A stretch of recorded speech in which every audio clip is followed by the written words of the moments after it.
Alright, I'm sorry.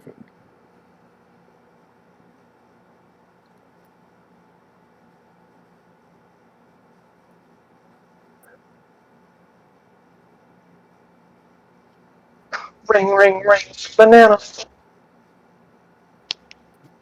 Hello. Hello. Hi. Welcome back.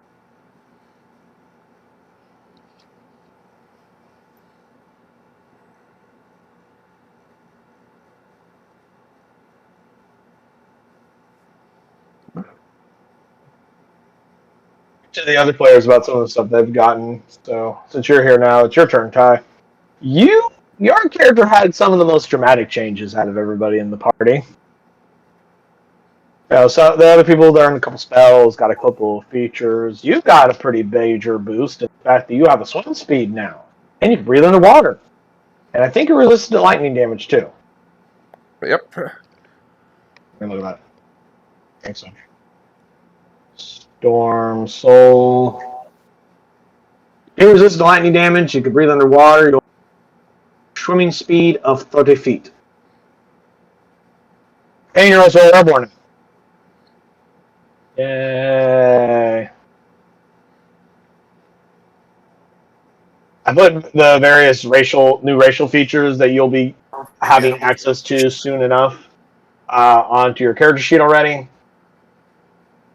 As well as I also adjusted your stats because one of the things that happens when you become a wereboar is your strength boosts to a 17 if it's not already higher than 17.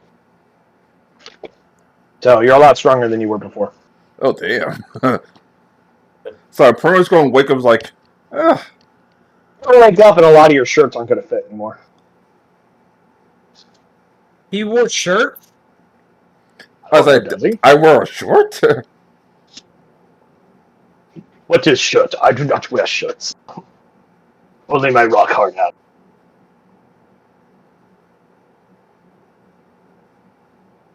Thought his character walked around in a loincloth. That's a stereotypical barbarian. If you look at his token, he definitely wears clothing.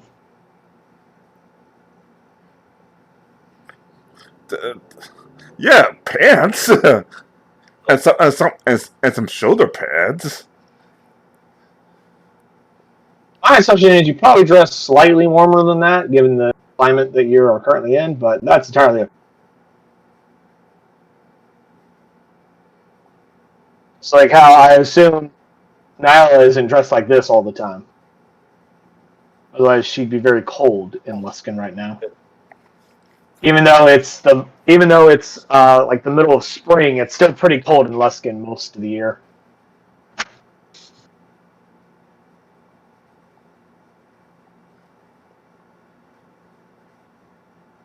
Just waiting for Kiri.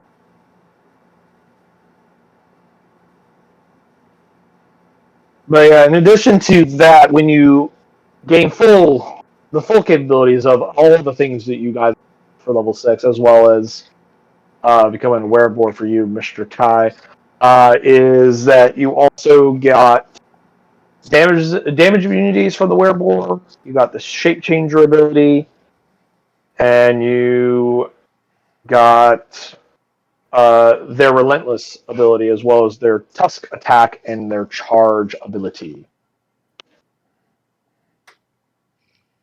So that charging ability that they were doing when they moved a period of distance, you get that too. So if you move at least 15 feet in a straight line towards a target and then hit them with your tusk attack, you can add an extra 2d6 of damage and have the chance of knocking them prone. I assume because it's too light to be Ty.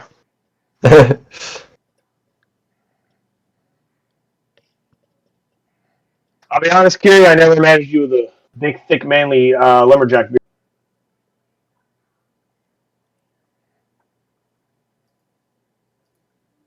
Does anyone else hear him? Has he said anything? Not that I'm aware of. Oh, cannot hear him. Ty, are you alive? Yay! Kind of. Why? I don't know why. I don't know why it's just spinning like that instead of just showing my logo. Say I don't have a freaking camera on my desktop.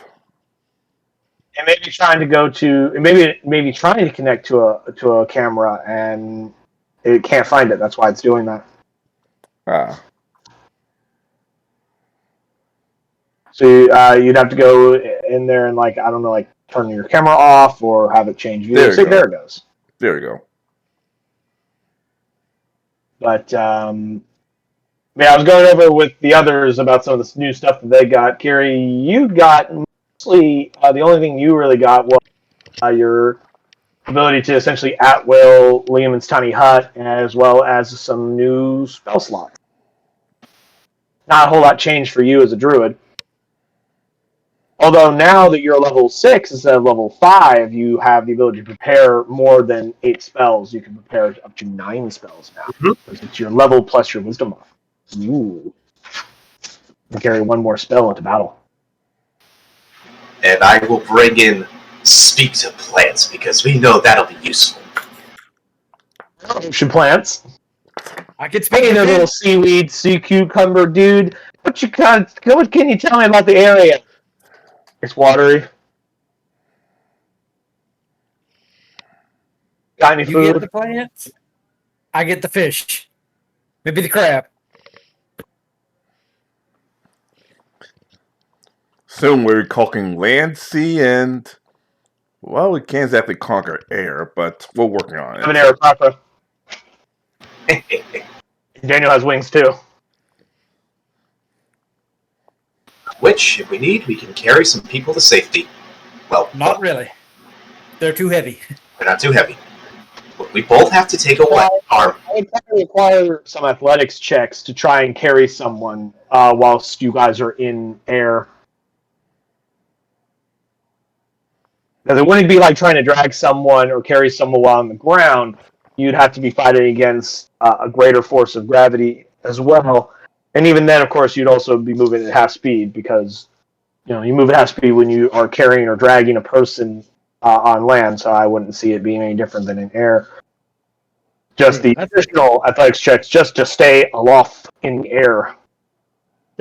I'd say throw them in the water, give them a barrel to float with, and drag the barrel with rope. Yes, put them in the barrel, and then we just push the barrel.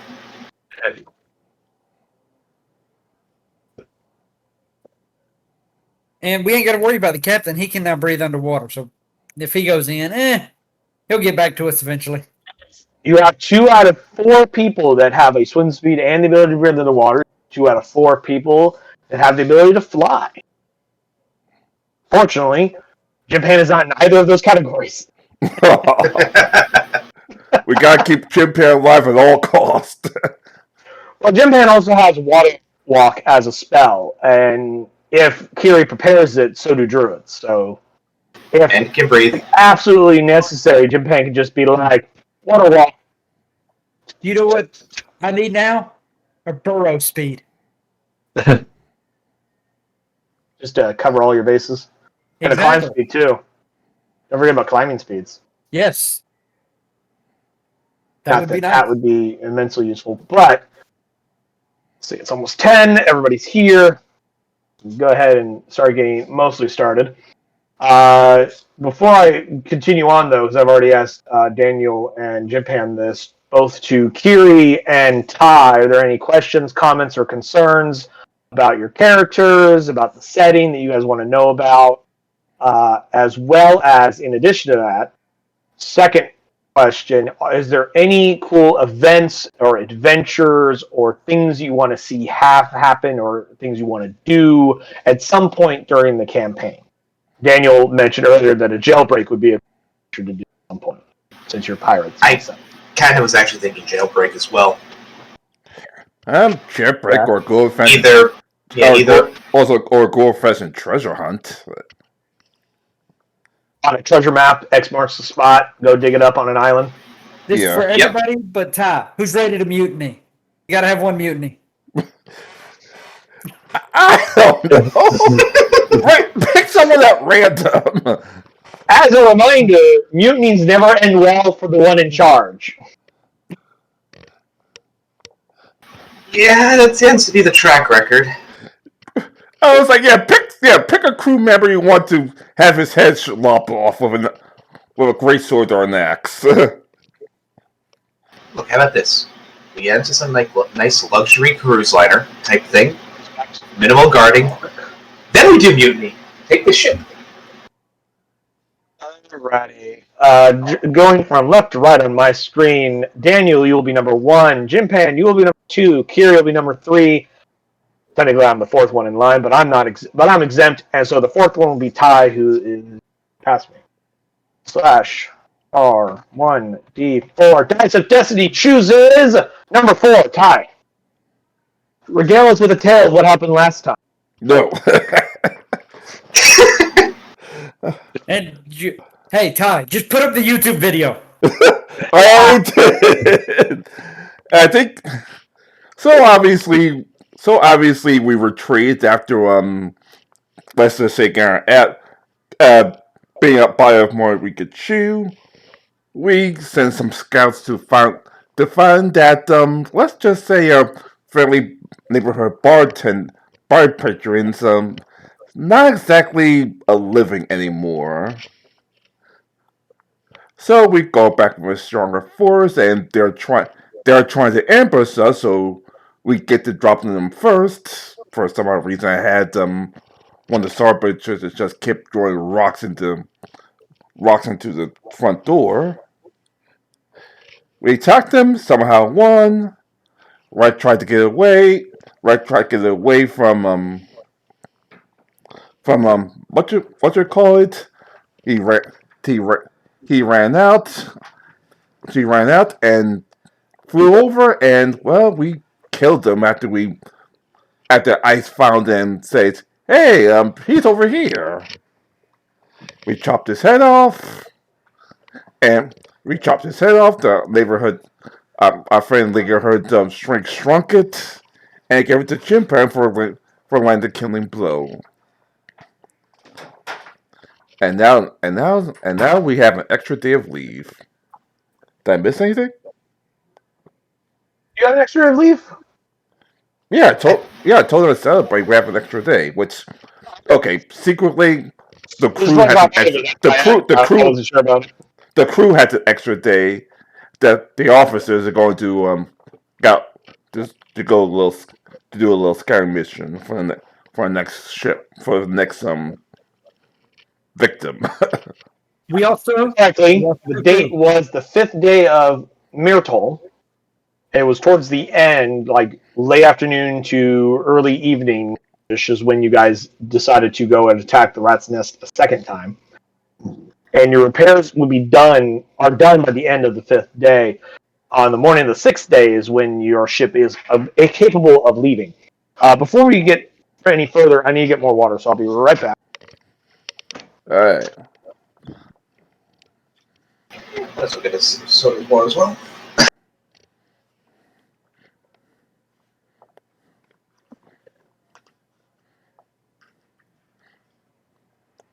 I shall enjoy my pancakes.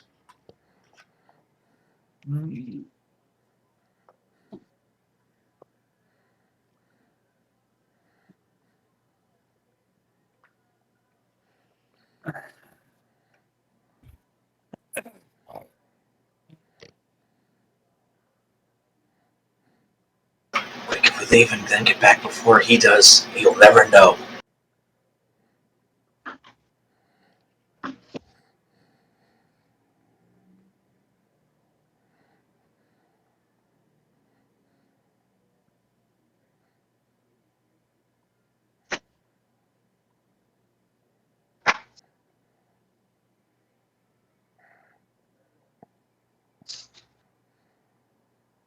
There once was a ship ahead. I put to sea. The name of the ship was a Billy of Tea. The winds blew up her bow, up down oh below my bully boys. All right, now that we've done the recap, you guys ready to get started in earnest?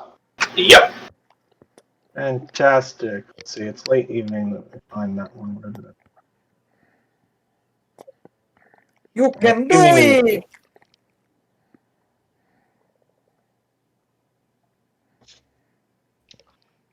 So, you finished doing your thing up the ship. It is the late evening of the 5th day. You know your repairs are done. What you guys doing? Going to the harbor. Do the what now? I'm gonna go to the harbor master. In the middle of the night? No, you're right. Going back to the ship and ensuring we're safe, because it's Luskin, in the middle of the night. As a reminder, here's a map of Luskin, if you guys feel the need to reference it in any way. So basically, we're like around the open shore area. Is that where we're docked? You are in White Sails Harbor, which is...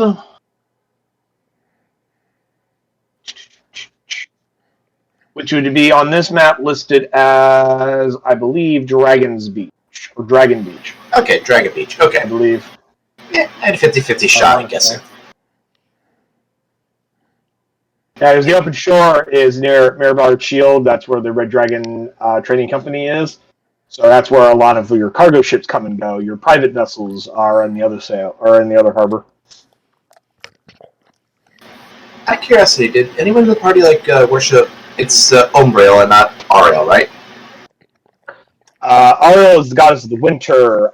No one Umbriel is the goddess of the sea. Just didn't remember if anybody worshipped Ariel or not. Not that I'm aware of. Okay, never mind then. That could have changed. I mean, that's hard up to you guys. I don't recall it. On our way back, is there any merchant shop still open? At this hour, no, not really. Not in this part of the town. Most shops would have closed by now. Any of the nobody. shop is the big. Well, most people would have closed their shop by now due to the fact that who wants to be wandering around Luskin late at night? The only places that are going to be open are like your taverns, and that's mostly because the owners live in the tavern as well. So, like, after everyone goes home, they like lock up and go to bed. Mm-hmm. And they have muscle. They have like muscle on the payroll to like keep the peace in case somebody gets a little too rowdy. That dude we talked to a couple sessions ago. We're kind of making map for the firearm and just show him. Hey, we You can go and meet him back in the slums where you first saw him in Rack Alley, which isn't too far from the Rat's Nest. If you wanted to quick stop there. Yeah, I'll take a couple of bodyguards to over there. All right, that's where you're going. What is everybody else doing?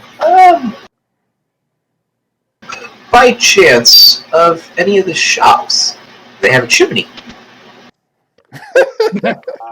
Some do. Okay, Krampus. that just gave me an idea.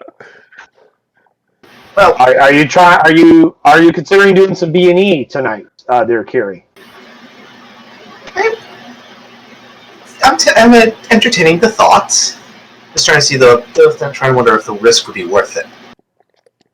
You never know. Kiri, do you already have inspiration? Do not. I believe Now you do. second to open my character.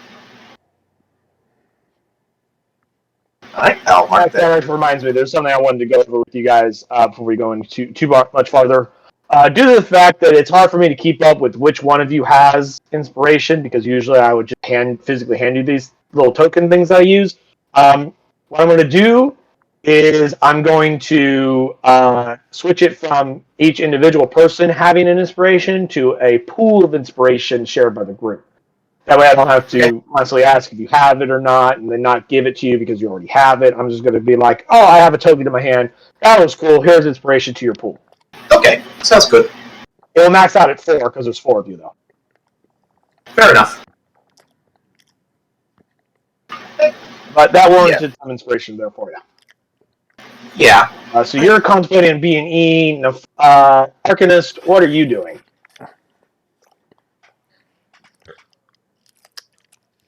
Is that bar open? There's plenty of bars open. It's not that late in the evening. Got that bar. Going to a bar. Creed. You going to a bar too? Are you going to go help carry this B&E? Or are you going to go back to the ship? Got to go back to the ship, and I'm going to prepare the 2 bodies that we're bringing back for a burial at sea, and have a mini somber ceremony for any of the crew that would like it. I forgot about them. You obviously did not. Inspiration for you, sir. All right, switch over to Ty. Ty, you have a meeting, I believe. You walk into Rat's Alley. See a lone figure there. You know he has security nearby. You don't see them though.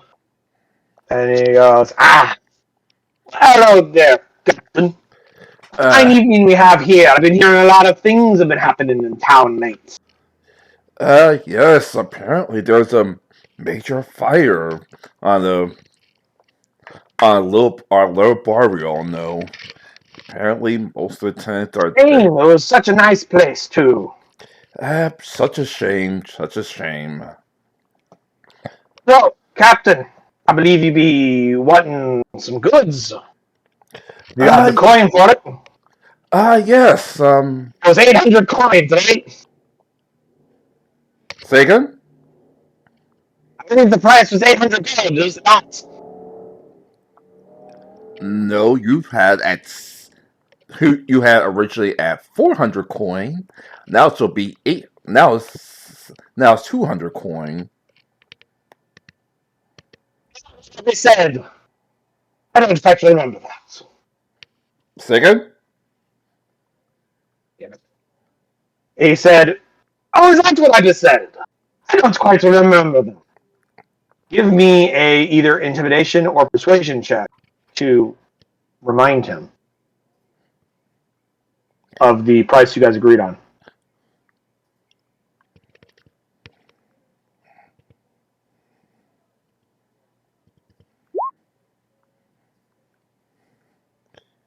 $18.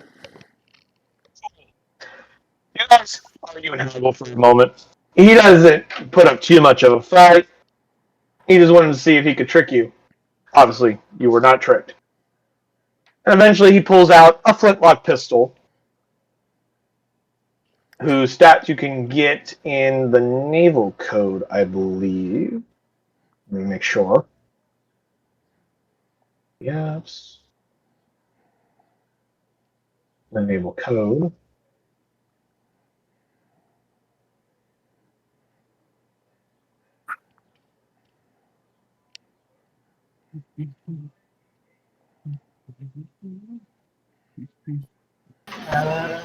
Yeah, it's page 16.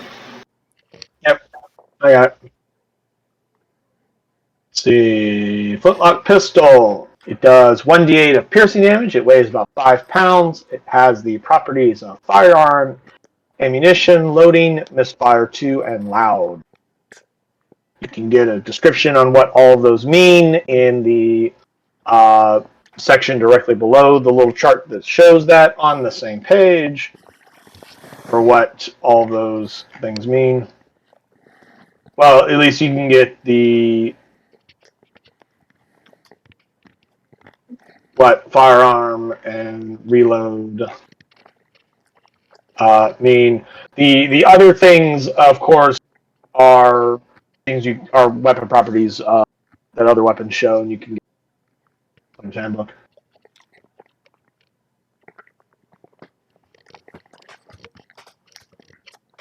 He'll also ask you if you were also looking to buy ammunition. Since the pistol does not have a bullet loaded in it, you only bought the pistol. Yes. How much are the bullets? He will sell you a bag, like a small little bag, of about 20 rounds for 5 gold. Looks like we have ourselves a deal, my friend. Excellent. Always a pleasure with doing business with you, Derek. I ham You'll have a nice evening. I ham the 250 gold. 50.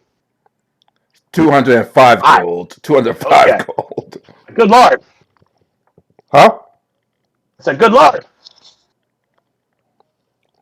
Yes. Yes, you finish your exchange. You have your goods.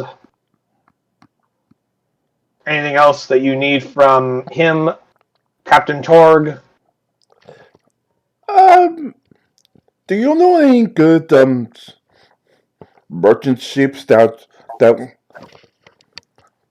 that like to. You know they ain't good merchant ship ports. City of Sales, of course. Say again? Of course, the City of Sales is the best of merchant ports. With a free town, free port, all trade is welcome here. Then we guess I guess the next stop is there. Thank you very much, good sir. Have a nice evening. As a reminder, the City of Sales is Luskin, the city you're standing in. Oh, right. What I get? Well, I guess we'll try there next time. You're literally standing there. Well, it's kind of odd, but he didn't say his town, but yeah, that makes more sense. Okay. Well, then have a good evening then. But yeah, you're talking to a smuggler about about pirate rating tips. That you're one person for information like that. But we'll cut over to Kiri. Kiri, have you finished contemplating your decisions on Yes. doing a B&E? Yes. I have specifically decided if it's a magic shop, do not go there. Because God knows. You know, there are no magic shops anywhere in the city of Luskin. This is not that kind of a town. Okay, one less worry to worry about them. And specifically, I'm going to try and look for like an herb shop, a shop for herbs, so that way I can start making us some Herb health shop. potions.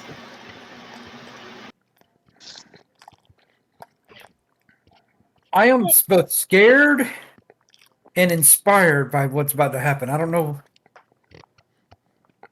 I'm actually. You want to come with? I'm actually That's can't his wait. dice bag, y'all, and he's getting out multiple dice. You should run in fear.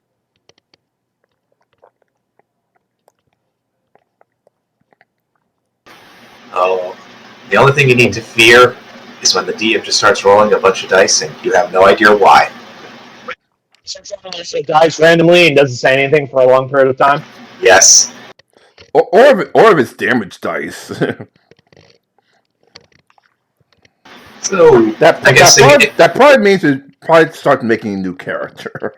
So I'm gonna guess you probably want an investigation check to specifically look for an herb shop. I was on percentile to see the odds of one being in Luskin. Considering it's super far up north, there's not a lot of plants that grow in the region. But I had to think, there's got to be something in the area that would warrant it. So I decided on a percentage chance and see if I could roll in that bracket. There is one up towards the northern area on the other side of the river of the city, where most of your mercantile shops are going to be, or a lot of your trade shops are going to be. You find one. It's not so much as a shop as it is a that you think might have something. Okay. First check, are the lights on? Not as far as you can tell. You don't see anyone moving around right now. Do I see a chimney? Not in a warehouse, no. Do I see what You looks don't like live in a warehouse. Okay. Do I see any either open or broken windows? I'm going to say no, you don't. But there's nothing stopping you from making broken windows. This is probably a modern invention, but are there any skylights? Like windows on the top of the roof? Yeah, I'm going to say no, not in this town. There wouldn't be any reason for it. And I'm going to take a guess. As I jiggle the handle for the door, it's locked, correct? Well, it's like a warehouse door, so like it's this large door, and when you go to pull it, it's not like you jiggle the handles, like you go to pull on it, and it is barred from the other side. There's a smaller door that has what looks like a large lock on it. You presume that's the door that you would go into to get into the building, then you'd larger for cargo moving back and forth from the inside. Okay. And I want to take a good look around. Is there anybody nearby, or do I hear anybody nearby? Roll a perception check for me. Not sure why I did a double, but 20. A 20. As far as you can tell, you don't see anyone around at this time. Okay. Thankfully, I prepared that when I was thinking about this insanity. I'm going to be casting 2 spells. First, create and destroy water. I'm going to be putting all that water into the lock itself. Grease it up. Yep. And then I am going to freeze that water. Turn it free. How are you going to freeze it? Like, what are you doing to do that? Where's that spell? I thought I had the spell a second ago. I thought I had that spell a second ago. Damn it! Where is it? Water? Yeah, I want to. Yeah, just going to use magic to freeze some water, but I'm trying to find that spell, and I swear to God, I remember it. God damn it! I can't find it. So, damn it! I can't do it. Hold on. There was an attempt. One moment. Whether a counter spell, control water. Control water is a 4th level spell. You do not have access to it. Yep, I do not have that. I was thinking of a completely different spell, so there was an attempt. I got a wet lock. So we freeze during the night, or cause some rust. You might be annoying the hell out of. Lock, you have made a mortal enemy tonight. I walk away in sadness that I failed. Roll So, an intelligence check for me. intelligence save or just intelligence? What's an intelligence check?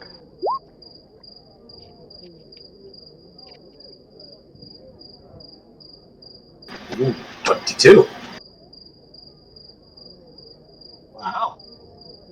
So you remember some things. You remember you're a fucking druid. And you could turn into Yes. a goddamn animal.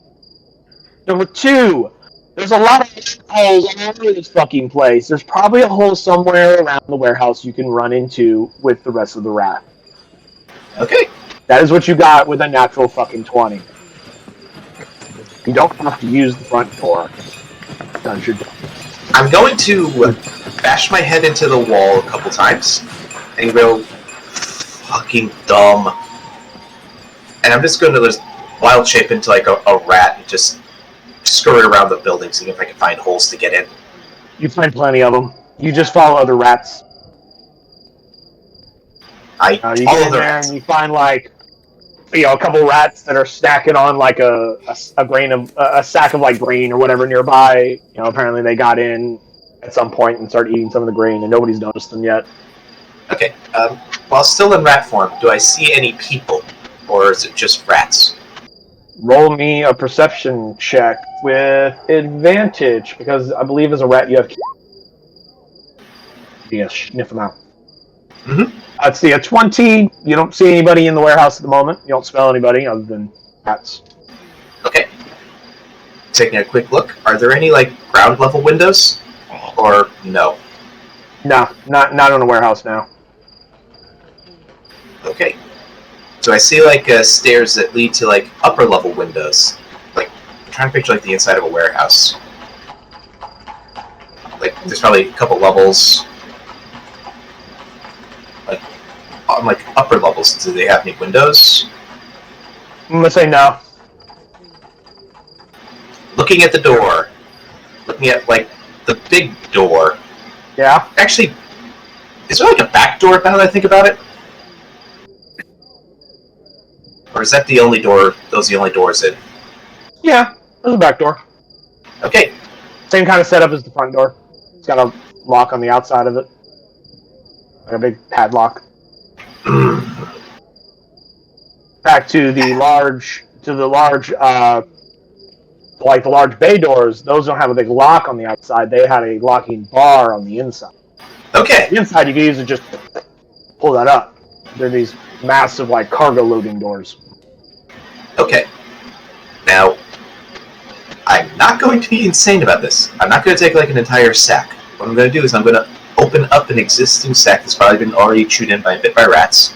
Grab a couple handfuls of like some of the herbs. Specifically, this will probably be a nature check, but I'm going to specifically look for stuff that looks like I could use to make healing potions with. Give me a nature check, and I will roll a percentile dice here to determine whether the types of herbs you're looking for are there. So what'd you get on that nature check? 16 or 21, if depending upon if I have advantage or not. As a druid, I would say you have advantage on So- nature checks. So, Alright, so 21. You find a couple of herbs, nothing that is usable as far as you can tell, any kind of magical elixirs or potions of consumption or anything like that. Okay, but at least enough to start as like a small basis for in the future when I get other stuff, correct? Depends. For potions, no. What specifically are you wanting to find? Like the ingredients necessary to make health potions. You're not going to find anything like that in this warehouse. Okay. Are there like any herbs then that would make good for good spices? Spicings for food, then. Because right now he's just getting petty. You find some good spices. I'm gonna grab. Not really herbs, but you found spices inside the warehouse. All right. I am going to grab us. Open up my bag. I'm gonna grab a couple handfuls. Actually, Like a small sack of it, just kind of like yoink. yeah. Because they're in like these tiny little sacks. Yep. Grab myself a sack. Say that you grabbed an ounce of spice. Let's just say that again, like a small ounce bag of. A dime bag. Now with my dime bag, I'm going to make sure it's nice and secure. I'm then going to go back into rat form, leave the building, and just to show a little bit of anger and a little bit of pettiness, in mouse form, he's just going to like piss on the. Yeah.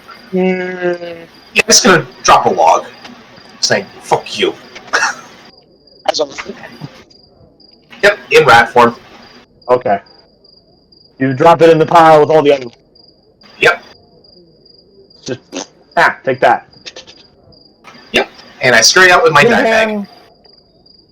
While he's doing that, you said you were going to a bar. Are you going alone, or did you take some people with you? Asking the hummingbirds if they want to come with me.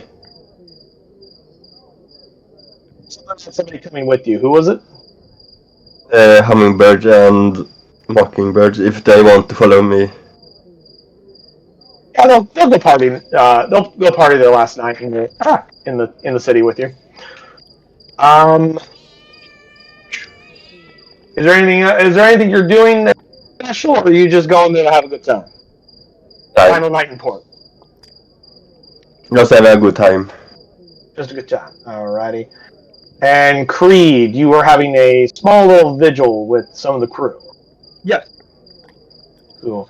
Is there anything you say, or is it just we commend your bodies back to the sea and just chuck them in the dock or in the port? No, we don't whatever. chuck them in the dock.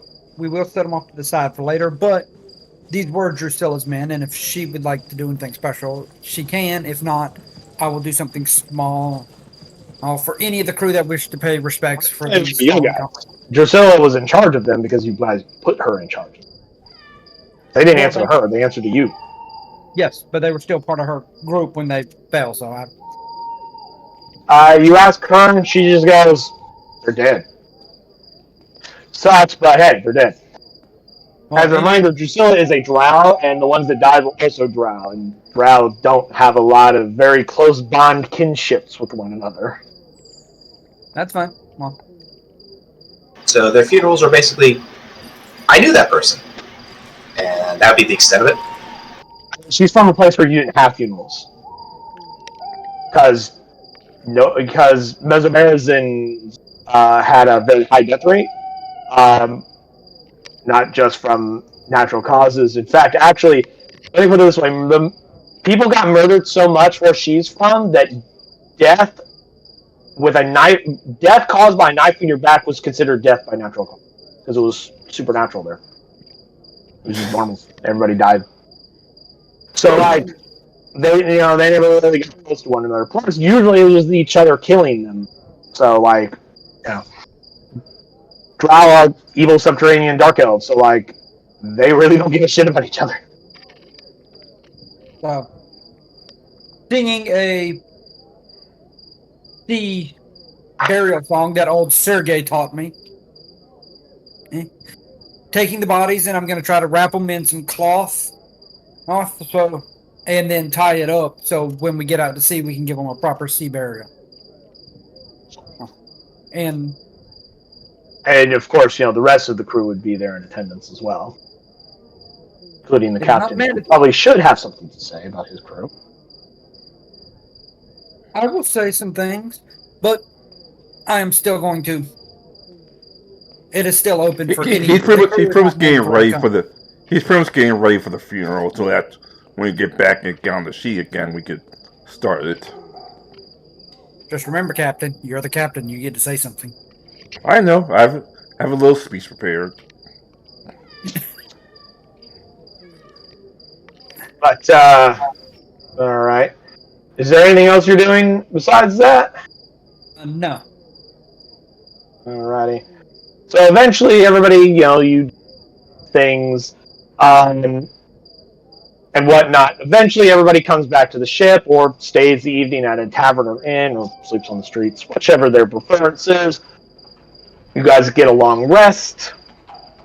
And, of course, you move on to the next morning. However, before we do that, there's a few events that occur in some people's dreams during said long rest. Let's start with Kiri. This is so going to suck, isn't it? Oh, this is going to be interesting. You bed down for the night after your break-in entering, and you enter into the world of your dreams. And you suddenly find yourself in this wide-open, snowy, foresty field kind of a place. A place that you've only ever seen in your dreams until recent travels. Because, you're from a jungle where, what the fuck is snow? Yep. It wasn't until you started traveling further north and you actually got to see what snow was. And when you were first called ice, you're like, I don't know what that is. Because most people that called you that were from the north rather than the south. Yeah. But in said snowy, forest, it's a beautiful landscape, if but cold in distance, as winter typically is considered. You see a figure in a cloaked hood, and he says to you, old-fashioned B&E. Well, that's interesting then. I didn't think you'd stoop to such things. Or rather, not stoop, that's not the right word. I didn't think you'd be so fun when I first met you. It seems we can all learn a few new things. Yep. How have you been, my student? I have been doing well, Master. That's fantastic. But you know what? You're doing a lot better. Let's let the lessons continue. To show you how you can always bring home where you go. And he will teach you the, the Hearth of something Shadows. What was it called? Hearth of Moonlight and Shadow. Yes. It will teach you the Hearth of Moonlight and Shadows whilst you sleep in your dreams. Please teach me this power, Master. God, I'm just thinking Star Wars learning from the Sith now. You are now Darth Ice Lord of the Ocean, sir. Unlimited power. Unlimited power. God. Well, Master Creed, you also have an unusual dream and a small visitation in yours, although yours is not so friendly. You have a dream about the time when you were on that fishing vessel, caught in a storm, as the winds howl back and forth and waves crash atop you, eventually dragging you off the ship. And you land into the water where you believe to have an inevitable end as you sink to the dark ocean depths. You suddenly have this glowing orange light around you as a massive eye appears next to you. You don't see the creature that the eye is attached to, only the eye. And you hear a voice you have not heard in quite some time. And it says, "You are still weak, unhelpful, useless. You must grow stronger.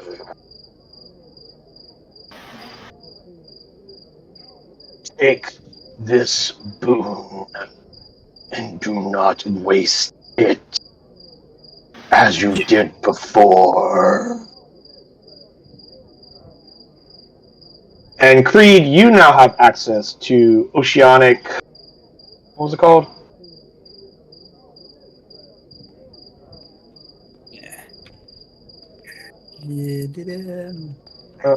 Oceanic Soul and Guardian Coil.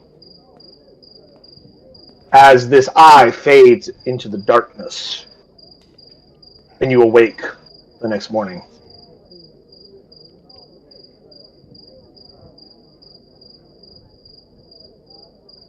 Target Foreign. You don't have any weird visitors in your dream. However, you do have a dream about storms. The storms that you were born in. The greatest of storms. Lightning, wind, and water crashing around you. But you're not afraid. This is who you are. You were born in this. You've lived this. It infuses your very being. And as you watch the storm in your dream, you start to notice things. Small fragments of magic mixed into the storm. And you think to yourself, I could control that. And you begin thinking of these arcane abilities. And when you awaken the next morning, you find yourself filled with new ideas, things you wish to test. And you have access to your abilities. The Heart of the Storm and Storm God abilities. As the Mastery of the Storm comes more easily to you.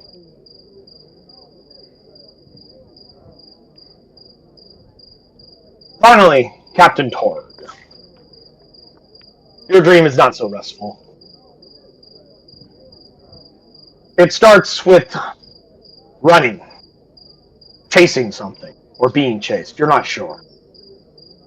Ripping, tearing, roaring, blood, flesh. Satisfaction, pleasure. These emotions, they run through you. Eventually you find yourself in water, near your ship. You begin to swim to your ship. But then, as you swim more towards your ship, it seems like it's getting farther away. And eventually you get dragged under the water. You attempt to try and swim towards the ship. To no avail. It just gets farther away as you sink deeper into the water. Your lungs burn for air as you hold your breath. Eventually, you can hold your breath no longer, and you're forced to open your mouth instinctively, sucking a mouth of water. Seeing years of your life will now end as you drown. But you don't. You're fine. The blackness that surrounds you does not claim you. You find yourself able to breathe. Strange. As well as in your dream, you also feel a dark presence gaze upon you. You don't see the figure. The figure does not speak to you. But you feel something's there watching you from the darkened depths. Who is it? What do you want? You attempt to speak, but no sound comes from your mouth. You're not sure what it is. You have an idea of what it is, but she would not speak to you. You are but mortal to her. And you awaken the next morning, and you find that you have these small little webbings between your fingers and toes, and tiny gills on the side of your neck. You now have access to Storm Soul. Think I didn't take a hook of the bed last You what? night. Ooh, boy. But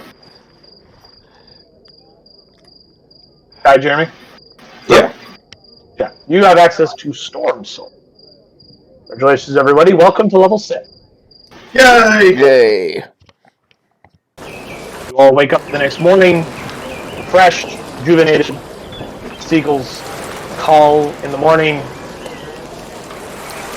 It is now the 6th day of Miracle. What would you gentlemen like to do?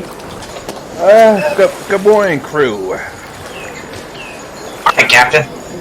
Captain. You do something with your hair.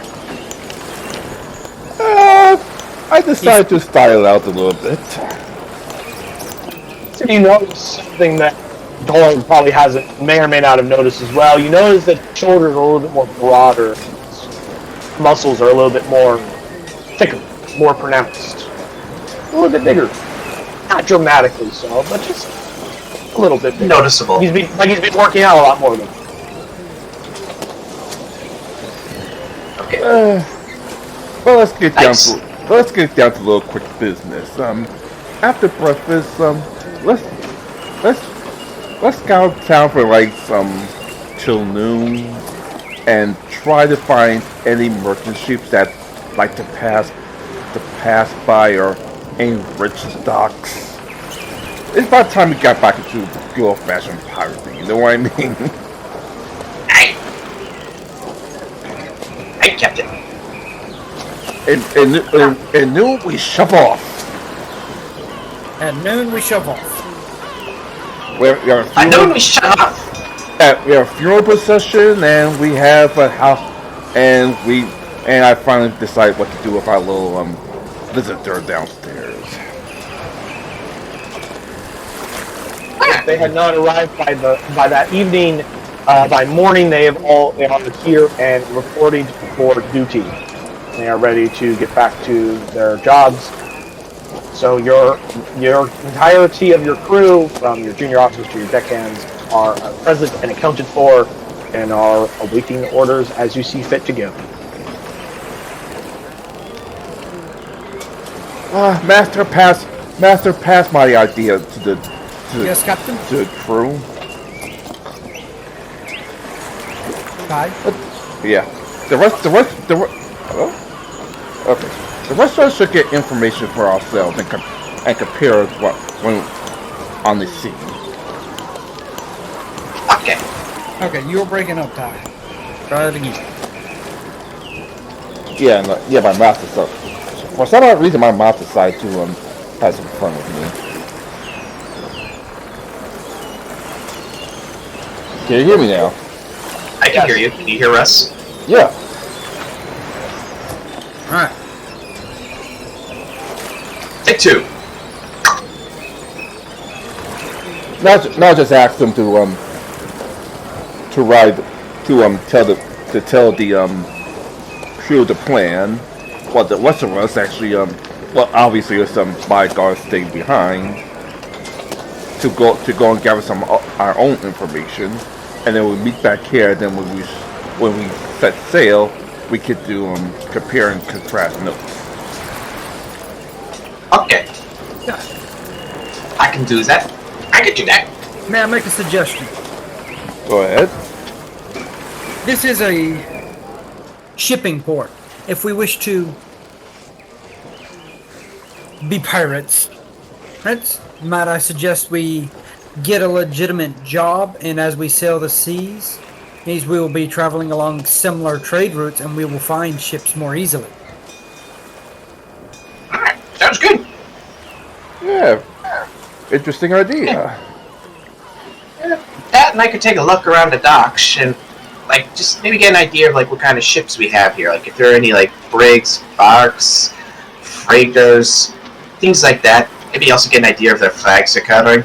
Not to mention, if we have cargo, we have papers saying we're delivering the cargo. So if we are Plausible deniability. we will have the stuff. Even better. That's a good idea. Therefore, therefore some Navy pulls us over. We don't have to fight them. Just show us our papers, and they're forced to be on their way. Which means that we won't be seized as easily. But I will make sure the ship is ready to sail by noon. Very good, very good. You actually do hear a knock at the door, and you find your bosun, Ryota, waiting there. He walks up to you, Creed, with a small clipboard, some papers on it, reporting that the ship is fully repaired and ready to go upon Captain. Alright. He gives you a salute, and then he leaves unless you keep him there for whatever reason. Dismissed. And He returns back to work. alright.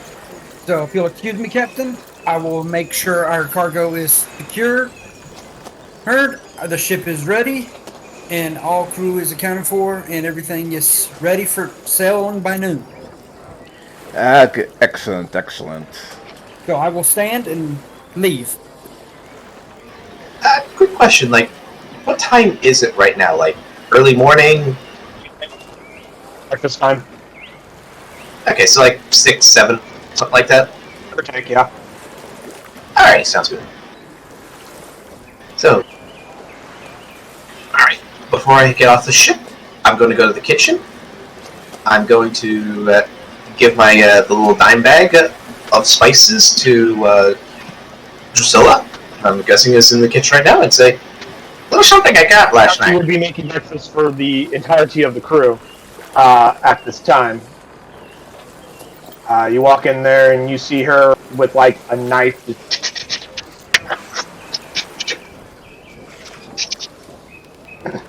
She's quite skilled with the meat, as you're noticing. Note to self, do not piss her off. Anyway, that's got a little gift for Prepares you. and makes your food, so like it's probably not wise to piss off the cook. Exactly. You never piss off the cook. Never piss off the guys that either make your drink or make your food. That's a terrible idea. Anyway, just shut up. Alright, got a little gift for you. Turkey being insane, even I know not to piss off the cook. Chris, I got this. what can I do for you? Hey, I got this little bag of spices for you. Thought you might like them. Fantastic. And I offer you the dime bag. She takes it and Brings she like, notice. puts it inside of her shirt for a moment because she doesn't have the moment to go and hide it in her usual spice area.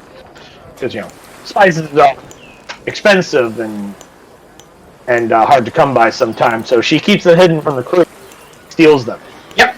So now we got 10 pounds of spice plus 1 dime bag of spice. Yes. Although Yes. the ones that Kiri got are slightly different than the ones you have, so it's a different variety of spice. I know. Different seasoning. Yes. Like I said, there was an attempt. Yeah, because the spices you got are from like Neverwinter, which has different types of spices than what Luskin would have. So. But Ice, you Spices also with see the Songbird sisters, Dr. Leibowitz, Stormbreaker, Nezer, and Vola are all in the junior officers' mess area.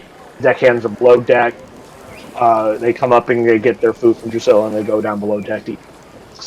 Because they don't have like a eating area because they're only deckhand. They haven't earned that privilege.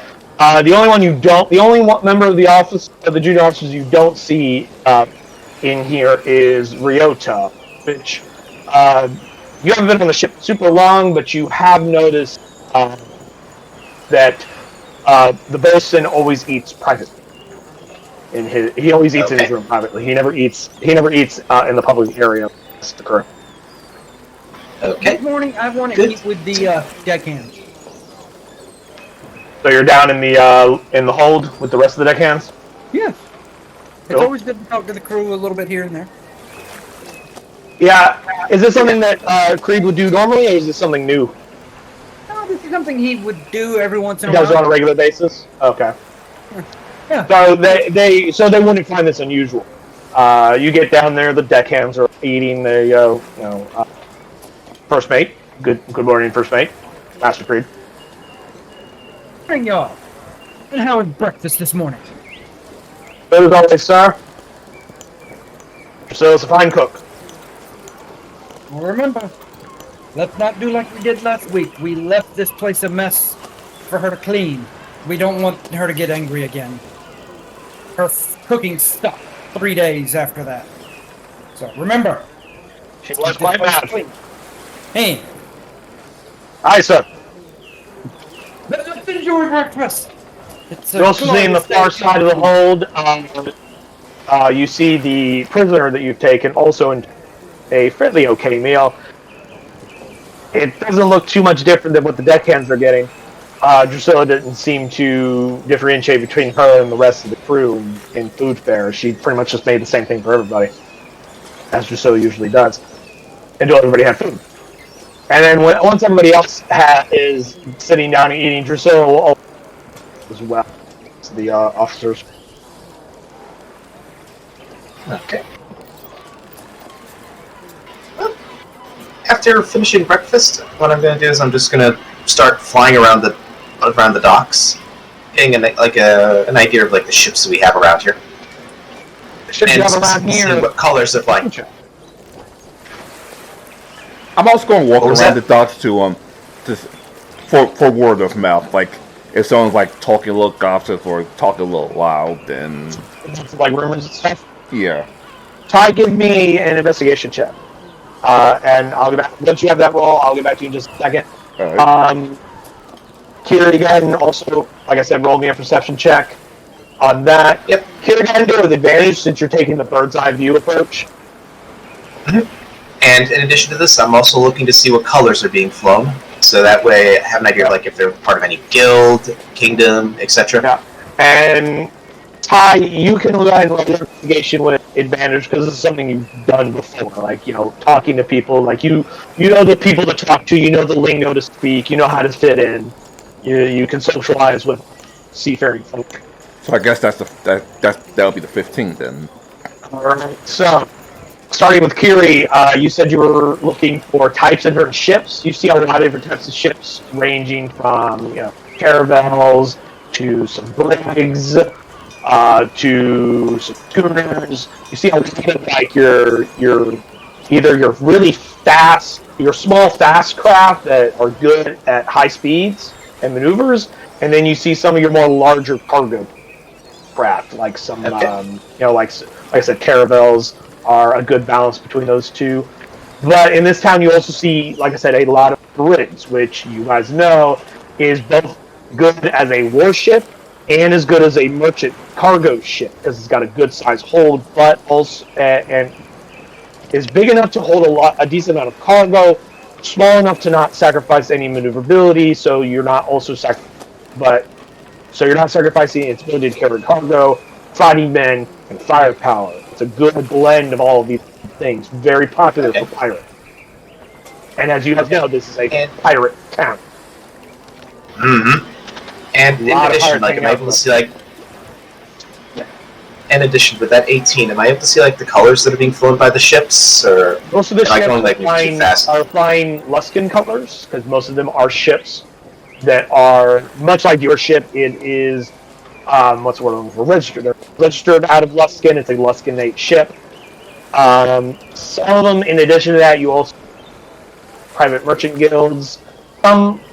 Most of those guilds are not from this area. Some are from like Waterdeep or Baldur's Gate that sailed this far north to trade in the Freeport. of Luskin. Some of the ships you do see have the Red Dragon Trading Company colors on them, which you know is a governmental-owned trading company. It's similar. It's like the fantasy version of the trading company out of England. The Red Dragon Trading Company out of Mirabar, which is slightly up the river from Luskin. They have like riverboats that bring their cargo down to Luskin. They store the cargo overnight in the warehouses in that section of the city that they mostly have under their control, and then they load them up and then ship them out as trade goes in and out.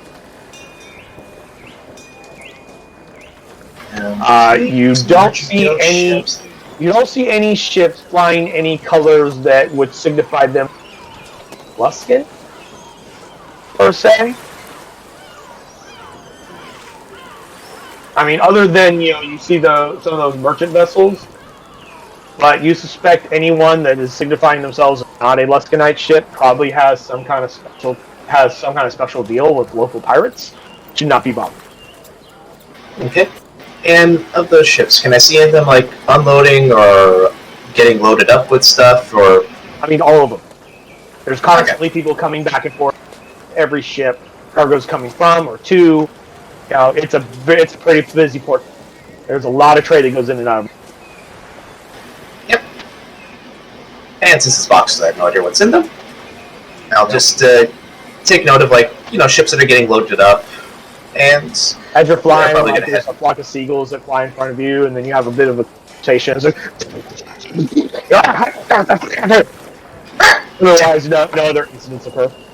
Damn puppy birds. Seagulls are like as they fly away. Yep. Hi. During your investigation, what specifically the kind of information you're looking for? I think Ty walked away while we were talking to you. I'm sorry. Sorry. Oh, there he is. I'm here. Yep. What kind of stuff are you looking for? Give me something specific so I know what to splurge at you. Either A, rich, high merchant ships that are a little bit too arrogant for their own good, or merchant ships who have, let's just say, a side hustle. As a side hustle, there's always somebody looking to hire somebody cheaper than who they have right now to transport goods. So you can find a dime a dozen of those. Now, as for really, really high-end rich merchants, those kinds of people are going to be off limits because they're going to have some kind of special protection deal with the local pirates out of this area. So if there are those kinds of people in this area, they sure as hell have protection, and they're not someone you want to touch because you're going to be pissing off someone far more powerful than what you can handle. So I guess some side hustle ships is a target then. Yeah. And by side hustle, I'm talking you could find someone that's like, oh, I'd rather pay you to take this cargo than this other guy charges me, kind of a thing. In terms of attacking specific merchant vessels, the only kind of merchant vessels you find here are ones out of Luskin, or the ones that have paid the protection this month to come to Luskin, to the pirates, so that they're not getting raided. So, most of the merchant ships that you see right here that are here right now, that come out of this lot, are going to be ships that you know better than to mess with because of the various circumstances around them. You'd have to go to other areas to find merchant ships, and they don't have that kind of protection. Fair enough. I guess we gotta travel to another dock anyway to get that kind of information. I was hoping someone was trying to pull something illegal, but then again, if it's something illegal, then that means they already have protection already, just in case.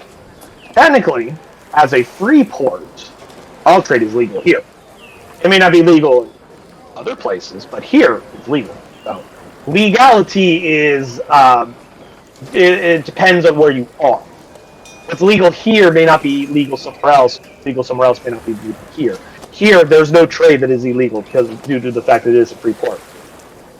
So you can find just about anything and trade in anything as long as somebody's willing to pay for it. You do hear lots of rumors of various individuals that do need cargo moved. To get more specifics, you can always talk to the harbor master. Harbor master usually has good connections to various individuals that need cargo moved. He could probably point you in the direction. Your character would know that he would be able to put you in the direction of someone who needs cargo moved. You know what? You also hear an occasional individual that's looking a little side for hustle ship ourselves. powder because they got to go wherever. No, a little side hustle ourselves. Wouldn't be all that bad. I speak. You're gonna go talk to the dockmaster? Yeah. Okay. Yeah. Like. Okay. We'll get back to you in just a second. Zip over to Jimpan. Jimpan, you've been quiet. What is Arcanist Lanfarin doing?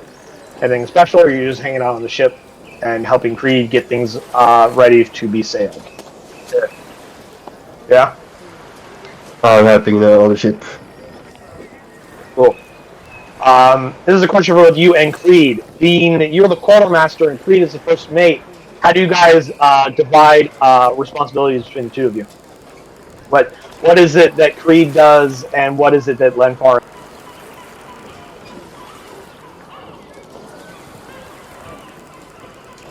Actually, you should be keeping track of our cargo and what we have in our inventory as a quartermaster. Okay. I should be in charge of personnel and crew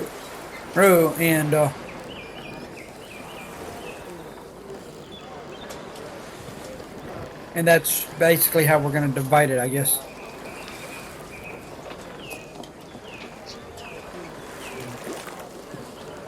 So in other words, Ryoto should be reporting to Lenfarin rather than Creed.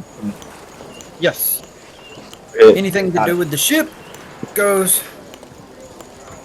Ship and cargo should go to the Arcanist. Anything to do with crew personnel and stuff like that should go to Creed. Creed, anything special you're doing in tandem with Arcanist Lenfarin getting the ship together?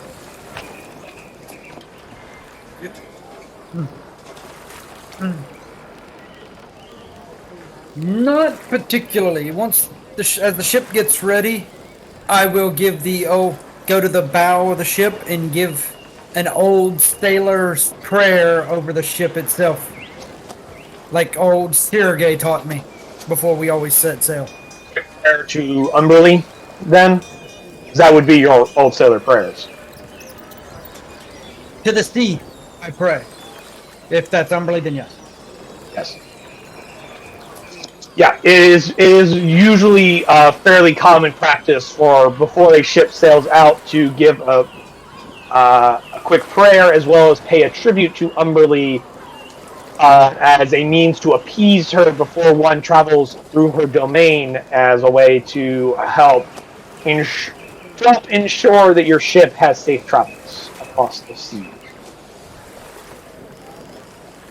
These kinds of tributes can either be given to a shrine or temple or church, to a church of Umberly. They can also be tossed into the ocean below.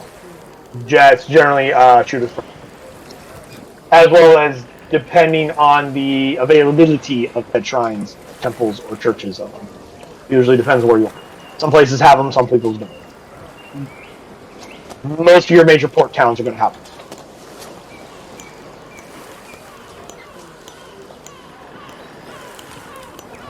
And that's what I'm going to do.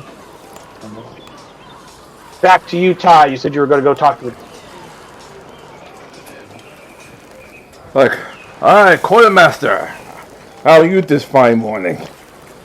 Dockmaster. Not Oh, quartermaster. dockmaster, sorry. Quartermaster is a position on the ship. Yeah. Alright, dockmaster. How are you this fine morning?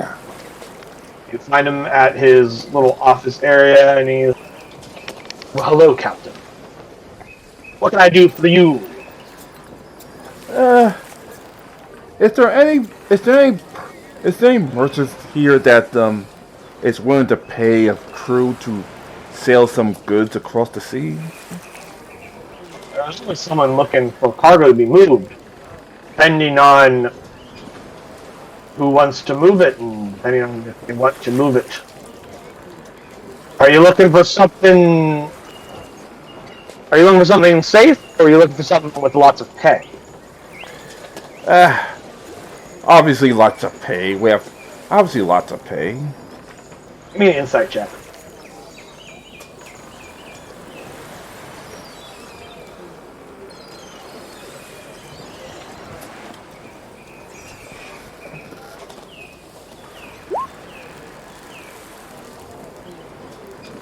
Blah, 5.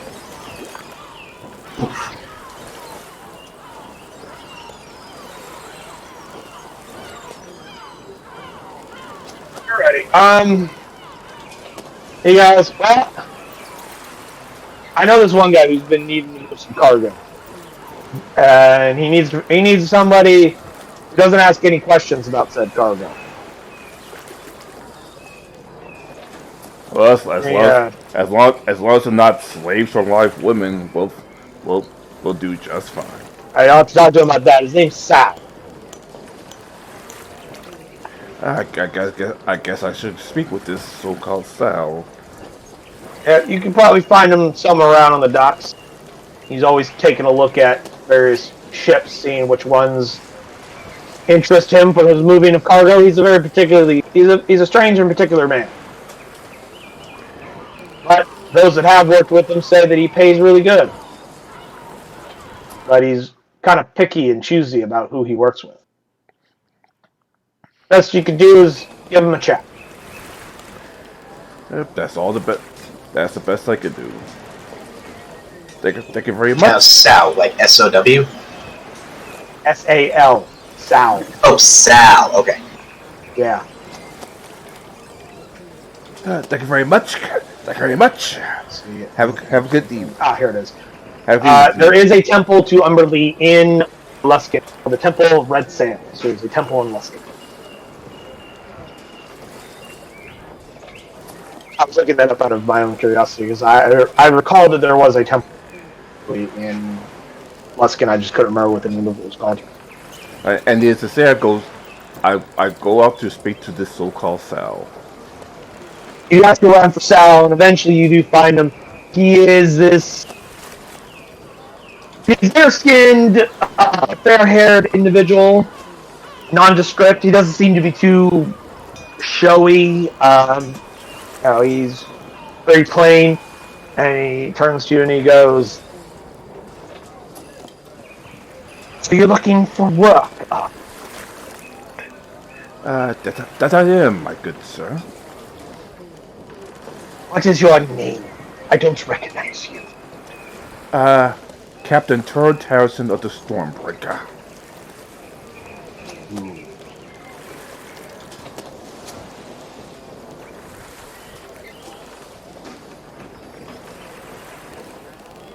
And I assume you must be. How do you feel about trade laws?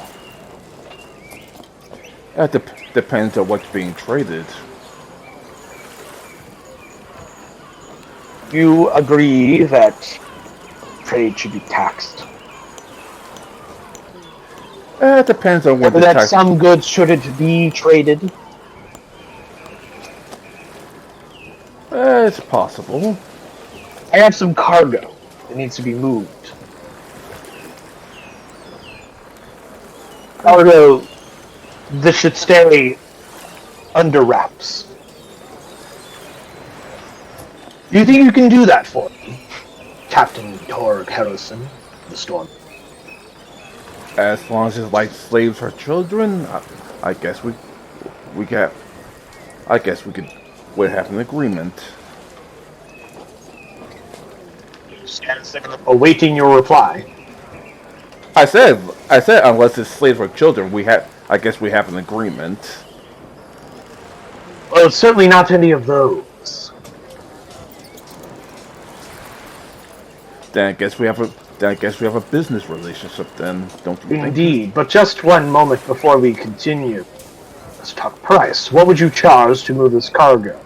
Cargo that you should not look into. It will be in a crate.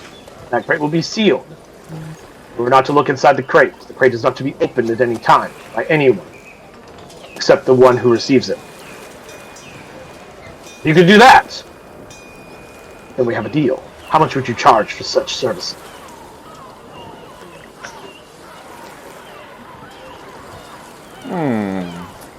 I guess we start to negotiate at 5 platinum.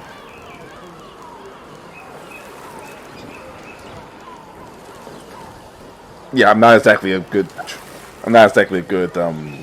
business mind.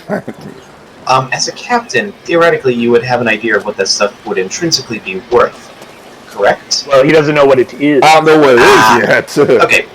All I know is not slaves. Part of the thing was he's not supposed to look inside the cargo crate. Well, a box of that size. Just He describes the size of the crate. It's only about yay big. Like the size of a box you can carry. okay. Also, the more dangerous he makes it out the scene, the more he can charge. Hence, that's why I started at 5 platinum. The more He wants you to take it to an individual named...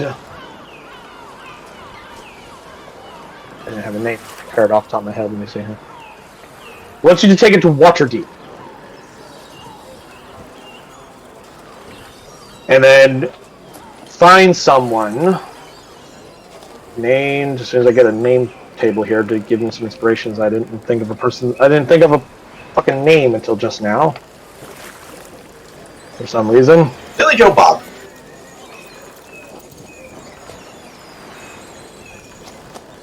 Named Gaius. There's a man named Gaius. Gaius, for anyone writing that down. Gaius. Yes. Okay, wrote that down.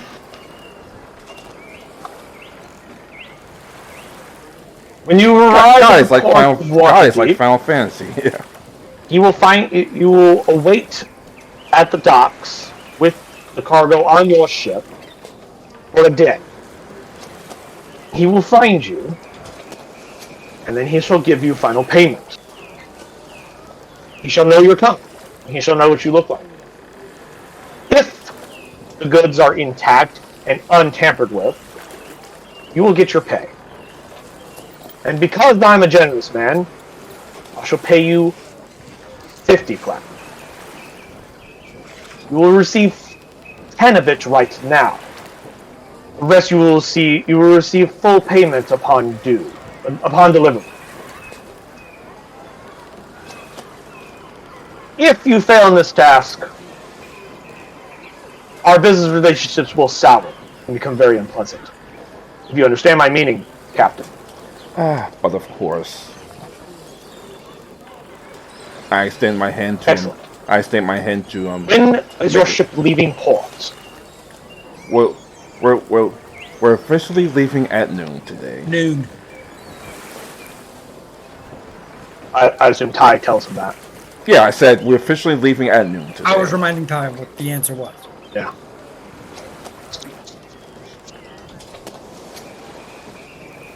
The individual says, one of my men will be at the docks before noon to deliver you the cargo.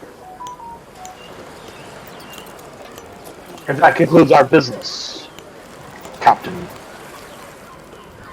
I will be going, and I look forward to the possibility of better businesses with you if you can succeed. And he just turns and he walks away. And I turn. Doesn't even shake your hand. He's that weird. Like, all right, whatever. I turn, walk back to my ship to inform the crew of what the next mission is. Ice, is there anything you are doing in addition to your little bye-bye? I guess, like, like maybe after like an hour or two of doing that, and inevitably fighting with seagulls, maybe try landing down towards one of the docks that we kind of parked at, and like go to like one of the taverns and just try and overhear like if anybody's like anybody is like kind of being stupidly loud about how good they did at like trade deals or stuff like that. Nobody's that dumb in this town. What? Nobody's that dumb in this town. This is a pirate town. Everybody knows better. Well, then look You at do hear a few rumors of Sahagan attacks have been increasing a lot more as what attacks? Sahagan. Those fish people that try to murder you? Yeah. Other than that, not too terribly much in that regard. Hmm. Well, guess I'll enjoy that 1 silver, get 1 silver's worth of alcohol then.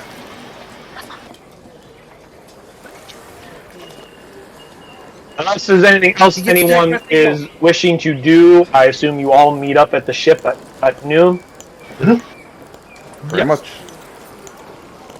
Alright. Gentlemen, it seems we have a job today. What do I got? You hear from the docks. I'm here to see a Captain Targ of the Stormbreaker. That would be me. Permission to come aboard. Permission granted.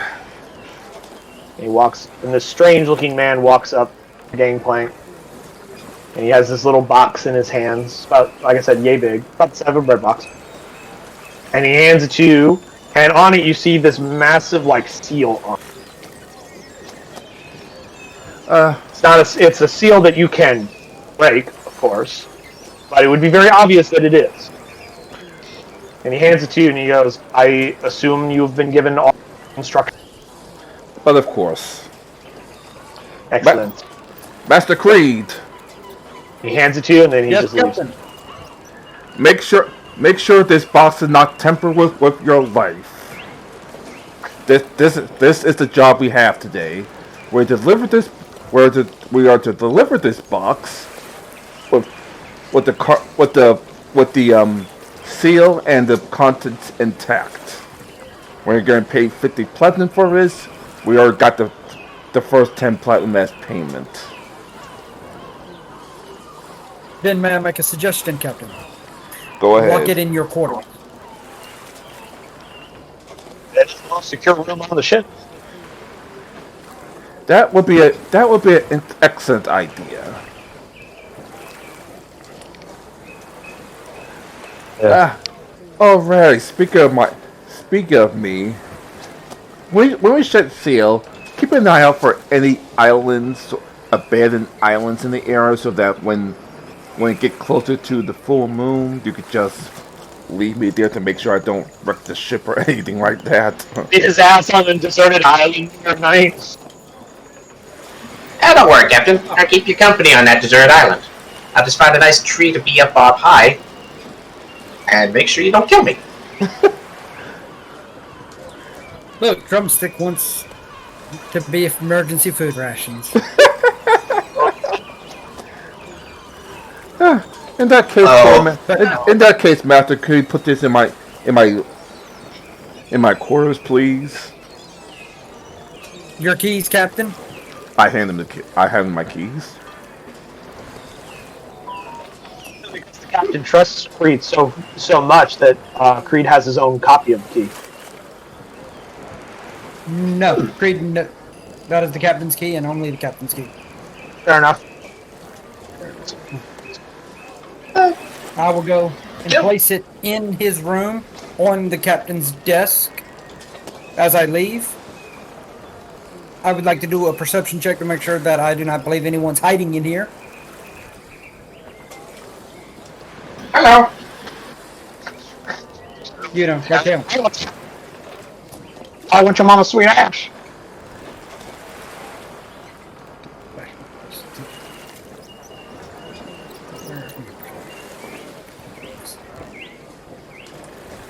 ...16 perception, just to make sure nothing seems like it have snuck in there. See anything out of the ordinary? Not too terribly much. Then I will Other exit than the the room fact that and where the captain sleeps, there's this weird pool of water. I'm not sure how that got there. Like, just underneath his hammock, there's just a pool of water there. I will lock his door and return him his key post haste. I will also grant him one of the 2 spy glasses we got. As the captain, he should have one. And who's our crow's nest guy? Nezor. Huh? That would be your Arcanist, because as an Arcanist, she's the one that has the lookout function as part of her kit as an Arcanist. So she spends more time in the crow's nest. And when I find the Arcanist, if she's up in the crow's nest, I'll fly up there and present her with her own telescope. Or spyglass. Because those are the people who need them. Alright, I'll be right back. I'm gonna Alright. get the water real quick. Alright, crew. Weigh anchor. And let's shove off.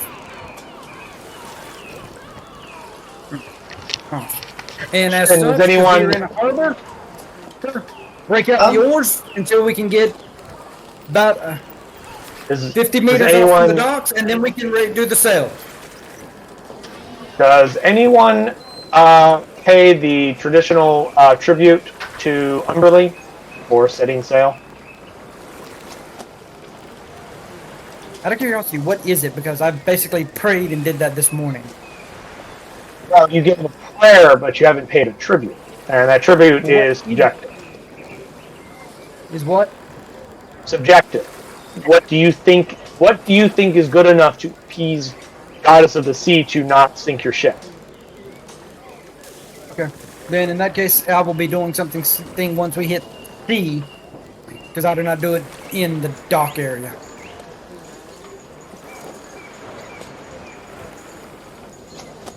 All right. You begin to set sail. Before we do that, before we get far out of sea, I'm just gonna step outside the captain's room and just do a quick detect magic and detect poison disease check spell. And we'll see, just get an idea of are we carrying something that's exceptionally magically powerful or poisonous? You see, when you use detect magic, you do sense a magical aura on the box, not in the box. Because you don't sense anything in the box, because divination magic is blocked by things like, it was 1 inch of lead, a foot of stone, there was a bunch of series of things. Yeah. The spell cannot penetrate 1 foot of stone, 1 inch of common metal, a thin sheet of lead, or 3 feet of wood or dirt. So you sense the box has a magical aura on it. And I'm gonna guess specifically the seal on the box. Ah. Okay. That absolutely solidifies the idea that we gotta make sure that seal stays intact. The seal, you sense abjuration magic from it. Abjuration. Okay. Yes. Abjuration is the school of magic that has a lot of your protection spells, your warding spells, your glyph spells, your shielding spells, a lot of your defense, anti-magic types of spells, stuff like that. And from detect poison disease, you don't sense anything, but you also don't sense anything inside the box. Well, It was not poisonous or disease ridden.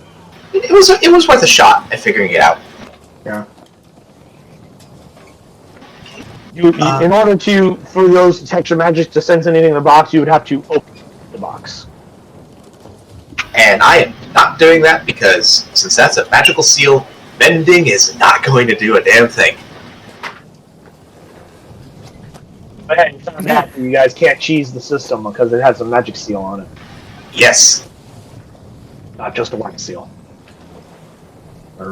Hence why I thought, do I really want to risk that? I want to check that first. Oh, it's magic. I am not going to risk it then.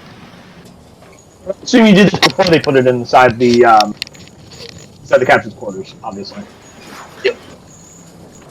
Otherwise, Ice would be fucking around in his room for whatever reason, and that would be weird. And I'm back. Miss anything? Yep. We just Your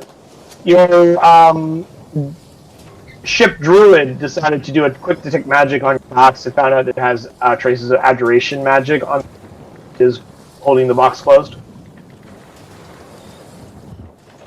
As long as Other than that, no. As long as he doesn't fuck with it. Especially now. Mm-hmm.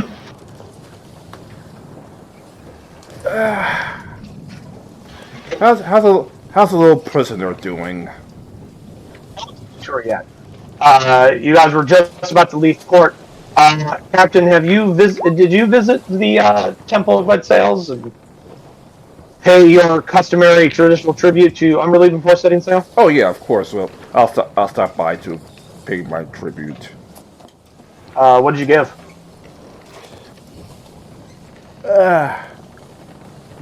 About 10 gold. The priestess that is there, one of the lower ranking priestesses, accepts your tribute to the goddess and gives a quick prayer and tells you that the goddess has. She says like something along the lines of like, the goddess is appeased and you may make it back today, or whatever. Thank you very much. I think of the exact wording off the top of my head. Thank you very much, Lady Priestess. You notice that she does look at you mildly strangely as you leave, but doesn't say anything else.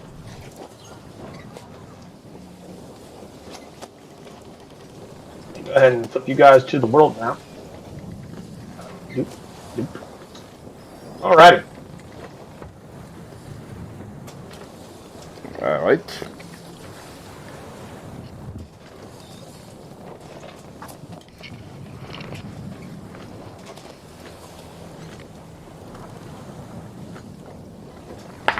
Alright, gentlemen. What is the plan? What are we doing? Alright. How's the little prisoner doing right now? Who are you asking? Master Creed. Oh, okay. She is down in the hole, sir. She is alive and well, but not talkative. A little tough one, huh? Actually, as a reminder, the non-talkative one was you, Creed. She tried to talk to you when you showed up down there and did not speak back. Not really the And other than that, no one has gone down to see her whatsoever since the time you've had her.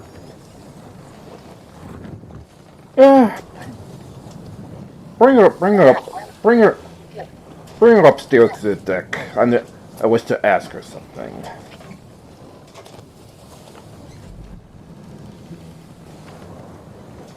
Did you want her? Say again? What specifically did you want her? Yeah.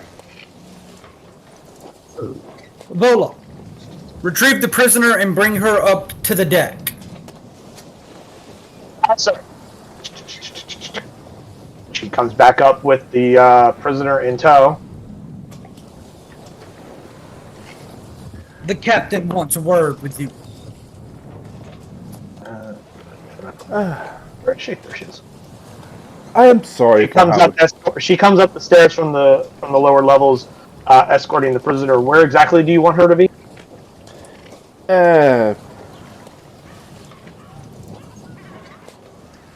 Like right in the middle. Don't everybody answer at once. I guess put her in here at the center chair, and Vola there. Volo attending the meeting already.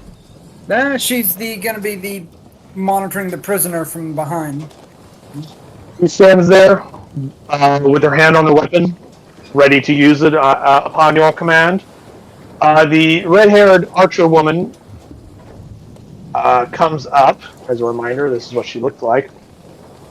Minus the bow and the knife, of course, at the moment. She comes up, not too bothered. She takes a seat.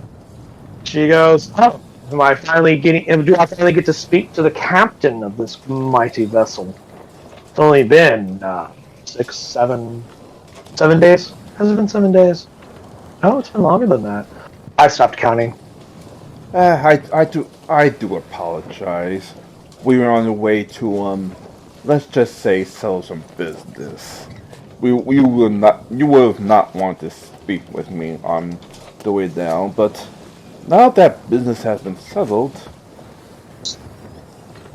may we ask for your name, please? There's a commotion going on along your ship, Captain. So, your Devilman over there was less talkative the last time he came to visit me. Perhaps you'll be more talkative. Exactly what do you want from me, Captain? Most people would just have killed me or just left me on the other ship. But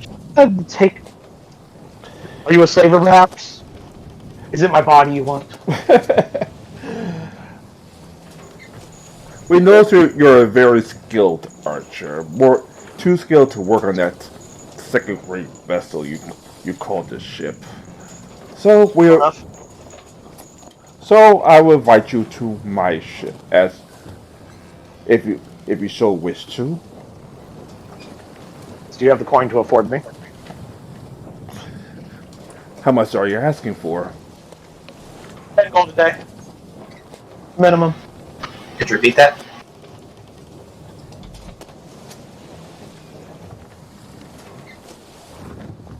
Okay, there it is.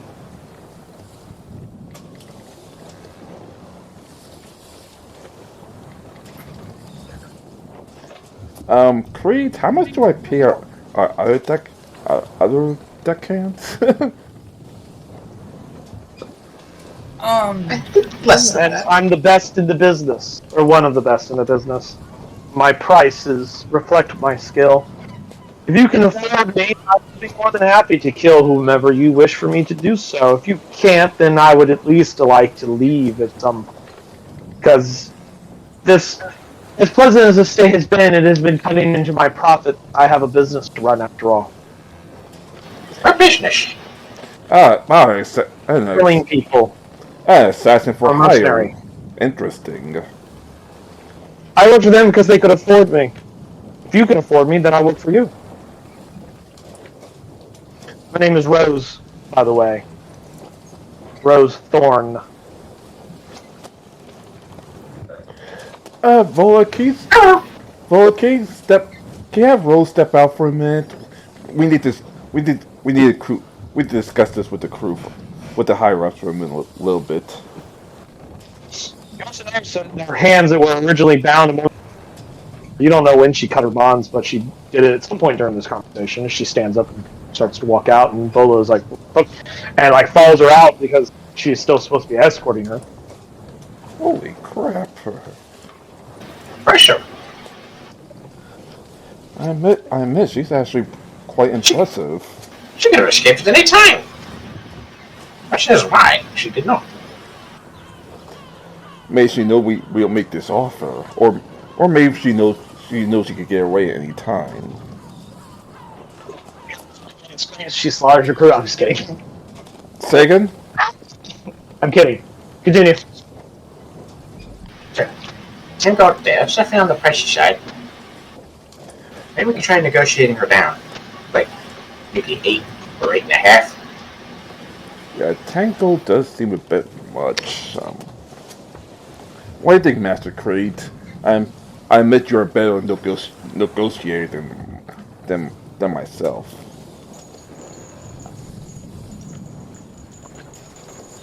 We have Drusilla, our mistress of the night, who is competent and skilled, and let's face it, is a drow, which is credentials enough as is. As for most people that know, death in killing for drow is a natural thing. interesting. The question is if we let her roam free, how much freedom will she get? And what is the possibility that one of us will receive the knife? I suspect. Drusilla is loyal. And not that I'm thinking about, I'm not exactly a fan of a killer for hire, because if someone else sticks by and let's just say pays her more to wipe us out. I would hope she'd at least be of the honorable sort of, like, I'm currently employed by these guys. I am not going to suddenly take a contract to kill the people that are paying me. At least not until I finish my contract. At least that's all I can hope for. But we have no room to talk. I mean, we are nothing more than pirates and thugs for hire. Yeah, pretty much. So can we really blame on that one? Not really. We don't exactly have a moral high ground here.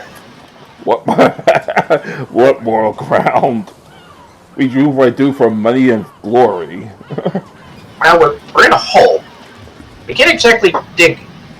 We probably can't dig a lot further down without going to things you don't want it. I kind of lost my train of thought. We could use the extra crew. We have lost 2 recently. Yes, we did. And we should honor them by getting somebody that can kick ass. But once night falls, we will put their bodies to sea.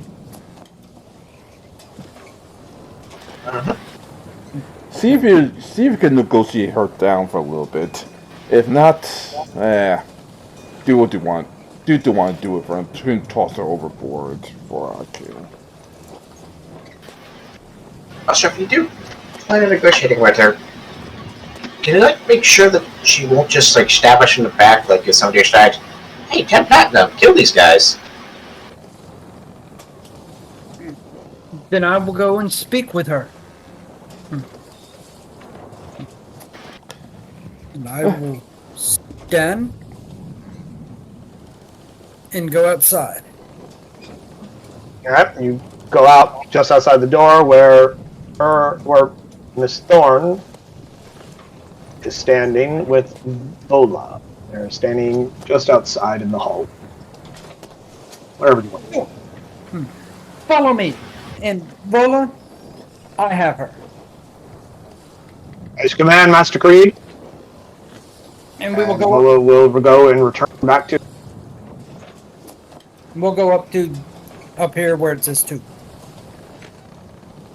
Okie dokies. And then I'll have a conversation with her. Here near the aft of the deck. Yes. Of the ship.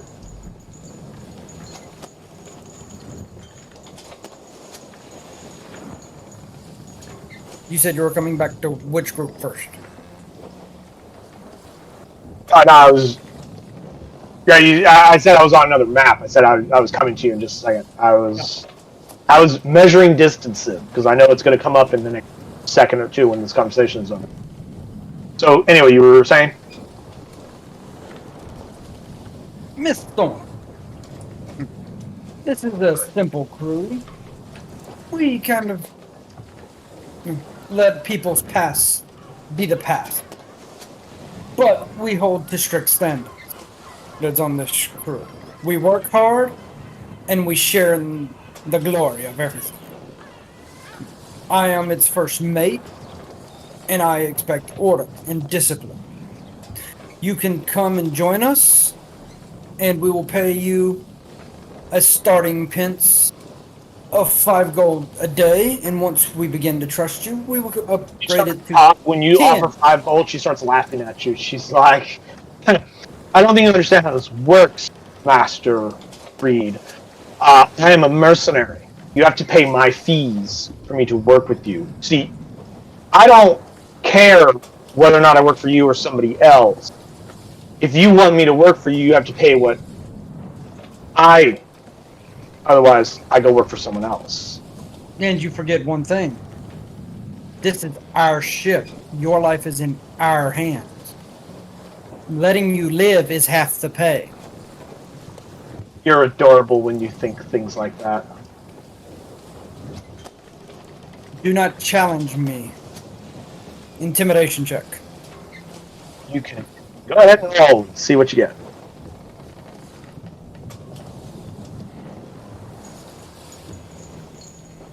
$22.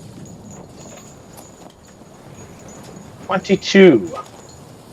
You give her like your like best death stare. She doesn't seem to be too overly bothered by it. She replies with,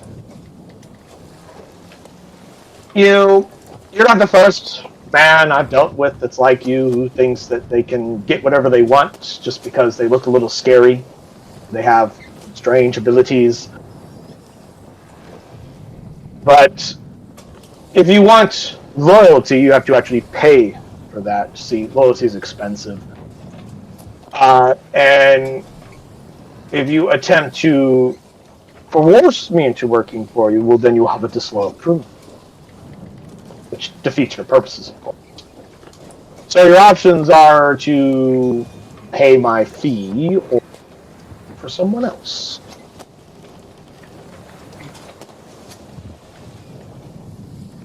Then this is simple. Crew, as I cast Thaumaturgy, we are going to have somebody walk the plank. That's a day. Initiative.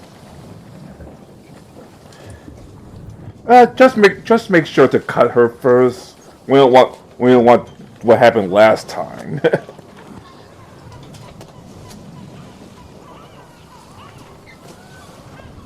Nope, just Creed. Oh, Creed's the only one involved in this combat at the moment. Okay, ignore me then. Creed, you have initiative. What do you do?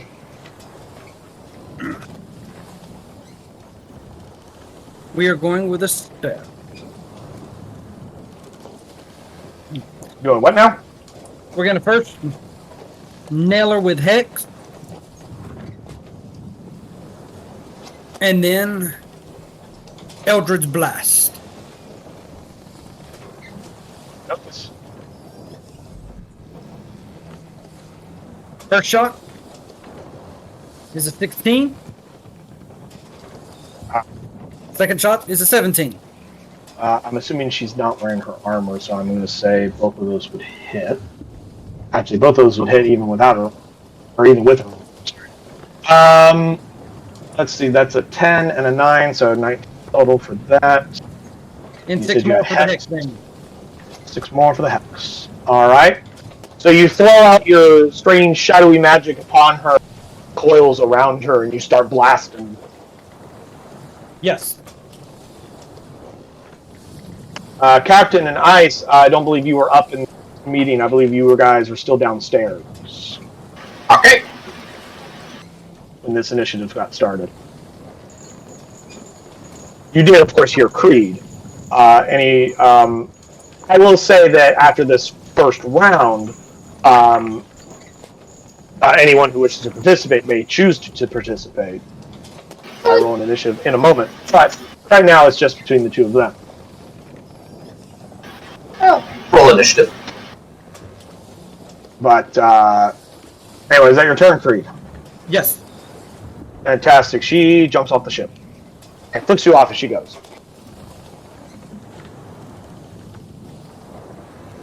And she starts swimming away.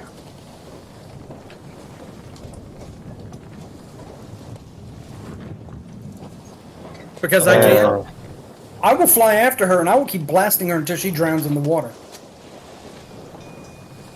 I cast message to Creed if he's hostile.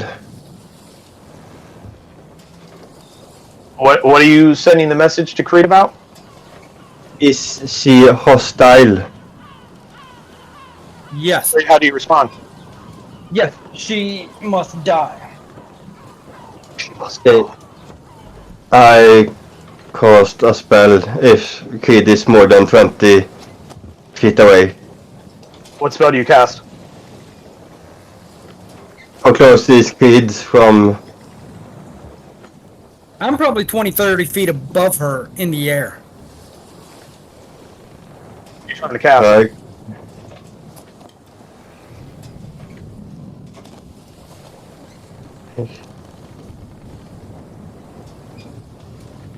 Whoa! Woo!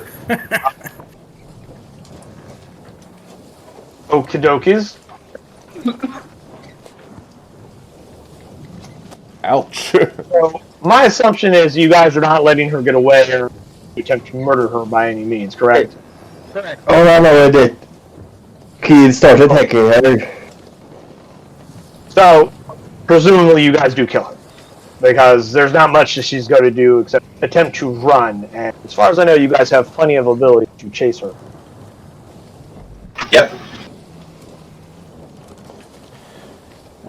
Such a waste.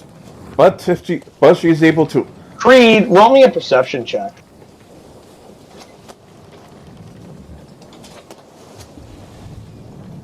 $17. You know something unusual that when you think that you get the killing blow on her body, it seemed to have disappeared. I will dive into the water and look around to make sure. Can't seem to find it or any trace of it.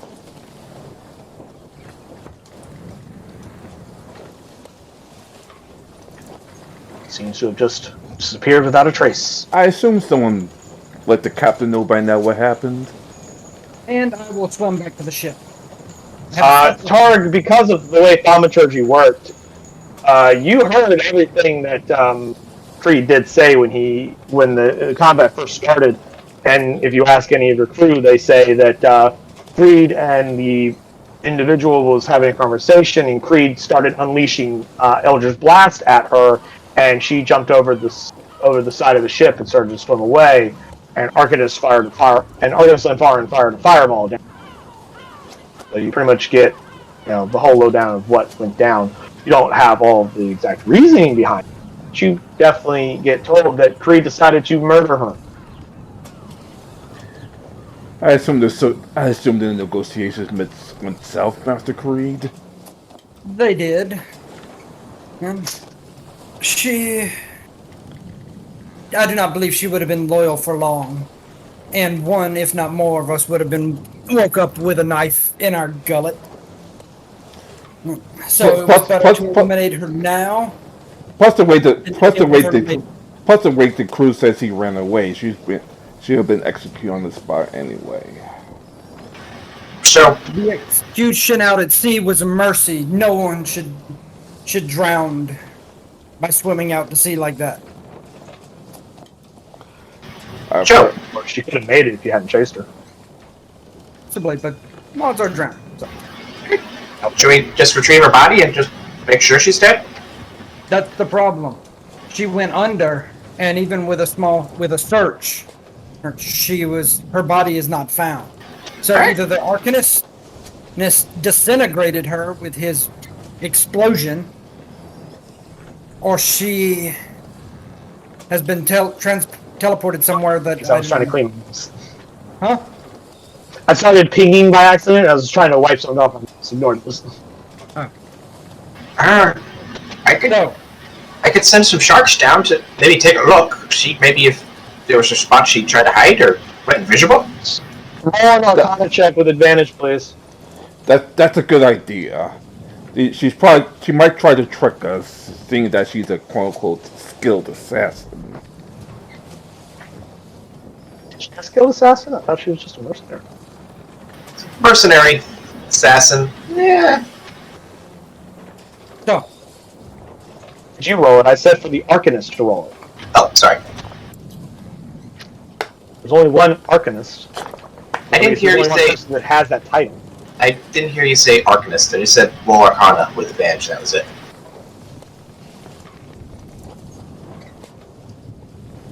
There we go. Arcanist, you're more than well versed enough in magic to know that there's plenty of abilities that she may have had that you guys were not, that allowed her to escape. And if with a missing body, there's odds are that she might have teleported.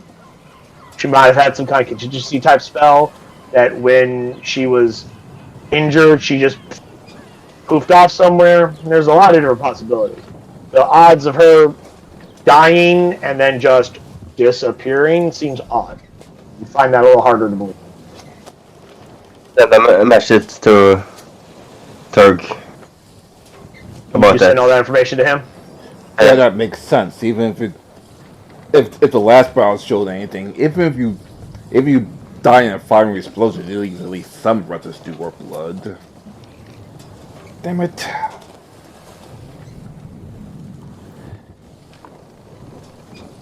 Like, let's. I guess Rose Dawn is to be on our to kill list now. Well, we pissed her off, probably, so... Probably. She pissed me off too. So we're even. Yeah. Well, You hear in the back of your mind, vengeance. She slights you, does not accept your generous offer. She must die. I'm mumbled to the sword. Oh, don't worry. We'll get him when the time comes. I'll show her voices in the head. But you know, I'm not the only one. Nothing. Anyway, gentlemen, we have The captain just randomly just turned to his sword and started patting it, and he mumbled something to himself. Anyway, gentlemen, we have a cargo to deliver. Yep. Um, Speaking of... I think we should check to make sure it's still there. I was about to go to my room to check it right now, just in case he tried. Well, she did. She wouldn't know we have a call to deliver in my room, but Doesn't hurt to check. that's a good idea. I accompany him. Oh, look, it's still there, sitting right on your desk. Tech magic, same school, everything, no difference. As far as you know. Okay, seems everything's there. Excellent. My Saffron Magic Tree will check the cargo every hour to make sure nothing happens to it. Arcanist, keep an eye out for any ships coming by, just in case she tries to come back with some friends, or somehow gets back on the ship. I don't know how. Okay. The rest performing normal duties until further noticed.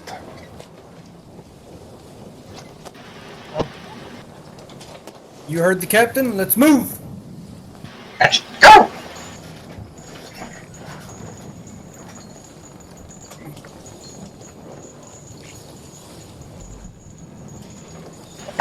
And we Never saw. mind, it doesn't- After doing some quick math, it will take you guys sailing because of the design of your ship. It would only take 8 days, but you shave off 7 due to your interceptor qualities to get from where you are to Waterdeep if you are sailing at a normal pace,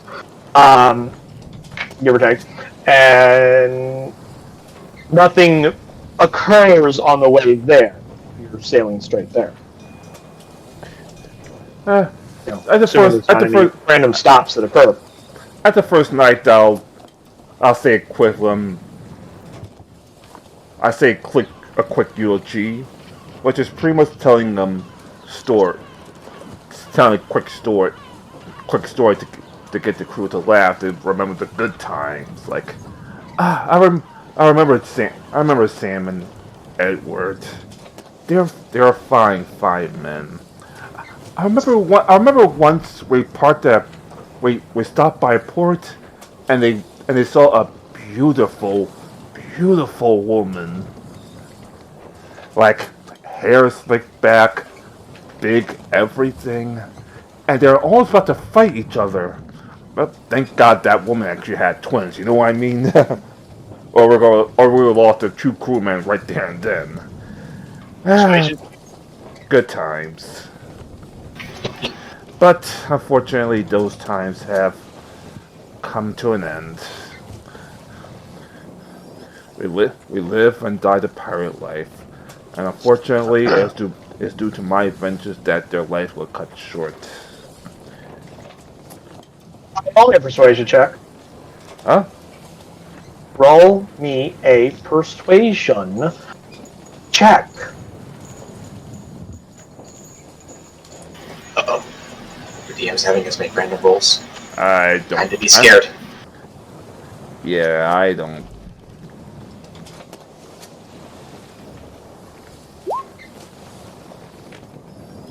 Ah, 3. Cool. You start to make some jokes, and the rest of the crew don't laugh. I'll just finish up, dude. I'll just finish up. Is there any? Sorry. Still a little annoyed by that Rose mistress today. Is there anything the crew wants? Is there anything the crew wants to say before we load these men down to the sea? Nobody speaks up. I never knew you, but you fought well.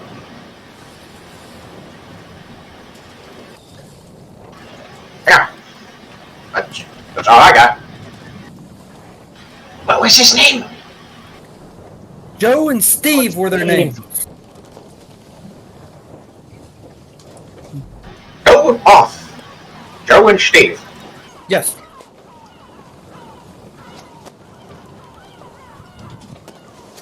So you chuck them over the side, give your final goodbyes, consign their souls to the deep. Mm-hmm. Now, I assume that during your traveling time, Argonus Lanforan is acting as lookout. Who is acting as the ship navigator during the time of who wishes to assist Nezor, who is the pilot during the traveling time?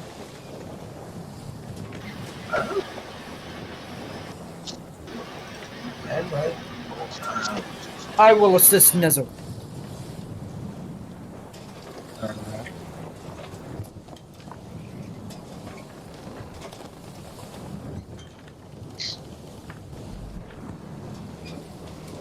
You're going to take on the role of navigator than yours. Typically, that is the role of the captain. I'm being a little bit more open-ended with some of that stuff. But let's see. I need the pilot. Well, let's see. We won't do it per day. We'll do it over the course of the traveling. I need some piloting checks from Nezor. So have him roll a wisdom check. Plus 2 for him being skilled in this particular skill, being operating of the ship, and if he has wisdom as one of his primary abilities, add another one. So it should either be a +5 or a +6. I'm not sure because I don't have his stats open in front of me. That should be a +6 because wisdom is one. No, he's a ranger. That's strength and dex. Is it? I think. Based on what Let's have access to their sheets right there. Yeah, based on what I see on your the things, that would be yeah. Primary ability, dexterity, and wisdom.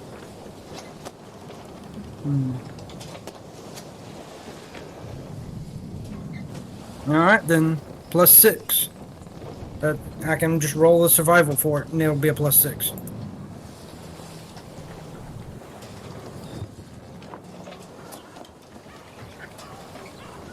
How many did you want? 5 total.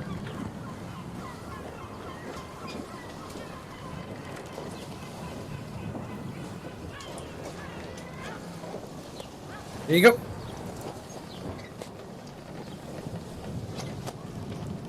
And you, Daniel, I need you to roll me 5 survival checks as the navigator.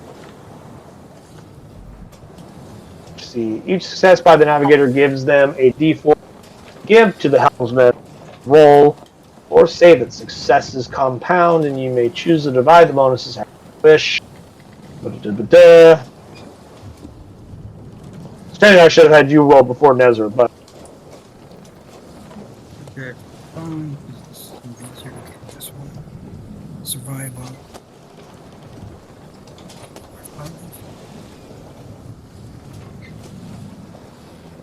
Oh, it didn't give it. Thought it did. Gotta do one more.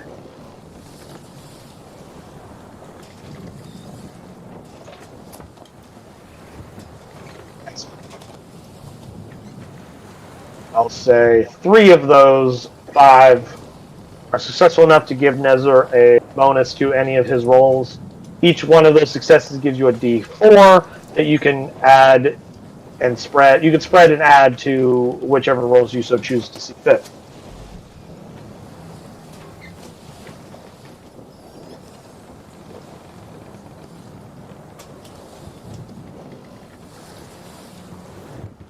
Get those that lug number up. Yes. You have 3 of them. You may use 1, 2, or all of them. Let's see. 1. In the future, I'm going to make sure we do this in the correct order. Now this will be fine.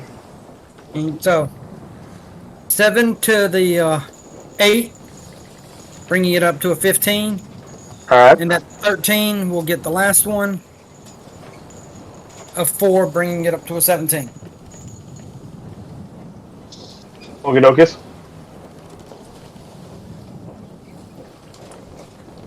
So between Creed and Nezor, the ship sails fairly well and not too many problems. You get about 3 days into the journey. So, 5 days of travel. Daniel, roll me a d12. Because you're the navigator.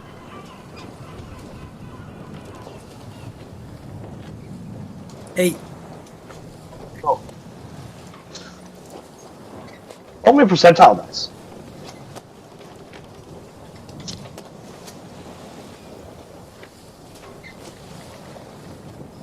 $30.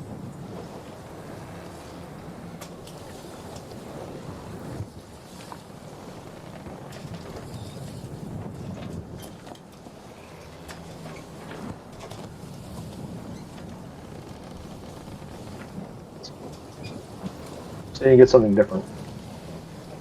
I have a table chart here that I was seeing if we can get something interesting, and what you got didn't make any sense given the nature of where you.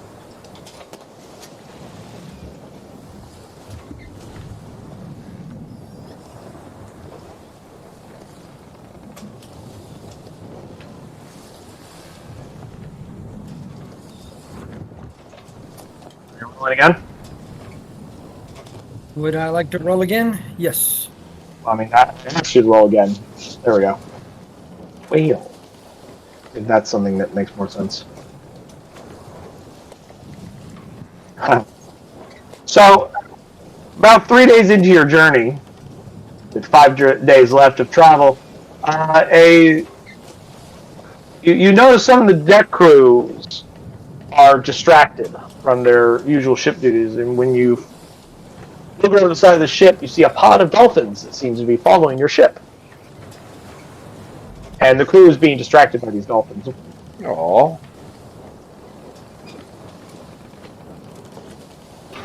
They respond as you wish.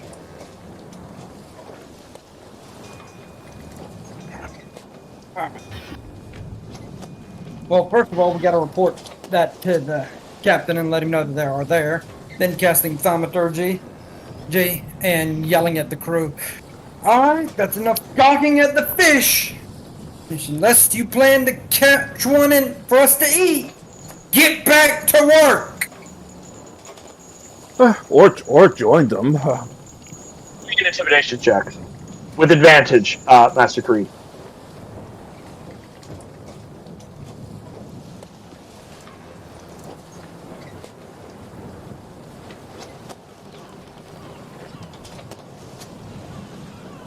That's 26. Fantastic. One of them starts to correct you that a dolphin is not a fish, in fact, it's a mammal. But as he does, he thinks better of it, and he gets back to work.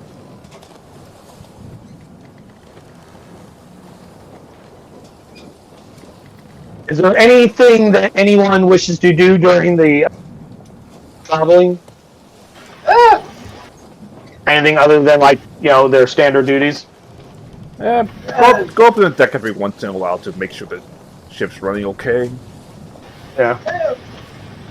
Fly around the ship periodically, like when not on the clock. I mean, more like downtime kind of stuff. Like, is there anything specific you guys want to have done that takes X number of days to do, the outside of your usual duty, running the ship, stuff like that? Aside from like setting up like the like a work area where I can eventually make potions, that's pretty much what I'd be doing. I'm just setting it up. There is kind of an area like that already. His area.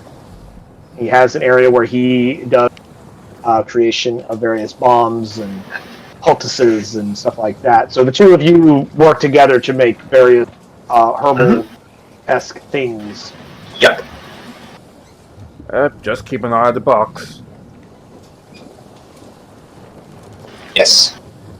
Not going near the box. Not going to go near that nice, shiny, candy red seal.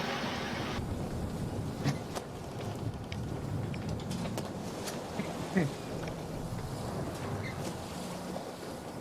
think I'm gonna have to get somebody in a moment. I want to play with it. I can sense it.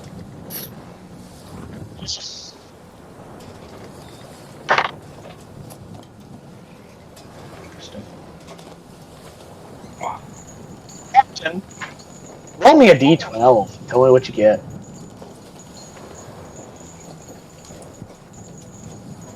I got a 4.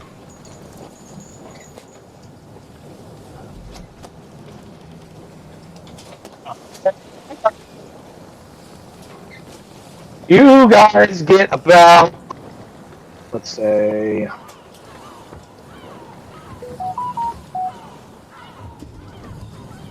about 3 days out from Waterdeep. That was a d12. I didn't even roll that one.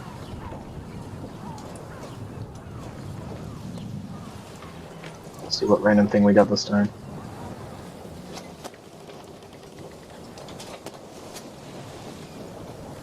Okay. I rolled a 94 in case you guys were wondering. So, 3 days out. So this is 2 days after the whole dolphin. The four of you wake up to the crew all standing in like a circle around three crewmen. These three individuals are claiming to be starting a mutiny. They're like, mutiny! We're taking over the ship, and none of you can stop us. And like the rest of the crew are looking down at them like, and then they see you guys come up, and they're like, What in the blue hell's going on? Vol comes over and says, Captain, these three idiots are attempting to have decided to throw a mutiny. Not only them; it's literally just the three of them. And they think they can take you and everyone. Needless to say, none of us are taking them seriously at the moment. We were waiting for you to come up here. We were busy being confused. That's your great. They can take his mom. I shit you not. Number 94. 3 idiots decide to throw a mutiny. Just those 3 idiots. They think they could take the captain and anyone else. I'm gonna go forward. Oh my Casting God. thaumaturgy. Really? Y'all wish to challenge me and the captain then for control of this ship? There will be order on our ship. And if you do not back down now, y'all will die. With advantage.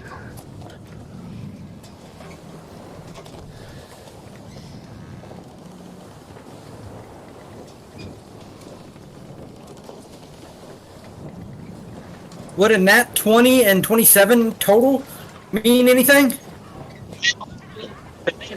Their lower intestines, as well as their bladder, all over the deck, and they're so intimidated that they also immediately start cleaning it as quickly as it's coming out.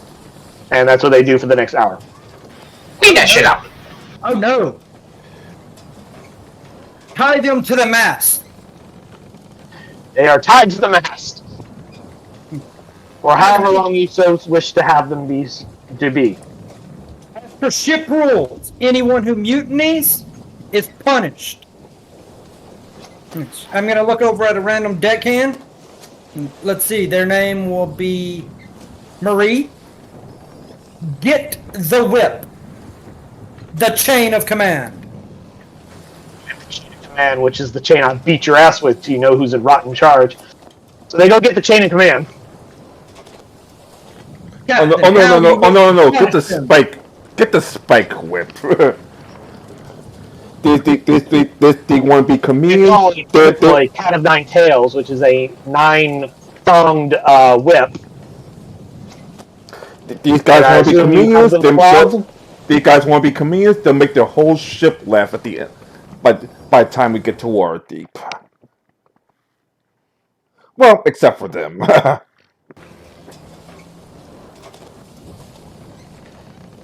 The flag, correct? I will hand the captain the flogging whip and Give me a wisdom saving throw while you're flogging them. Who, me? Yes, you, my friend. Captain, the last few days you've been feeling... The last few days you felt... pent up almost. Like, because... ever since the fight with the were-rats and the were-boars and all that at the rat's nest, you've had this sense of pent-up aggression. And feeling closed off and numb almost. And as you take the cat o' nine tails and flogging these guys, you start to get angry. Angrier. And angrier. And the rest of you notice that at a certain point, the captain starts to take it really far, and that if someone does not intervene, one or more of these men will not live. I'm gonna go up to the captain. Meanwhile, Captain, you're starting to feel better. You're starting to get more excited as you start to hit him again and again and again and again. Right. Captain. As far as it is slashing at them, you keep at it, they'll be dead. And you won't be able to enjoy slashing them again. Right.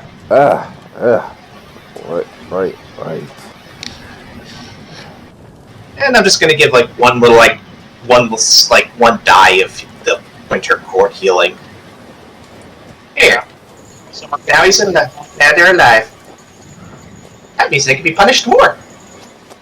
You know, will die, but not enough to nullify the punishment. Yeah, enough to keep him from dying, but not enough to nullify the punishment. Yeah. Captain, as Ice kind of intervenes for a moment, is like, whoa, hey man, simmer down for a second there. You suddenly, come out of this strange haze that your mind was in a moment ago, and you realize that you've been seconds killing a member of your crew. Damn. stepping forward. Doctor, take these men below, treat their wounds. Give me a second. What's her name again? Vola. Lock them in.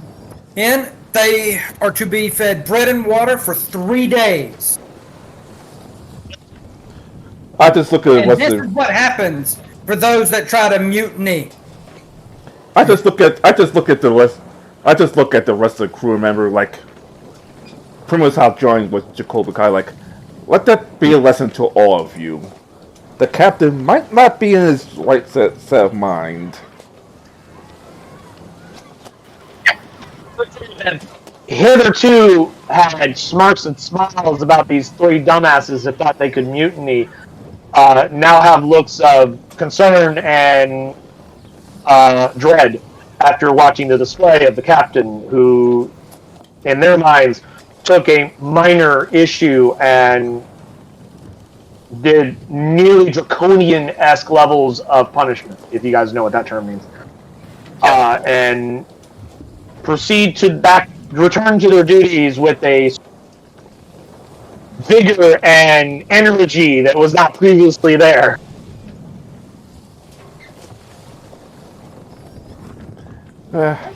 Also, I forgot to mention earlier, Creed, change your alignment to evil for me, please.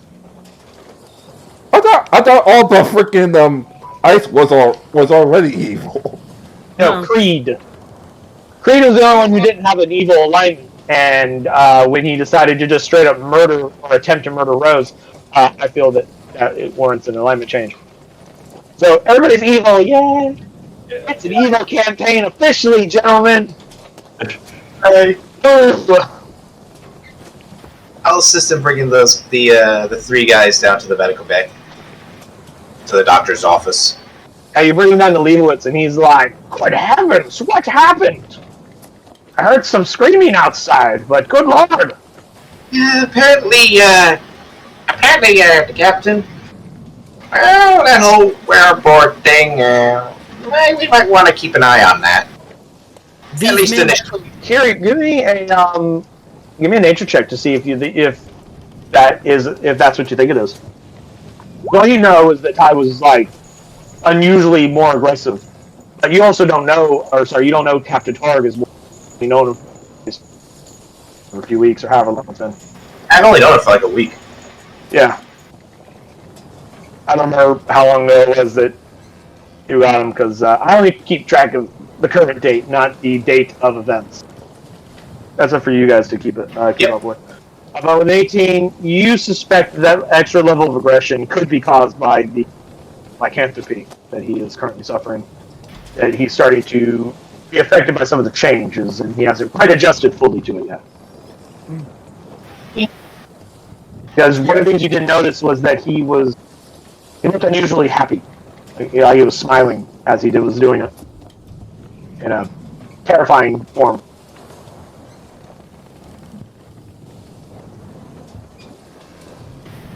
But Leibowitz and you and the doctor both take time to treat their injuries, and eventually Vola will, take over them, since she was randomly selected to be assigned to being their prison warden, which she does without any issue or complaints, which is what she does, given the nature of who she is. Once they are locked up, I will go down there. Are they conscious? And 2 of them are. One of them, the third one, got the worst of it, so he's not currently. I will sit down, and I want to ask, why would y'all mutiny? What have we done to offend y'all? Persuasion with disadvantage, because they're very terrifying.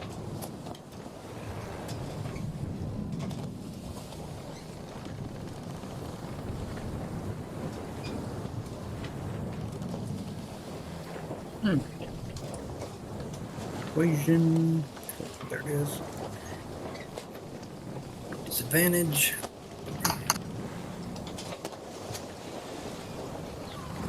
$10. That's what the dice says.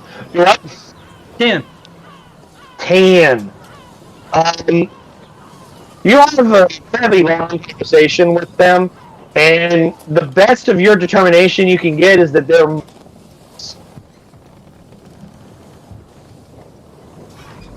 that had no idea what the hell they were doing, and you also think that they're rather new. That they don't know how things work on a ship, and they thought they could take over because they're Well, I'm dumb. going to spend about 2 hours down here talking to them about the folly of it and trying to see why they did it and what can be done to improve the scenario. So this doesn't happen again. You get the sense that they probably won't try this nonsense again. Not after this little event. They have learned the errors of their foolishness. But that's where I will be for the next few hours after the beating. As time goes on, unless there's anything else anyone does, after another 3 days or so, you guys will eventually arrive in the port of Waterdeep, also known as the City of Splendors.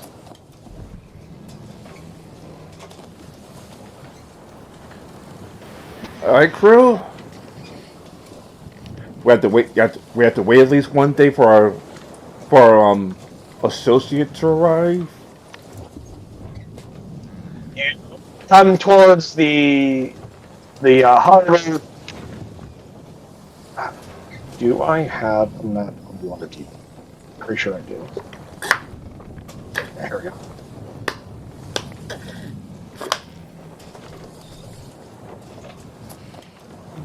It's popped in Discord. This is a map of Waterdeep.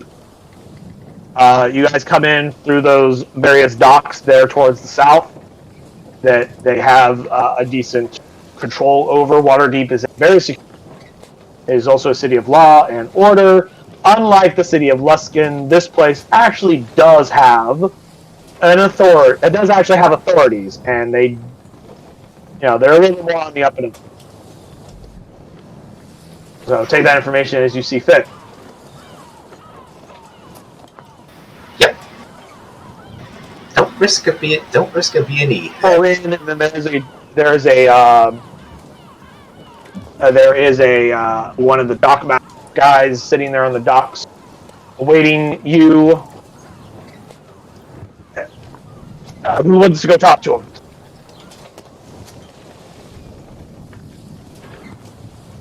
Hello, sir. We wish to park our boat here.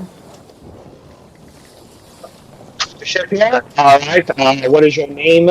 What is your name and the name of your ship, as well as what is your business here in the Waterdeep? Mr. Smith Johnson, and the ship and the ship is the Ice Scavenger.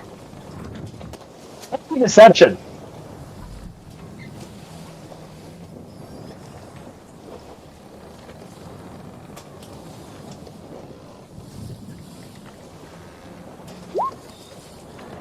My damn it, 13. He looks at you for about a second, and then he starts writing stuff down on his paper, and he goes, "And your business here on the Waterdeep, Sam?" Just dropping off a package. Delivering of package. Do you have a cargo manifest? Do we have a cargo manifest? I mean, a cargo manifest is literally just a paper that lists what you have on your ship. It's something that your core master would have on hand.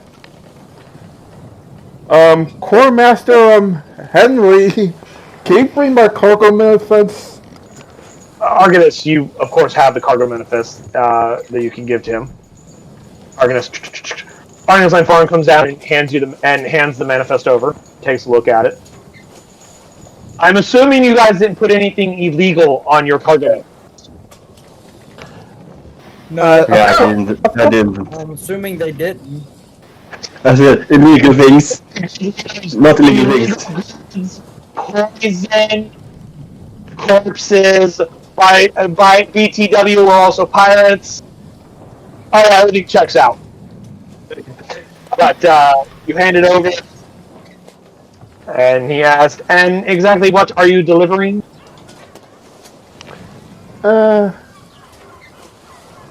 Just a small package. What does the package contain, Captain Johnson of the Ice Gatherer?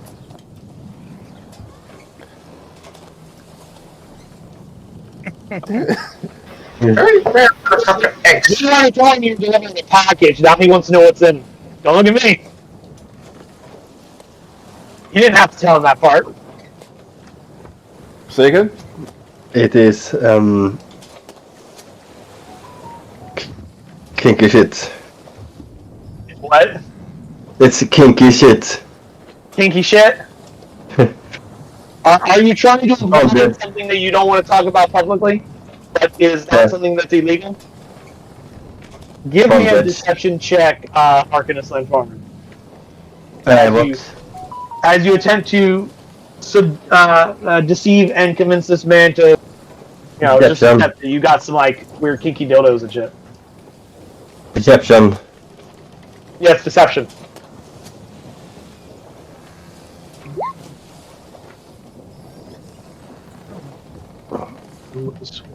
That one. 21. It's pretty good. He just goes, quotation marks, kinky shit delivery, end quotation marks. Chicka wow wow. Excellent. I assume you have the your fee, your docking fee. It will be 5 gold a day. I handed the Okay. 5 gold. How many days are you planning on staying?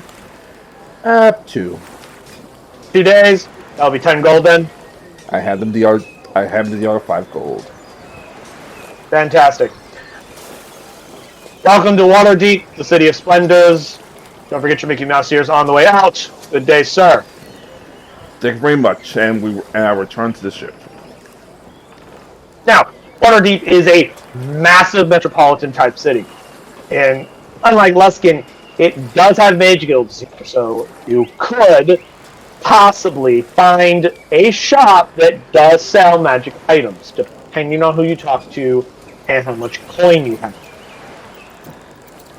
It also has a multitude of different temples and churches dedicated to a massive plethora of deities. It is also a very multiracial city. Most of your crew, if you give them leave, are fairly comfortable walking in and within the city. This is a city, however, that does have, actual government, authorities. It's a lawful city, so walking around armed to the teeth, right way to get noticed by the local cops or guards. So, take that information as you see fit. Captain, do you give your crew leave? Alright, crew. You have 1 day worth of leave. Try not to take anything more than a dagger with you. And try not to break the law. Captain. It's strange for a captain pirate. It's strange for a pirate captain to ask us, but we do have we're here for a job. We just have to wait a day for our clients to arrive. So as a reminder, you owe your crew their payment. You've sailed for 7 days.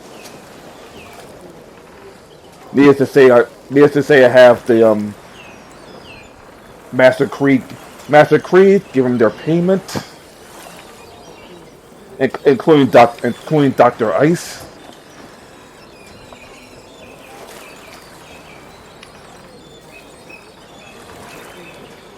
Master Creed? I don't know how much you pay your senior officers, but for your junior officers, they are skilled crew. Each of them get 5 gold each a day. and your unskilled crew gets 1 gold each a day. And last I checked, because you have not hired any additional deckhands, you only have 18 deckhands right now. So, Creed? I'm taking it out of the stuff. But everybody gets their pay, so the unskilled, so all the deckhands are getting 1 gold per day, times 7 days. Then we have our 8 retainers at 3. Then the officers get 10 gold a day for 7. So, just on calculations, your total for your deckhands is 106 gold for the whole journey. 280 gold for your retainers. and that means 2. That's 70 gold per officer.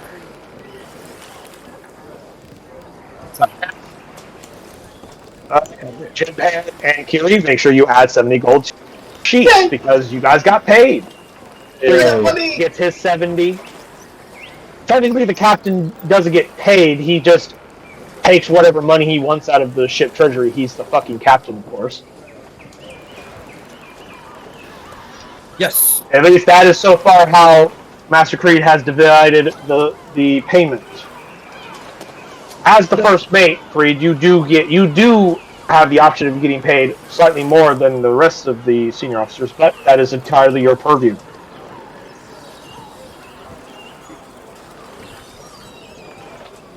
Alright. Also, the 3, I will let Vola go on on shore leave. I will stay with the 3 prisoners and guard them myself. This is my failing as the first officer.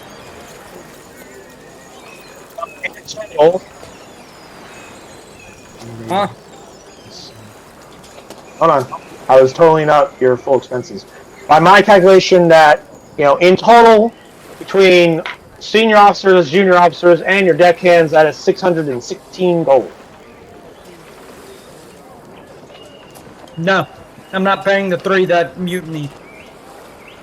Okay, so each of them are losing.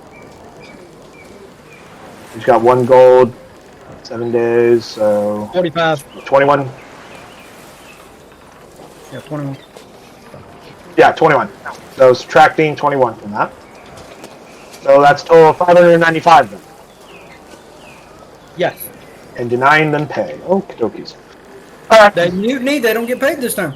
Well, I'm not judging, I'm just clarifying. So, make sure you guys mark that you have paid that to your crew. Vola, when you give her leave, her along with Nezor and Drusilla stay on the ship. They don't go out into the area. Leaving so he does take time off the ship. As well as Ryota, and of course the Songbird sisters, they disappear as soon as you say you can go, as well as Stormbreaker.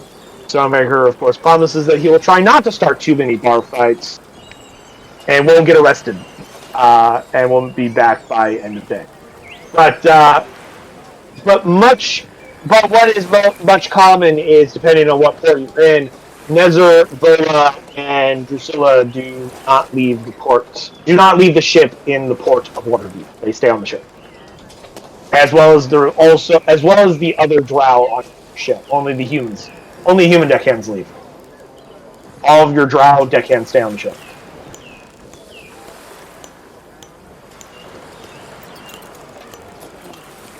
Is there anything special that those crew members would like to be brought back? On the ship? Let's see. Drusilla. She says that anything that she wanted, she's already given that to Ryota, being the bosun. His job is to reacquire supplies. And so any kind of specific like delivery, hey, go pick this up at the store kind of stuff, they would have already talked to Ryoto about, and he would already be taking care of that because that's one of his job duties. As long Is as to do what now? as long as somebody is making sure that any item that they want, because they're not leaving the ship due to racial profiling here, that is fine. I just want to make sure somebody does take care of them too. Waterdeep is a lot more of an open and accepting kind of area, but Volodnezer and Drusilla just don't feel comfortable in certain points, just due to reasons. Even one that's supposedly open-minded, they're just like, that's not to take the chance, we're just going to stay on the ship. Yeah. But I'm trying to at least keep crew morale and let people know that the officers actually do care and it's not just horrible beatings we're doing. Some of us actually care. Aw. That's why. Please check. Well, some of us are staying with prisoners. Me. Yeah. While he's doing that, Kiri and Jimpan, or rather Ice and Arcanus and Farid, is there anything you guys are doing while the ship is in port? Well, I suppose I would be just walking around town trying to get a good lay of the land. Maybe open up the actual water. Is that it's a very beautiful, very large city. You get a few people stare at you because most of them haven't ever seen an Aerocrocodile, but you don't sense any kind of danger. It's more of like, what's that? I've never seen one of those. What's that called? I think it might be called an Aerocrocodile. They're quite a rare creature. Kind of like that. Like, there's a few scholarly people, a few upper class, lower class, middle class. You see a lot. It is a very large metropolitan city. Okay. So, nobody bothers you unless you're bothered by random stares and pointing at what the fuck is that thing? Kind of a thing. But nobody overly aggressively bothers you. Okay. So, I suppose what I'm going to be doing is something first, go around the shops, get an idea of what's available. And I'm guessing City of the Dead is a graveyard. I'm guessing. Yes, that is the graveyard district. It's what? That is the graveyard district. Yes. Okay. But yeah, you can pretty much find any kind of shop or goods. There's a lot of trade that comes in and out of Waterdeep, both on land and by sea. So if you're looking for something specific, unless it's something illegal, you can most likely find it. And if it is something illegal, you could possibly find it depending on who you talk to. You'd have to go talk to the right people. The black market in Waterdeep's a little bit harder to find than it is in Luskan, because Luskan, it operates almost openly. In Waterdeep, they actually have to operate underground, so to speak. And you're not super well versed in the ways of the underground network, at least not in Waterdeep, to find it easily. Not your character specifically. Alright. Hang on, I'm just being called away for something. I'll be back really quick. Okay, we'll come back to you in a moment. Jimpan, Arcanus and Farin, is there anything that your character is doing whilst in Waterdeep? This is a very wealthy town, so even it's its lesser sections of the town are still quite nice. It's a very clean town. It's a very nice town. It's a very well kept town. I followed the sisters. You gotta go hang out with the sisters. Songbird. All right.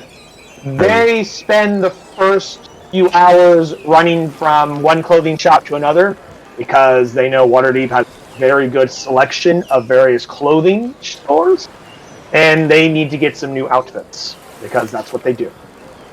I'm looking for new outfits for myself as well. So you guys go on a shopping spree montage. Fantastic. Yeah.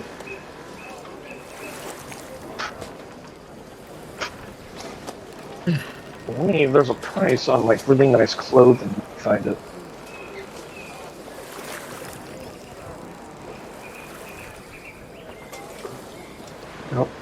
Nope.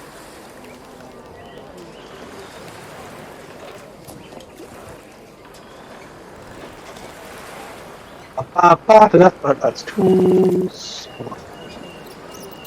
Weapons. Here we go. Shiny stuff.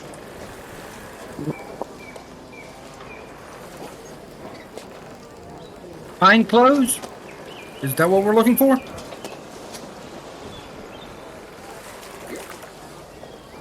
So, trying to find where it is in here. It's 15 gold per outfit.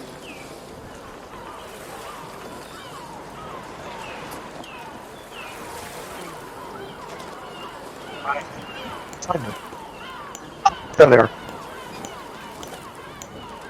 Yep. I'd see the sisters. They buy some costume clothes because they are bards and minstrels, so they use those for their performances. Artists like Barring, if you would like to purchase a set of very fine clothing, it is 15 gold, as Daniel said. But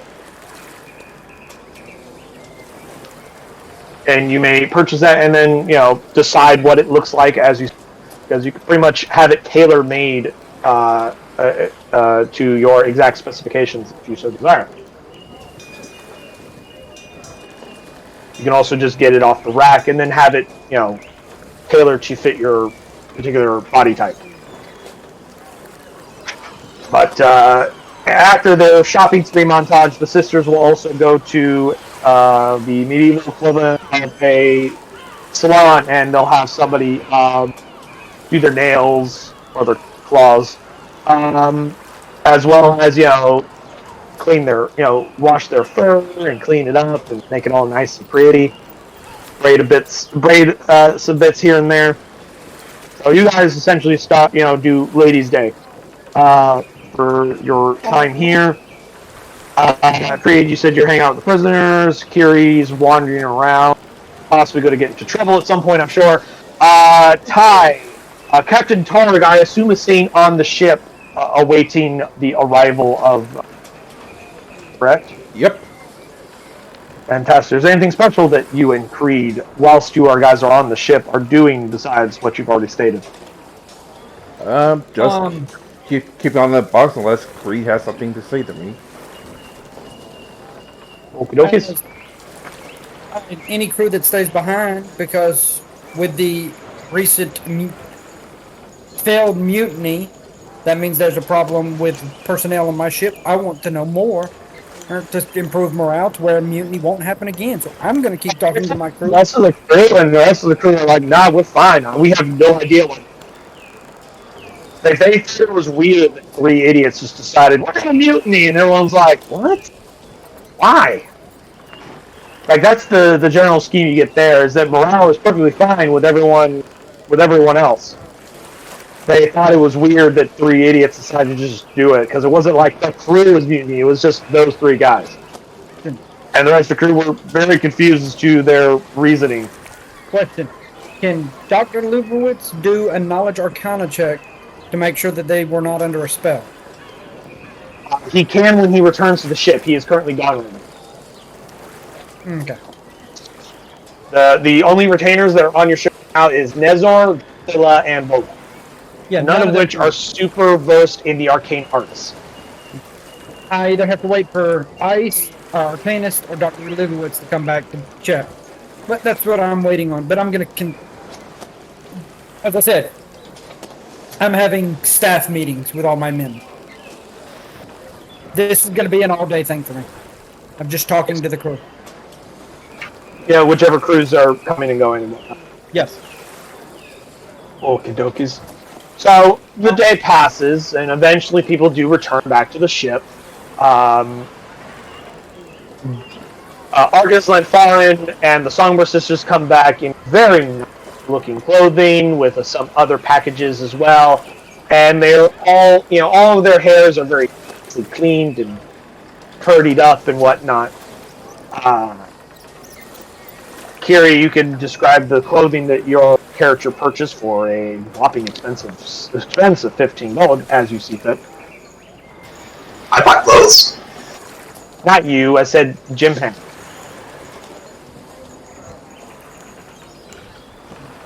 Okay. Uh, I said that you and the Songbird Sisters returned, and describe and you can describe the clothing that your character bought if you so wish. He must.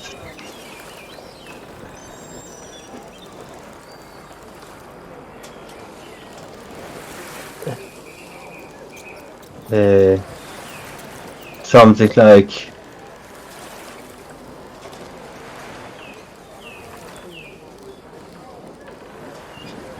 Any mention of what you see in your mind? something like this.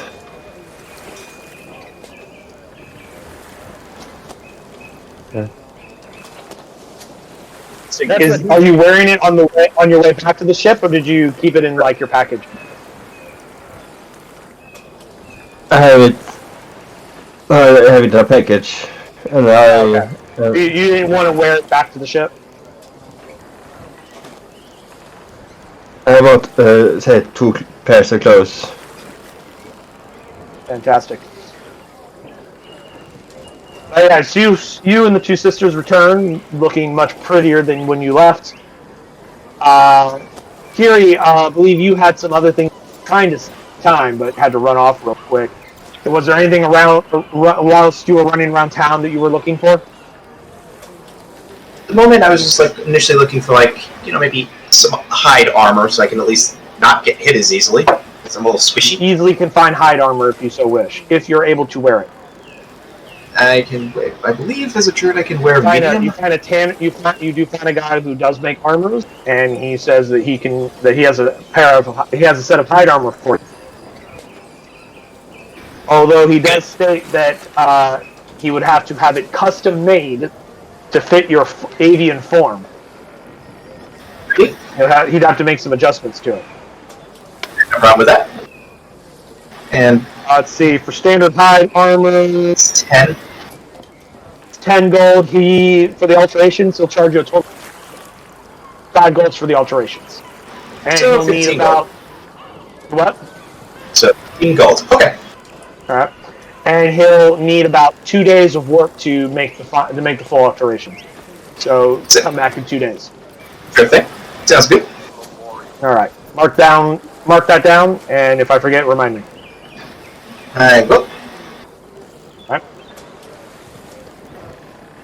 Unless there's anything else anybody is doing during the day, I assume you guys arrive back at the Stormbreaker, or the Ice Gatherer, as somebody called it, by that evening. I was like, we're not going to actually tell them the real name of our ship. Well, I mean, I assumed you would. That you wouldn't tell them, I mean. That you would lie to them. I assumed you would lie to them. Especially at Waterdeep.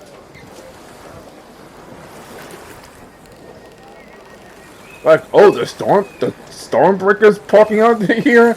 Let's get some guards up in here real quick. I mean, that's assuming that you have any kind of reputation to care about.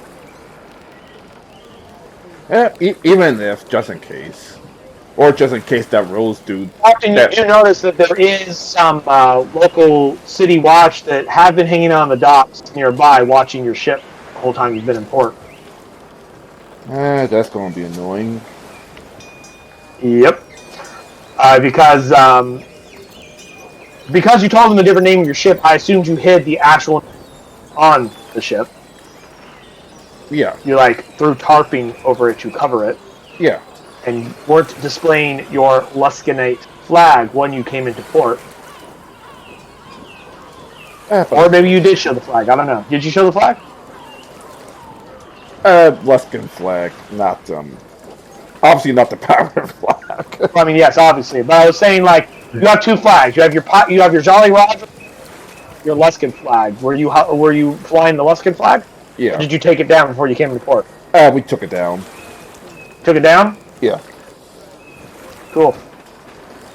So yeah, you there's a small group of Water Deviant City Watch that have been watching you guys since you came into port, because you guys are super suspicious by their standards. They haven't done anything yet, they're just watching you. Yeah, just keep an eye on things and try to ruffle any feathers until the job is done. Or just try to not to ruffle any feathers altogether for now.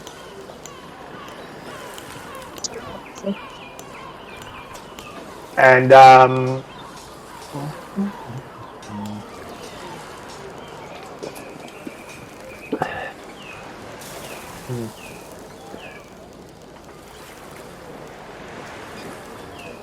but yeah, so everybody eventually arrives. What do you guys do when you all get? By this point, everybody has returned. It is, starting to. The sun's starting to go down, getting close to sunset. It is sunset. Okay. All right. I be heading back onto the ship and going to talk shop with Dr. Lowitz. He also arrived, and he has a new. He has some new stuff that when you walk into the place, Madoodle, whose name I forgot off the top of my head. I'm just gonna change view here. He is. He's already making a lot of stuff that he just recently bought. He bought some new supplies. All right. Dr. Arcanus, can I have a moment with y'all, please? Sure. What do you need? After doing some investigation, the crew these people were not unhappy to begin with. I would like y'all's opinion on stuff. Could they have been manipulated through magic? And if so, can y'all detect any traces of it? I could try and see if there's any traces of magic on those crew members. I could do that, no problem. If y'all don't mind.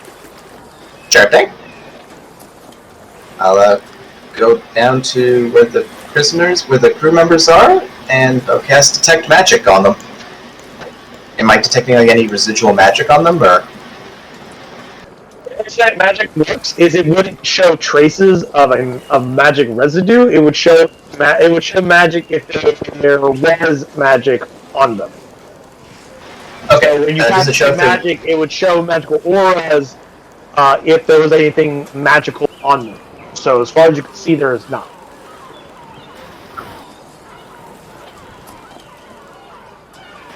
Okay. So, in the last few days before the mutiny, was there anything that you noticed that was different? Was there some things that seemed off? Not that was from my knowledge. No. Were there any? And you we're asking the 3 crew members. Did y'all feel off or anything for the few days beforehand? Not really. It just seemed like all of a sudden there was like a switch got flipped. From what you gathered, they weren't unhappy. Do you suspect that Rose chick did something? Rose. What you've gathered by talking to them and most of the other crew that those 3 just weren't very bright. They were pretty dumb.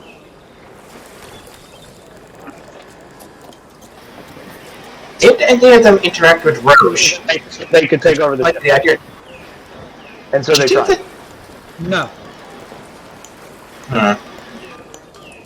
So, I just wanted to confirm that odds are that we cannot find any magic, and these 3 are idiots. That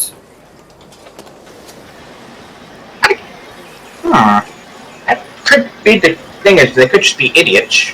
Only other thing I could think of is outside of magic doing some stuff to them, they were maybe ingesting stuff that had some sort of mind-altering effects, but... The dime bag!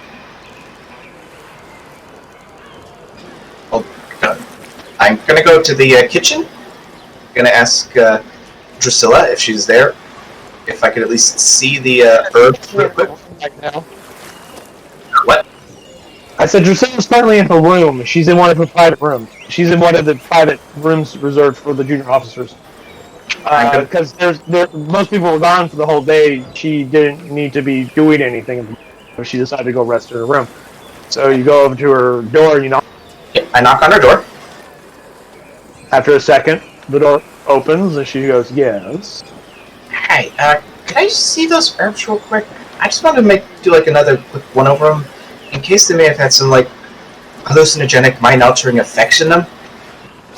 What now? I figure out why 3 idiots thought they could do a mutiny. Drugs or soldiers says because they're dumb. Yes, but even if they're dumb, you figured they could see like person cast magic, big strong man of muscle. You'd think they would at least pick up on that. So They're new. They want to make sure they're not dumb and high.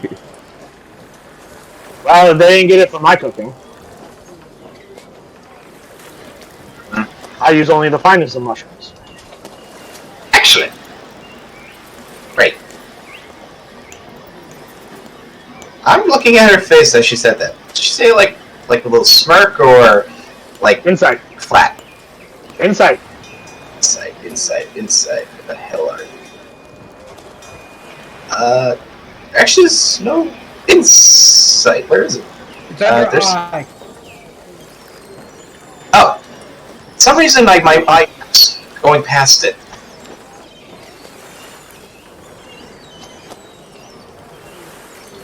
We have 16. A moment.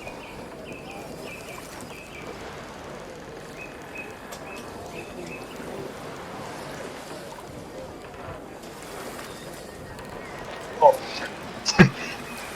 You look at her, and the way she says, "I only use the finest of mushrooms," she's being sarcastic because she uses just standard fucking mushrooms. And that she doesn't really take that whole situation super seriously. In fact, you get the impression that she thinks you guys are looking way too deep into this, and she thinks you're just wasting your time. She waits quietly until you walk away to go back. Yep. I'll just walk back and Just shuts the door slowly as you walk away. I'm just trying to think back on the herbs in question. Like, granted, it was kind of nighttime when I got it, so I hope They were not herbs. They were just standard spices. Okay. Common Spices. to lust. Alrighty. Nothing hallucinogenic about them whatsoever. Well, at least I didn't cause the riot. Well, I'm just gonna go to the those crew, the 3 that did this. Are they still on the ship, or did they leave while I was away? they have not left the ship since you've been in port. Okay. Head down to the brig. You don't have a brig. You have a place where you stand, Alright, I head to the place where we're holding them. which is down in the hold. Where else are you going to keep them? Ice. What can we do? Well, best I can tell is that it's more than likely not the spices that I brought back that had any effect, so I'm thinking it might not be a hallucinogenic, mind-altering food ingestion thing. I'm really starting to think it is just that they were dumb. Really, really dumb. Like, you cast magic, you cast fire, big meat muscle. I'm not the smartest thing in the world, but even I know that's not something you want to go up against. It just means that they need to be trained better, and that is on me. So when they get out of here, it will be my duty to train them better to where this won't happen again. Thank you for your time, and y'all have a great day. You need any help? You need me to teach them to read? Are they that dumb? No. We are good. Okay. Alrighty then. And then I'll just head back to, like, one of the quarters. To the kitchen area. Not the kitchen, like... Yeah, I'll just go about the ship then. Go rest on my perch.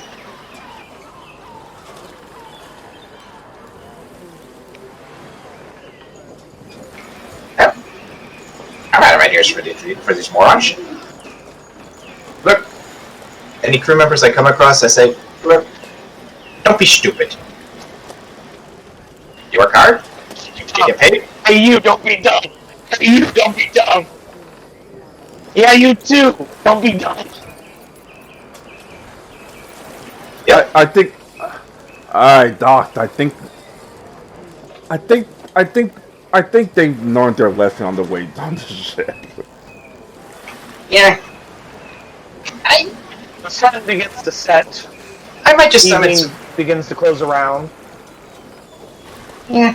I might just summon some animals for them to hug or something just to keep morale up. You know, emotional support dire wolves. No. There is a such thing as emotional support dire. They're animals. I don't care. No. I don't Not know. on my ship like that. Okay. You've been outvoted by the first mate. Okay. Went off the ship.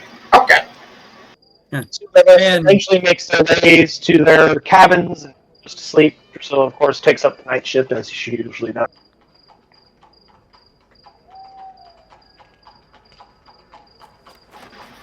Out of curiosity, where exactly do we sleep on this ship? Is it like room 5 or? That's up to you guys. I know where everybody's room except yours is, Kiri. I don't know where you sleep. Obviously, the captain Most sleeps in of his own them on quarters. ships, you just kind of hang up hammocks wherever you can, and in certain areas. So down in the cargo hold, there's usually hammocks hanging up, and when you're not sleeping, And that was like all of the officers have their own private quarters. Well, the taxi sleep in the same room, but other than that, all the officers have their own quarters. I don't believe there's ever been a discussion on ICE having quarters or not. So as far as I know, you sleep with the rest of the deckhands, unless somebody just wants to bunk with you. They're willing to bunk with you. Well, I you sleep can have with mine. I'm decking with the bunk. Are you just going to barge into your store's room? Like, I'm sleeping here now? I sleep with the deckhands because I'm now going to sleep with the deckhands. He can have my room. I am now Okay. annoyed that they. So I'm going to be more with the crew. Sits down with the deckhands. You find him his dead body the next morning. Kidding. Just like, and stab him in his sleep. But no, jokes aside though. Captain, when you go into your cabin to lay down and rest, you find that there's a figure sitting at your desk. Find a cloaked figure sitting at your desk when you walk into your cabin. What the? I draw my pistol. Who the hell are you? I'm Gaius, Captain Cord. Your ship isn't very subtle. I decided to come in unannounced for my package. And he holds up a pouch of coins for you. Just to be clear, Next time you should be more subtle, and I wouldn't have to sneak in. Your ship's being watched. Yeah, we And he know. just takes the coins and he puts it on your desk. And he takes the box and he slides it into his hands. Just to be clear, who's the one? Who's the one who ordered the box in the first? Sorry, who's your contact in Lexington? I'm trying to. My mind's dead. Sorry. Captain, obviously you know better than to be asking questions. I'm not going to tell you who my purchased the box, nor who sent the box. I see the seal's fully intact, so good job on you. Well, at least you know. Anyway, At least you know that much. without anything further to do, I'll be taking my package and leaving now. And he starts to walk towards your window, which you notice is standing wide open, and he climbs.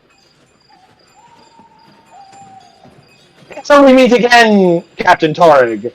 And he jumps out, and then you hear a small splash.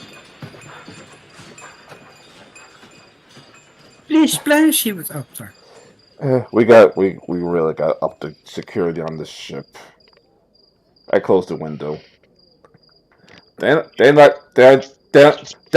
Hanging right above the window going, we knew he was there, Captain. We thought you did too. And they climb back up onto the deck. I'm just kidding. say again? I'm kidding. Oh boy. Anyway, I'll go to Master Creed to inform him what happened. Just go wake him up randomly. Hey, Uh. Creed, wake up. Yes, Captain. It looks like they it looks like our client took the package right out of my room. we really got up to security on this ship, and someone could actually walk into my room to receive the package. All right, so we will need to talk to the Arcanist and our bosun so we can upgrade the security of your room. Upgrade the security of the ship. You also had a night shift that was watching, and you did inform them it was a person that you were expecting to arrive. Anyway, it looks like the job is done. So, guess that the second day. Now 40 platinum higher than you were. You got here. Hooray! Yay! Yay! So I guess as soon as we clear the 2 days, we can officially leave. So what are you guys gonna do for 2 days?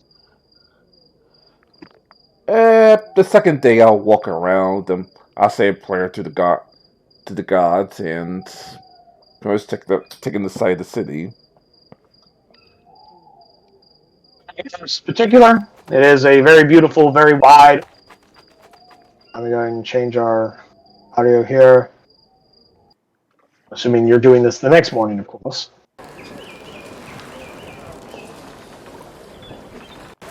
Obviously, I'm not going to cause any trouble this time. Just go back and Right, because the City Watch of Waterdeep is badass and will kick your ass. Or at the very least, make it very difficult. Yep.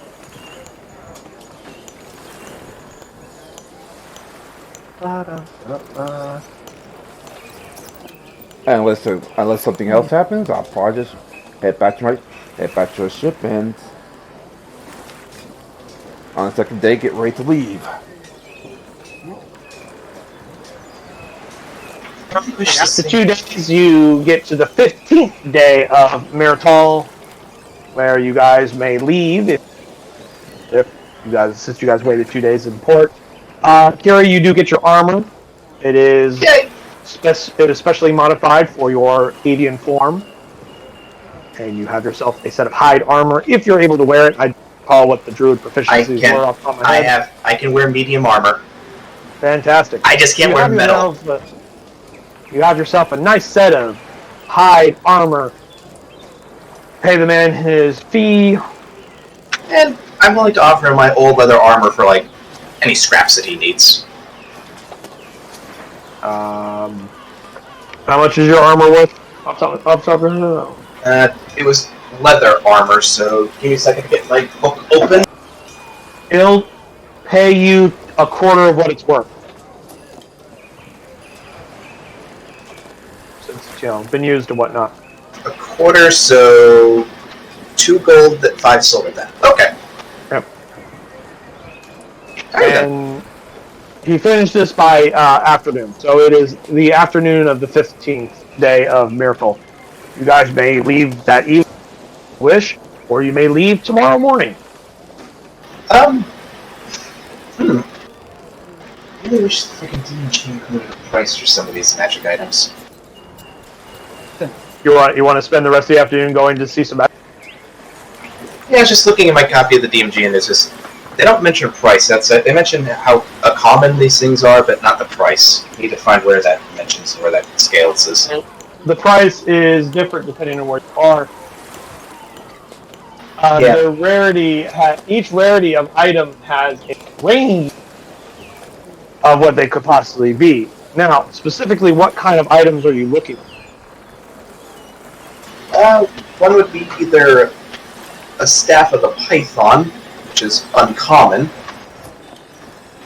Or never mind, scratch that. That's a wondrous item. So not finding that's uncommon. Uncommon items can range anywhere between 101 to 500 gold. Okay, so definitely holding on to that then for the time being. And that's assuming there's anyone that has that for sale. That too. But you go to the really upscale part of town where there are a few where wizards do have some magical items for sale. Nothing higher than uncommon is currently for sale this time. Okay.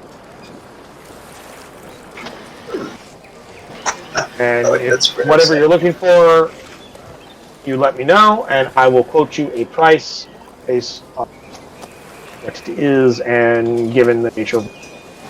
It would be a Staff of the Python. It's uncommon. Okay. Basically, I can turn that staff into a giant constrictor. I mean, I know what it does. Okay.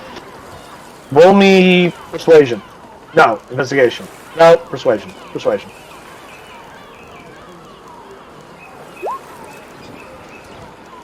Cool.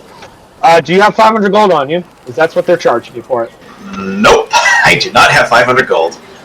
Then the person very rudely but tactfully tells you to get out of her store because you are a cheap vagabond who cannot afford this. I leave the store. I You use my wings to fly a bit, and I give 4 middle fingers. The lightning bolt comes rolling at you. Roll initiative. I'm just kidding. But yeah, most of your magic items are going to be fine and expensive. Waterdeep does have some for sale, but like I said, they're going to be expensive. Okay. Good to know. We know it exists. Note to self. Resist Anything else temptation. anyone else wishes to do on your last day being in port? Presumably. Captain. Hi. Yes. Green skin. Second? You. Okay. Now, before we set sail, I have a suggestion. We can. There are 3 that are in the hull. When we leave port, we can have them repledge loyalty to the ship, with the caveat that if they break this oath, they will be executed on the spot. Or they have the option to leave now. Oh. But that is all up to you. I guess I think a second loyalty players will do nicely. Then we will do that in front of the entire crew so they can all hear it.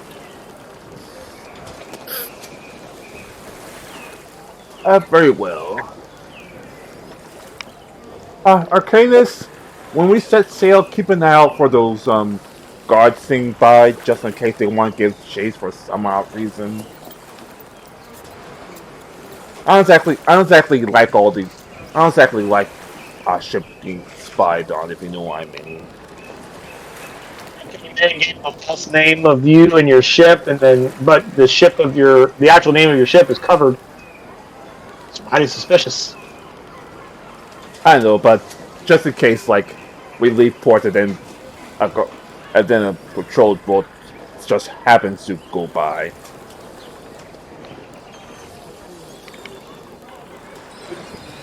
So you guys do the loyalty pledge. They will repledge their loyalty. We'll do the loyalty place when we officially out. Oh, that's right. We had to do that here before. You can do it anywhere. I mean, regardless, though, for the sake of brevity, they repledge their loyalty. Unless you guys just want to get rid of them, up to you. That's your call, Captain. Alright. Just know what that means. Next time, I will not stop, or I'll just have Master Creed do the job for me. Depends on the thing. Do you understand? Okay. Captain, my captain. All right. Then back to your post. All right, Well, we came what we transfer have. working. We came what we have. We came what we have.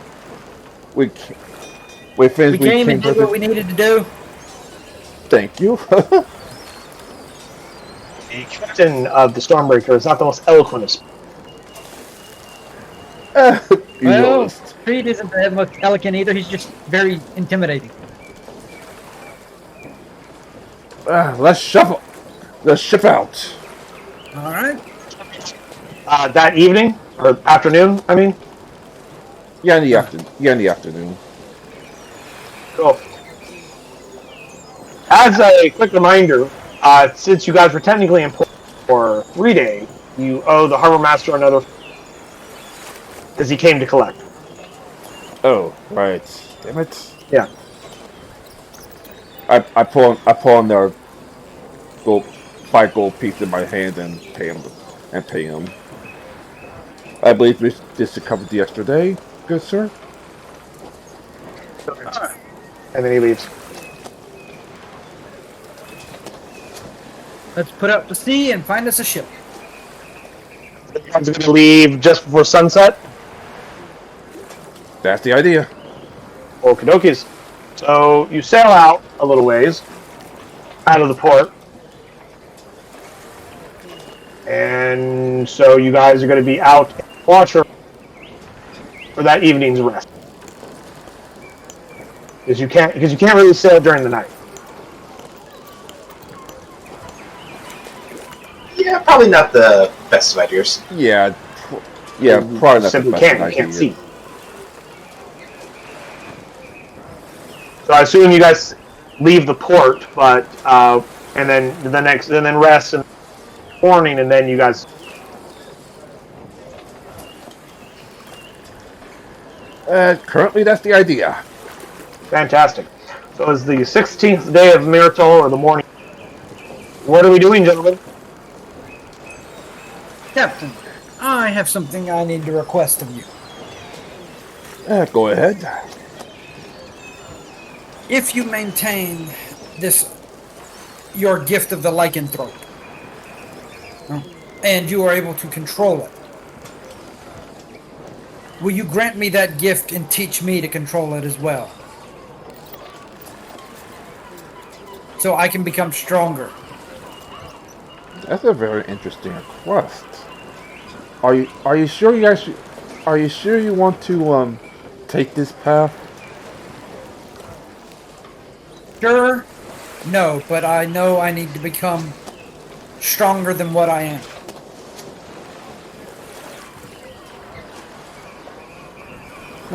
I should think about this. You're already quite strong, and no offense, but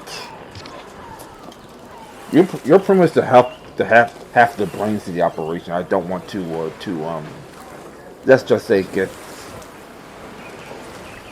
dumber. Well, dumber. Very well.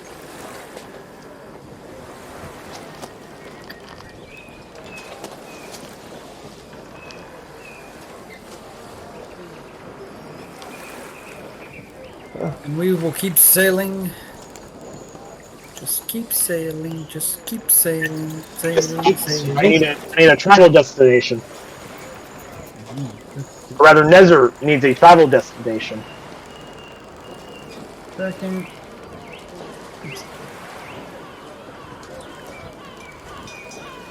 Now, apparently Waterdeep's too heavy. Let's just say heavily guarded to drop him there. Well, if we want to go raiding or anything, we could probably try the Moonshade Isles. There should be boat traveling in between there. And probably at least some small villages to hit up. Or maybe there might be some near Hey, roll me a history check. There it is. 15. You know that the Moonshade Isles are like your Norwegian Norwegian like Viking type. So yeah, you could probably hit a few areas and be nearly as hard of a target as say some protection of other deep. But you also know that those people sailing on the ships are going to be fighters, and they're going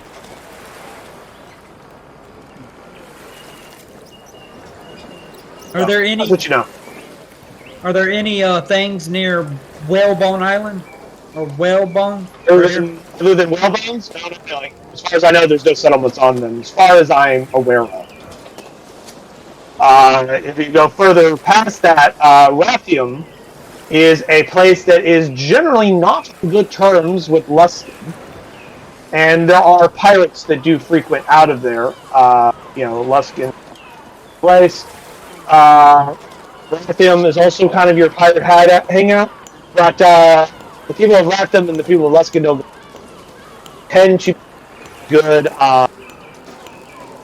They tend to be your good targets for pirates of Luskin. So, like, if anywhere, that'd be the best place to hit because you're not going to piss anyone off you give a shit about. Yes, that is good. Then there, we will head to there. All right, set sail for, well, not next victims. Let's be honest.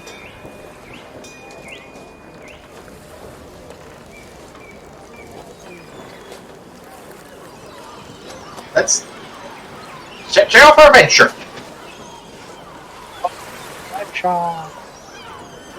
Let's do it. And master, make sure to retrain those three knuckleheads so they become so that they become less knuckleheads by the time we arrive. We might actually need them if everything goes really south.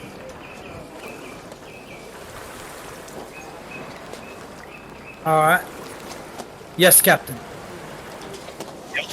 Approximately 9 days to sail from around Whalebone Isles because one of the things about Whalebone Isles, if I do recall correctly, it has a lot of dangerous reefs around it, so you don't want to sail through them. You'd have to go around them, obviously. They're out of the way. And so from here, sailing around here to get into this region will be approximately about 8 to 9 days, depending on things.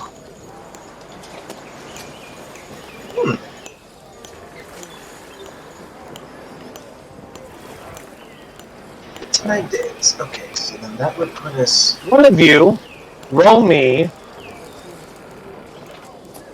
percentile. Oh, it's gonna be fun.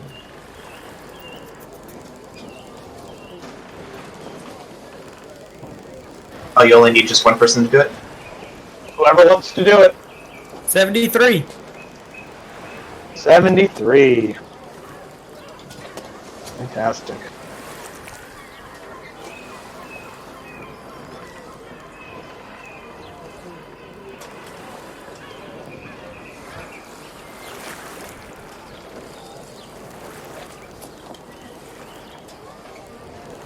The 20th day of Marathon, which is 4 days into your journey of your 8 days or so to be in there approximately. Because it would be 9 days if you were to Ratham. Obviously, you don't want to go into Ratham. You'd rather hit them side of their port area. So you'd be about 8 days of travel or so. About 4 days of travel into it. Everyone roll me survival. Jinpan, you roll yours with advantage given the nature of the position because you're up in the crow's nest. Kiri, you're a druid, you roll yours with advantage. 9, yeah.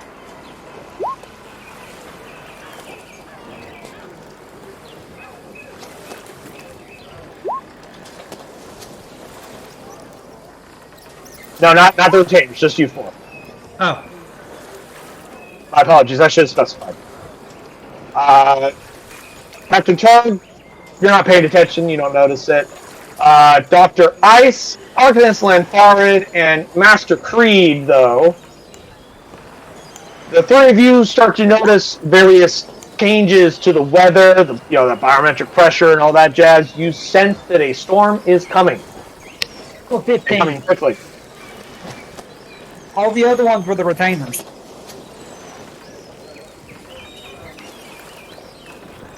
And what now?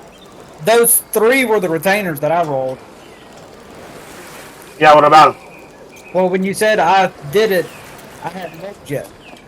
Uh-huh. And I got a 15, but I guess that works. Right, okay, yeah. Yeah, 15 will be fine. So the three of you do notice that there is a storm coming. We relay that, I imagine. Storm. Incoming storm. You hear from the crow's nest shouted down from Arcanist that the storm is incoming. Alright, batten down the hatches! Raise the sails!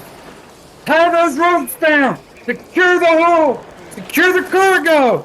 If you are on deck, tie yourself in with a survival line!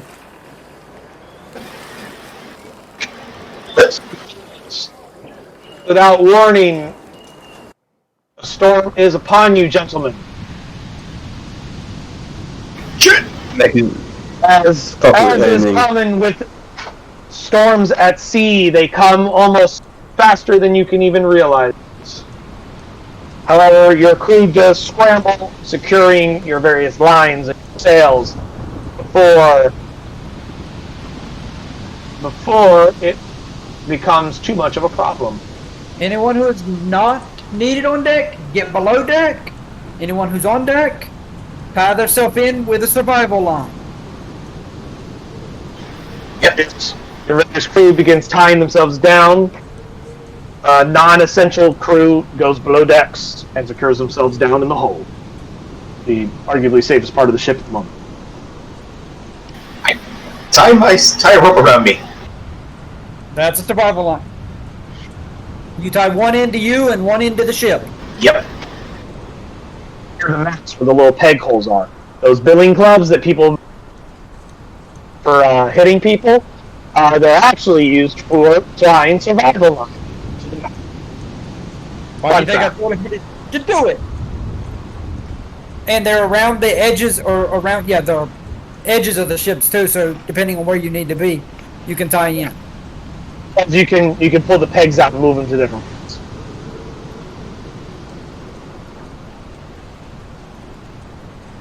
I will tie myself in too. Fantastic. As do I, just because I can walk on the water doesn't mean I want to right now. I'd like to have it noted, I have water breathing and water walking. Well, I have water breathing prepared, I don't have water walk prepared. Has water walking prepared at all times because she's a sorcerer.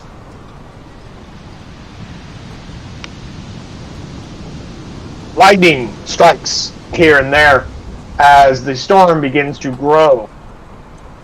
You hear the rumbling of thunder. Suddenly, the wind gets worser and worser, and the ship begins to rock back and back, and waves come crashing down onto your ship. How big of waves are we talking? They're about 20 feet high. They just smash down into your ship. It is your ship. You get Not a fun time. like a rubber ducky in a toddler's bathtub. Not a fun time. No, it's not. At this point, I would like to inform you all, gentlemen, that you are still challenged. You need 9 successes before 3 failures. Your goal is to not die in the storm, or at the very least, not have your ship get capsized or anything of that nature. Okay. But What do you want us you to here for the last skill challenge? Nope. All right. Well, I don't think he wants, so let me explain. A skill challenge is something from a tradition that I like to do in my games, where it is where you begin to use skills to accomplish the specific goal. The goal, of course, is it's like a team effort. This particular skill challenge requires you guys to maintain the ship whilst caught in the storm. And as the ship's name is Stormbreaker, it's time to put it to the test as you Yes. ride this bitch through. Now, we go to each individual in a round. Everybody chance. Everyone must participate before a person can participate the second time, and we go to the second round. You each will pick a skill. Each pick a skill or some kind of ability or some kind that your character is capable of, and you will justify or explain to me how you plan on utilizing to progress to success at the skill challenge. If you convince me that enough, I'll roll whatever skill or whatever is appropriate to it. If you succeed, then you get a success. If you fail, you get a failure. If you get 3 failures, you fail the skill challenge and bad things happen. If you get all the successes, which in this particular case, due to the difficulty, will be 9 successes. If you get all 9, then you succeed and then good things happen. Or at least bad things don't happen. Each skill can only be used once per person. The same person cannot use the same skill multiple times in a row. Each player can use the same skill if they so wish, but repeated attempts of the same action will result in increasing. So you guys got to be creative and come up with your own. So if somebody's like, I want to use perception to find whatever, and then they do their thing, and the next person's like, I want to do perception and do the same thing, well then the third person does the exact same. Well, then it's going to go up. Thus increase the chances of you failing. Okay. Which happened in a game once. 3 people in a row decided to do the exact same thing, and that's where I came up with, okay, I'm just going to see if you guys are going to keep doing the same things. Alright. And just to clarify, when it's saying, like, you don't use the same skill, it's, for example, I can't use, say, nature 3 times. I'd have to use, like nature, then survival, or some other skill. You are correct. Alright. Just wanted to make sure it was, like, in a case where I had an idea of what to use. Essentially, it's to avoid one person who's really good at one skill just goes, alright, we win. Okay. So everybody has to participate. Alrighty. So, how do we determine who goes first, usually? That is up to you guys. Who would like to go first? Okay.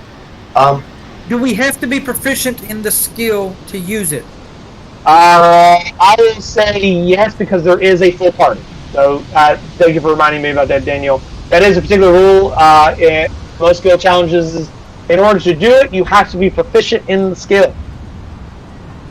Normally, I waive that if there's less than a full party, but because there is 4 of you, there should be more than enough skills between the 4 of you to succeed or fail of your own merit. Okay. I will take the first one to give a demonstration, if y'all don't mind, for hearing. Sure. Yes, please. Daniel, what you call it? What skill would you like to try and employ? I'm going to go with knowledge history. For regional data on storms that come through this area, how long they last and their intensity in relationship to the island, so we know to steer further away from those islands. Well done. Huh? So you don't run the ground. Well done. Yes. All right. Roll it. I have my 17. number in my mind. 17. Unfortunately, 17 is not enough. As you try to remember historical data, geography of the region, you're having a hard time trying to get your mind together. Scattered left and right. non-stop and it's dark, you can't see anything between the water hitting you in the face. It is complete chaos on the ship, and you're having a hard time trying to focus your mind enough. There's just too much things happening. So that'll be one failure. And Damn. with the failure, That's a very high. Okay, I'm going to use nature The picture to. considered task was a little bit difficult, so the DC was a little high. Alright, I'm going to use nature to try to look to the storm and try the best to guide their way out of it, or at least to a little bit more of a safer pass through. Try to use your nature skill to find a better way through the storm. Yeah, Alright. okay. Go ahead and roll. 20. See, 20. With your knowledge of storms, being this not the first time you've been caught in one, you are near the helm, using your knowledge of how storms work, and you find those areas between the swells of the waves to ride it out without causing the ship to flip over as it gets caught between the peaks and valleys of the waves. That is one success, gentlemen. Anything more? Okay, if I understand how this works, with my perception skill, I'm going to be trying to assist the captain by pointing out like areas where the sea is calmer and where there's like lesser, where the sea is not as rough. So that way he can help. You're essentially taking out lookout of like, hey, go this way, center this way, it's Yes. calmer. Please be a good roll. So, Being a creature of the air, you use your sense and understanding of air currents to find areas that would be best. And you direct your captain as you fly up into one of the riggings to give yourself security. To give yourself some better security. So I'm splitting my focus. I'm not paying attention. But you do gain another success as you attempt to help your captain navigate through. okay. So that's 2 successes and 1 failure. Chip?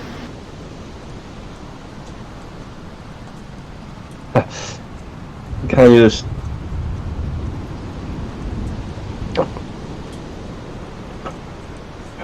Yeah.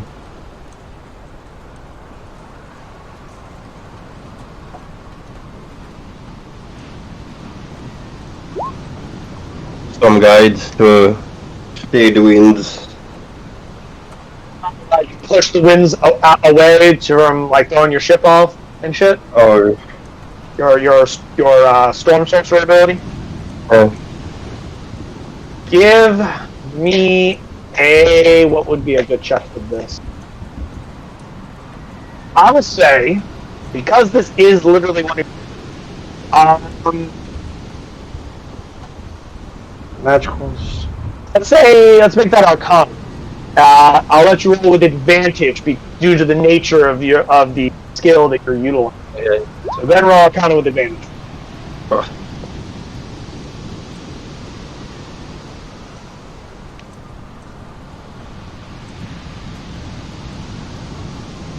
Unfortunately, 14 is slightly too low. It's not what I was looking for. I'd like to sacrifice my inspiration for him to try again. Guy in One from the pool. Alrighty. I can Roll use it mine. Okay.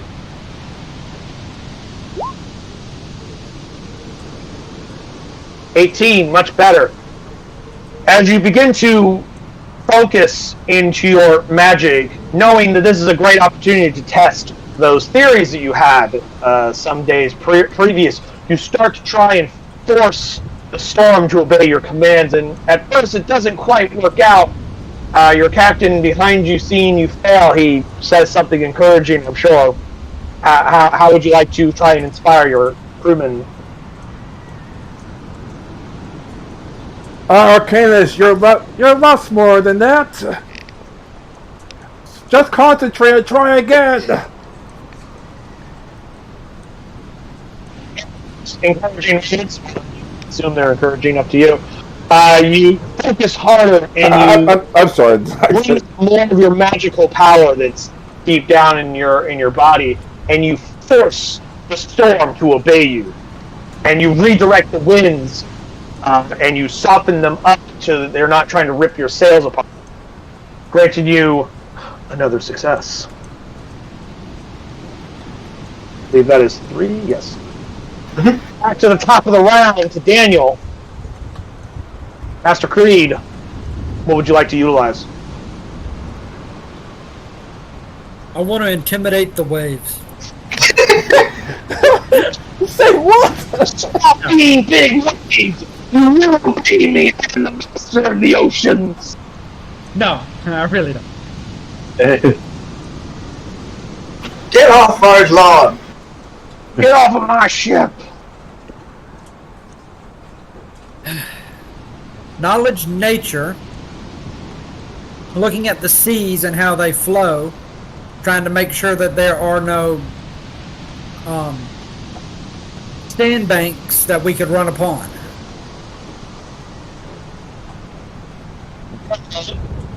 Trying to avoid any sandbanks or reefs and whatnot. Yes. 7 is a failure. Yeah, I would say so. I'll spend our inspiration so he can re-roll. Alright. That brings you guys down to 2 in your pool. It's a good thing you guys are saving these for this moment, huh? Yeah. You want to try again, then? I am trying again, and my magic number is 22. 22. You, with your knowledge of the sea and sea travel, you do remember that Whalebone Isles is well known for its reefs, and you are near them, so you begin to look out and try and spot them out and try to avoid them, thus preventing your ship from being running aground, bringing you another success. Next one in line, I believe, was Ty, was it not? Yes. Captain Tard, what would you like to do?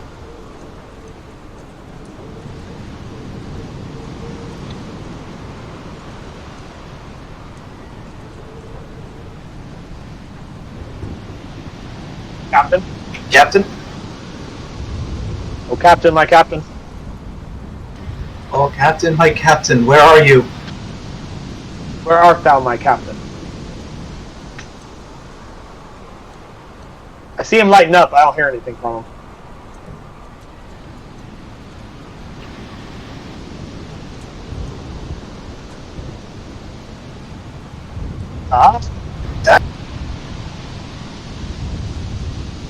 Him later. Let's go on to Kiri. Kiri, what would you like to do? Okay. While we wait for Ty to figure out what his issues are. Okay, shit, what can I do with investigation, medicine, and nature? Any spells I can think? See, you're in the same problem I'm in. I've got intimidation. I can intimidate what? Skill challenge is that not every skill is applicable to every challenge. Some challenges are physical, some are mental, some are... Okay, so... And now you guys are probably a combination of physical and mental. Don't worry, I'm going to intimidate something in this thing. Somehow. Okay. So, because I don't have survival as a proficient skill, I can't use that? As of right now, yes. That is correct. Okay. Let's see. That's not unusual, but the druid doesn't have survival. I had to make a decision between a few things. Fair enough. Yeah, so... Oh my god, what do I do? I've used perception... Nature, how can I use nature? With knowledge of how storms operate, in the ocean, I would like to try and guide the ship as best as I can through the areas where where my understanding is that it would be calm, as opposed to Chop. Except that's more or less me blended with perception. What else can I do? We're already looking for sea banks. Then let's see what happens. Roll them bones.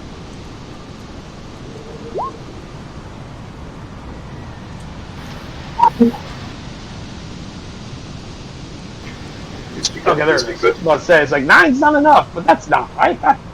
Hold that. Hands roll. 18. Unfortunately, 18 is a little low, not as high as I was looking for. DC on that one was a little bit more difficult. It'll help. Inspiration. If we got it, use it. Okay. Inspiration from the pool. I give mine.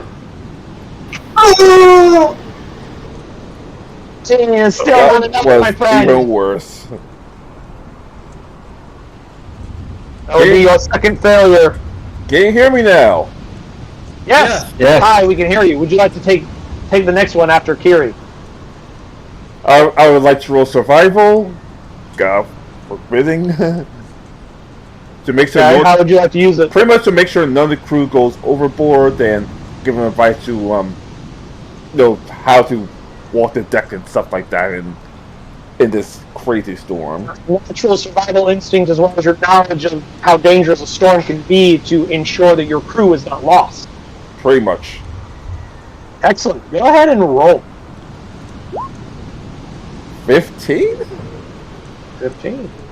That brings you yet another success, my friends. You're up to 5 out of 9. Brings us to Jimpan. I don't believe you've got it.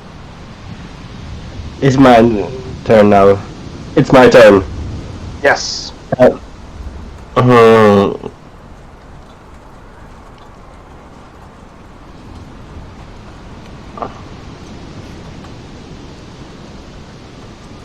Yeah.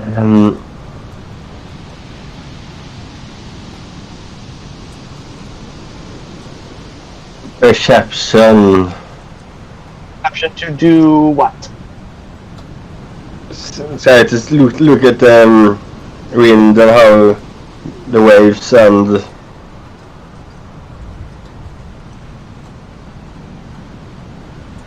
trying to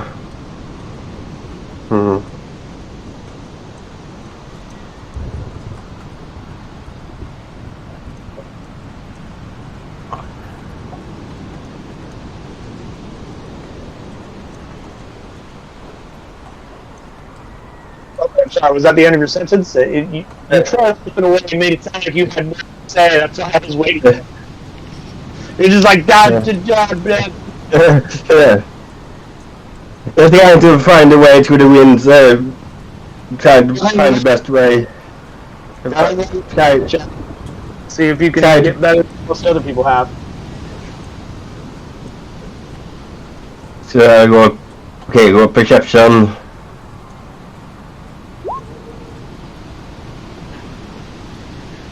Eight, unfortunately, is not enough. We have one last inspiration. Go, Japan. You do. You guys like to spend it. Yeah. 14. 14, not enough, unfortunately. That's sucks. That will be your final failure, gentlemen. As you are caught in this horrific storm. Well, half the crew, all the crew dies, except for those that can swim and breathe underwater. No, not quite. So, How bad's you our guys trip begin went? trying to fight this storm, and this storm is brutal. Lines snap. Your crew try to hold them in place as best they can, most of them thrown around like rag dolls as they attempt to use their body weight to try and hold the sails from flapping off and maintain control of the ship. At one point, At one point, the helm begins to spin wildly as you hear something snap as you attempt to hold it on course, and the wheel just... And the ship no longer responds to your turning of it. Eventually, your ship begins to be moved back and forth based on the carrying of the wind and the waves. And eventually, you hear as you finally run aground upon something. Brace for impact!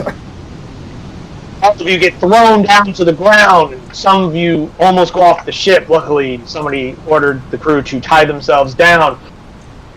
And the storm continues to hit you and batter you and slam into you. But your ship is no longer moving at this time. As you take stock of your position, you see that you hit one of the small, very small, like only like a mile or two wide islands that make up what is known as, collectively as Whalebone Isles, or the Whalebones. Everybody still alive? I'm You hear alive. several people reply back that they are mostly okay. Thaumaturgy, Have to check how badly the ship is damaged.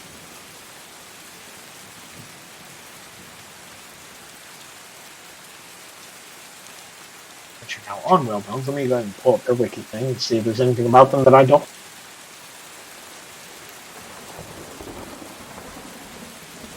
Looks like we might have to spend that some that 50 platinum we just received. Yep.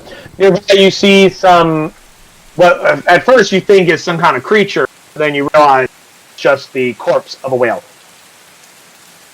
And you see that you're surrounded by lots of skeletons of whales, hence why the isles are known as Whalebones.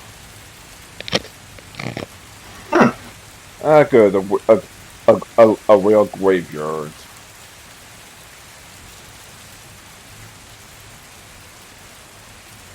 Oh boy. All right, let's try to survive till we outlast the storm, and then we'll check to see how damaged the ship is. Worst case scenario. Yeah. Worst case scenario, we have to have. Worst case.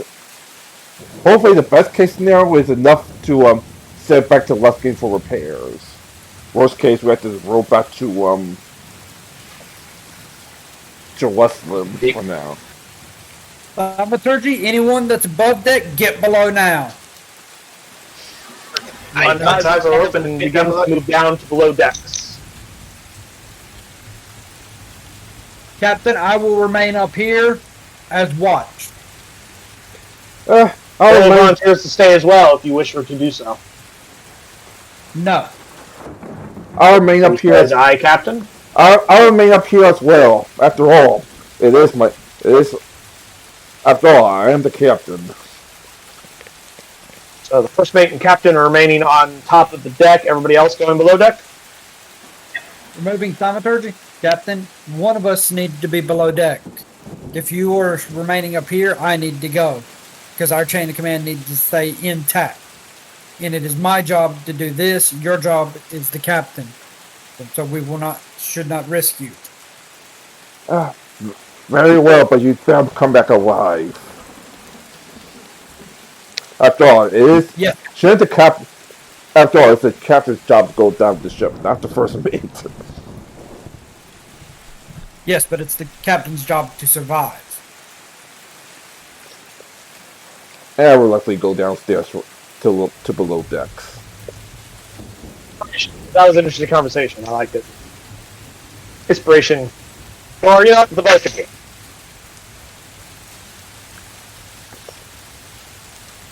Inspiration. And I will remain up on. Alright. Is there anything you're looking for, or you're just keeping an eye out? Too soon. Keeping an eye out, mostly. Alright, rolling perception with disadvantage due to the heavy. Even your magical piercing gaze through darkness cannot deal with the obscurity of rain and water. Ken. All right, as far as you know, you don't see anything.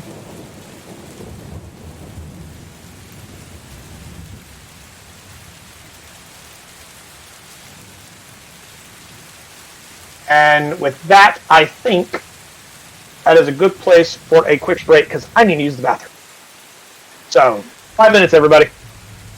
Eric, Eric, you get some food. Get some Pause our food. audio for a moment. I shall return momentarily. All right. Okay.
I'm back.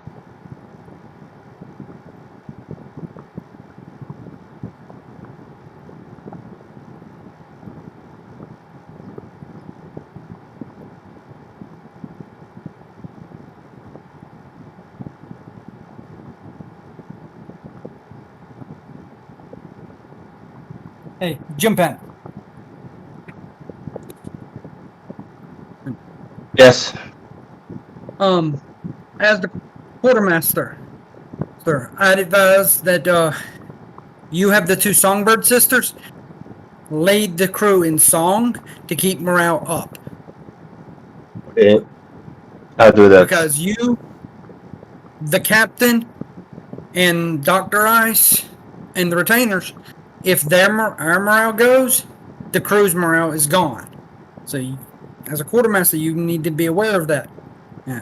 Make sure the captain, because I'm not there, his morale stays high. Because he is the leader. Yeah, for a minute. That is his job as a captain. Roll me a performance check with advantage since the Songbird sisters are helping.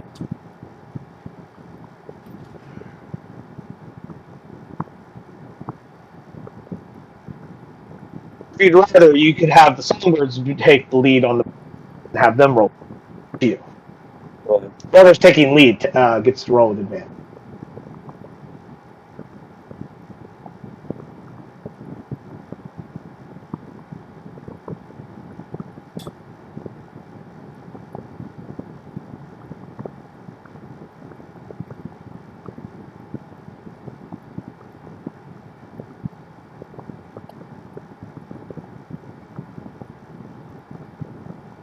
I don't have roll 20 up in front of me. What is it? 32. 22. 22? That's pretty good. The crew doesn't seem too terribly, and they're more like annoyed. It's like stuck on an island. We're gonna be here for God knows how many days. We'll get this shit fixed. and less of like everybody freaking out like more was like mine. Ugh, it's lame. Most of them don't seem overly bothered. They assume that the ship is minor damaged at best, and that you can just patch it up quickly enough by morning.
I'll take everyone's silence as a maybe. But I just got hit. well, Daniel and Jim Penn were here as far as I knew, so I was asking if everybody was having fun. So I'm So having far, so fun. good.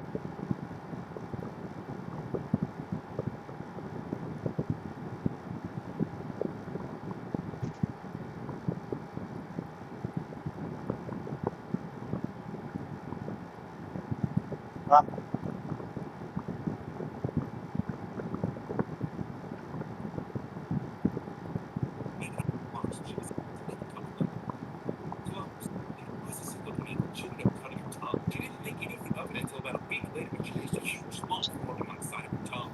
The doctor took a look at it and said, "We need to do surgery and get this thing out of here." The doctor started doing signs of things now, thinking it was something crazy. But for people came in and caught her.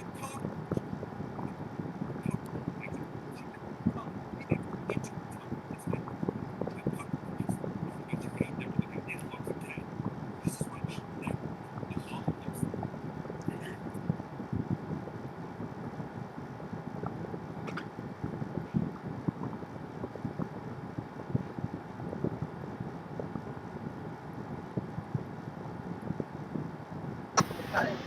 Uh, Tyre, you back?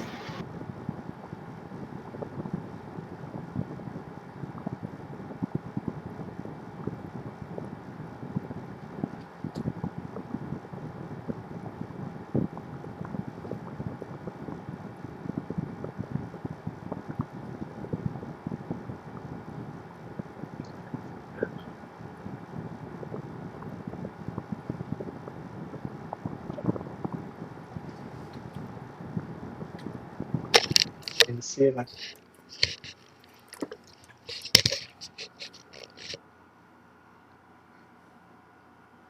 Hello, hello. Look,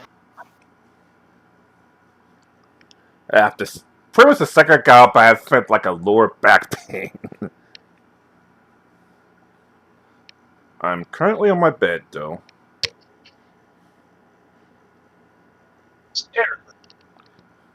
No, it's not like bad back pain. It's just out of you, comfortableness due to sitting for long periods of time. pretty much.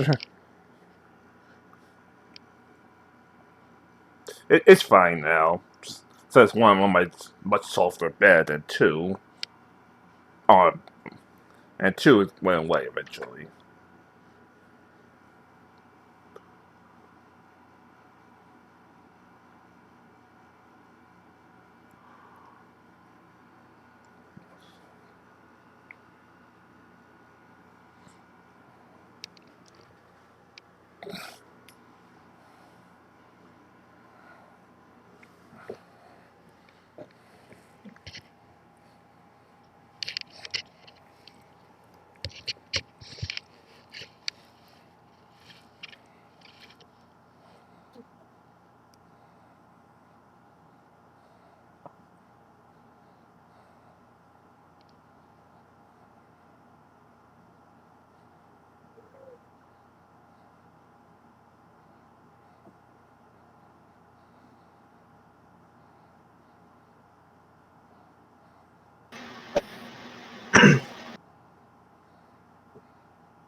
This is a fun this power that improves in 1970, dedicate his life to religious beliefs, are deciding to raise his family business. He experienced excruciating pain when he is sent to pay his past. So the him Tom decided to raise them years in decades. This man has a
What do you guys do after, I'll say, about 5 or so hours go by before the storm finally abates?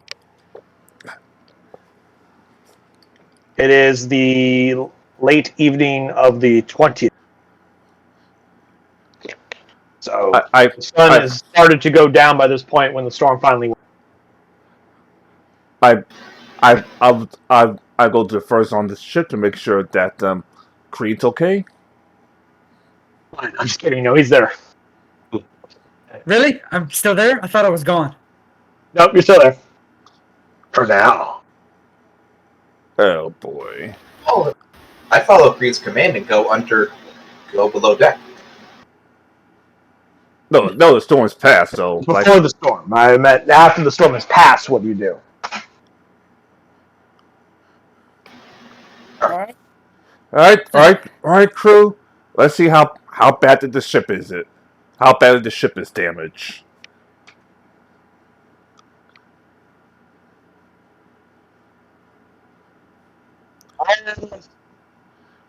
Have your bosun roll an investigation check. Who me? Once to do it, I don't care. Go to his sheet and roll an investigation check.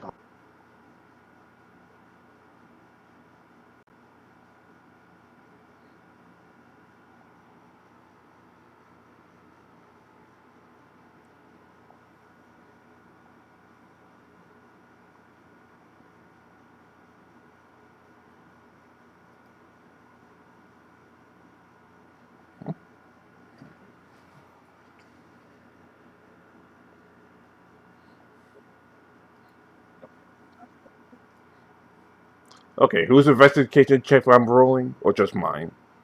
Bosun. The bosun, You- Stormbreaker. No, your bosun. Stormbreaker is not a bosun. That's it.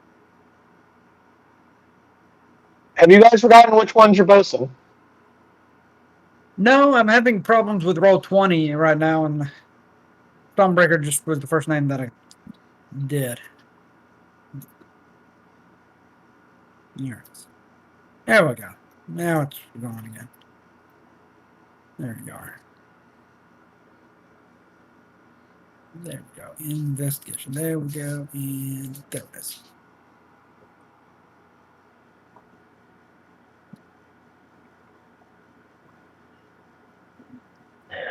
$11. But since the entire crew's helping, 16.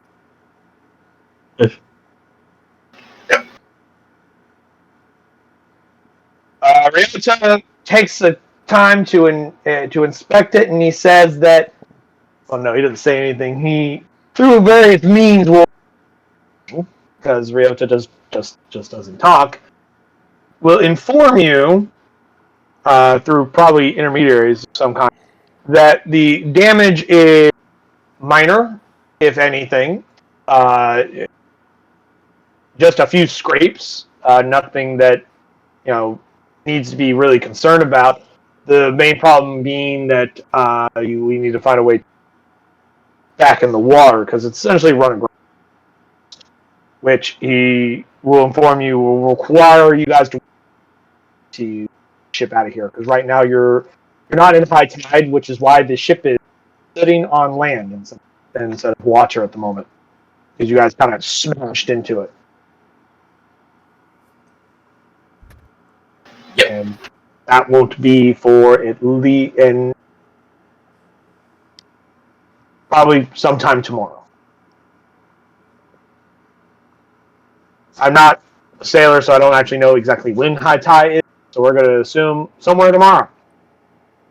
The next day.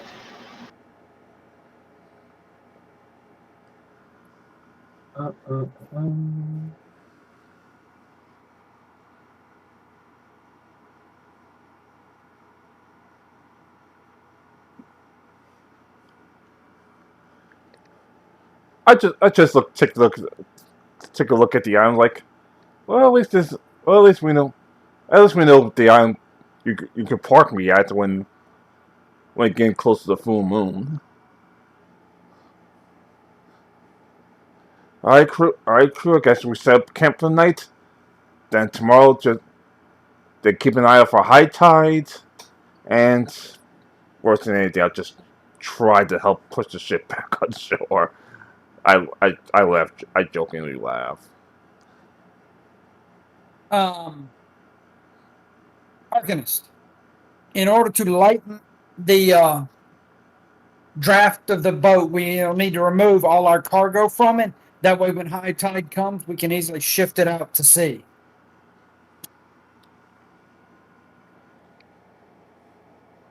Inspiration. Because that's a good thought. Even I hadn't considered that. That will certainly make it a lot easier when you need to get the ship out of here. Yeah.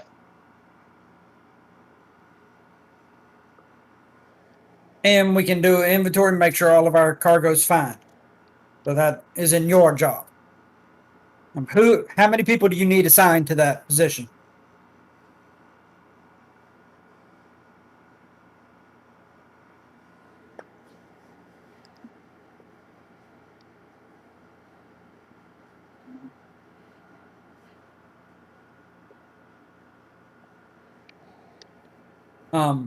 Nezo, you take 2 men and start gathering firewood so we can set up base camp here. You got it, Captain. And Nezor, his big Sasquatch-like body, just kind of trudges off into parts of which it's not a very large island, so not too difficult for him to run around it for a quick moment. Dr. Nezor, Dr. Ice, y'all attend to any wounded, make sure the crew is up to par. Everyone else report to Arcanist for your job assignments for unloading of the ship. He follows orders. Medicine checks from the doctors. You may have each of them roll separately, or One of you to you. Dr. Ice, why don't you roll for both? Roll for what? Medicine check. Okay.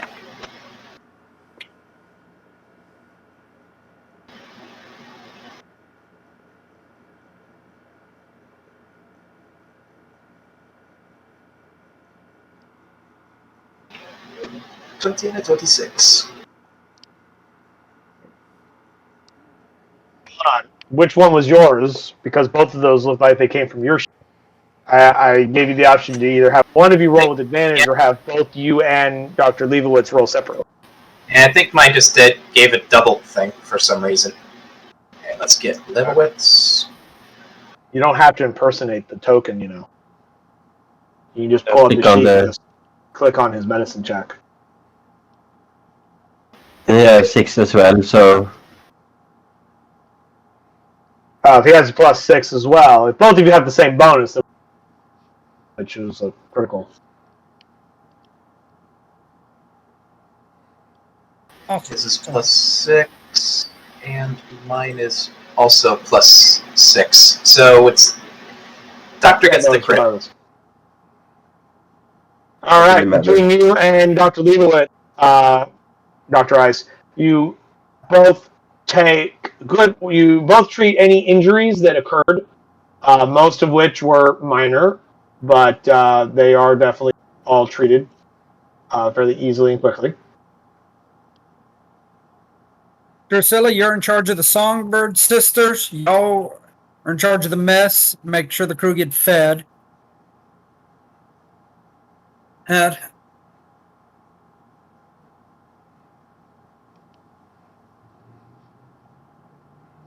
As a reminder, Drusilla and the Somber Sisters are of the same rank. They don't need one or the other watching. The Somber no, Sisters are more Drusilla's than in capable of charge of handling. yes, but Drusilla's in charge of the food, so Well, yeah. and I'm assigning her the help of the Songbird Sisters. Ah, okay, that's what you meant. I was confused for a moment. I thought you were assigning them babysitters. No. Yeah, I was about to say, wait a second. That I thought about myself, like, oh wait, she's in charge of the food. She's probably gonna need some assistance. Make sure everyone gets fed a nice warm meal. Who freezing cold right now? Most. Yes. All right, Captain. I've got men assigned to various tasks. What else do you want done? This returns with firewood. So you guys start setting. And he starts having deckhand up small campfires on the beach to stay warm through the night. All right, let's assign some watches. Him and your bosun Ryota start to set up small, like little lean-to tents. Some of them, there were some tents stored on the ship, obviously. And they start pulling out bedrolls, stuff like that, things that they would have in case something like this. They decided to camp out on the beach. So to keep people out of the weather. That is a good idea. They both salute you, and one of them says thank you. The other one stays silent because he doesn't talk.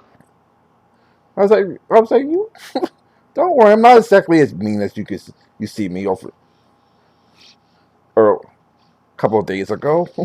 But your boss looks at you strangely, and Nezra just goes, Captain, you forget that Ryota doesn't talk. Oh, right. Sorry. Your bosun and helmsman look at each other, and then they go back to work. That storm has me loopy. Forgive me.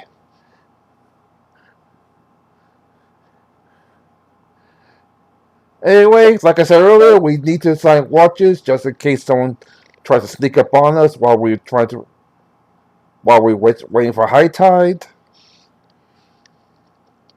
And it is going through the night, so most of your people will be drow if you so wish. You can, of course, assign others besides just your typical night, or rather, in addition to your normal night shift, you can assign more if you wish. I can do night shift.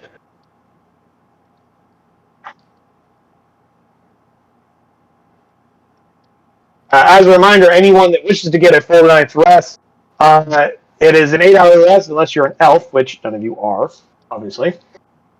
Only 2 of which you can spend doing anything such as doing watch. The other 6 you have to actually be asleep. So therefore, anyone who is a you can do a I'll take two. I'll take the 2 beginning hours. all right. So we got Ty volunteering for first watch. Along the drow, of course.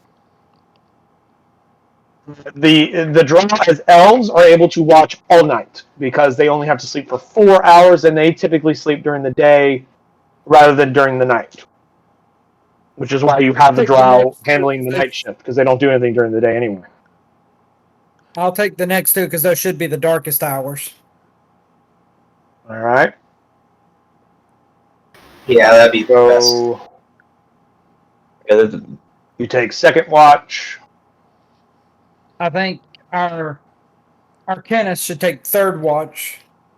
Third watch. I'd like to.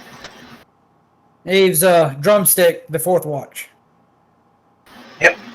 And I'll also be casting the Hearth and Moonlight Shadow, so 30-foot radius. You're like things can't find us. Let me actually get it down. Basically, raise the extension of light, total cover, +5 to stealth. So basically, it gives us a little bit of protection from being seen. And yes, I'll take fourth watch.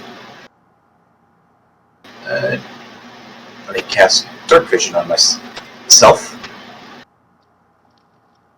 Is there any roll that you need for that? You're in your roll now?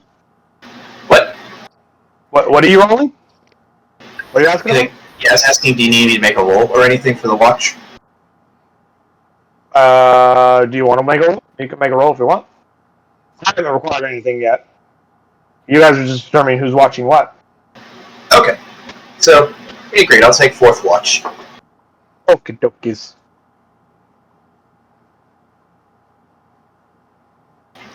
I cast the Hearth and Moonlit Shadow, so we got some protection. Alright. And in case you're wondering, yes, I literally threw this map together in 5 to 10 minutes that we were taking our break and while we were... you may position yourselves and your crew wherever you so wish.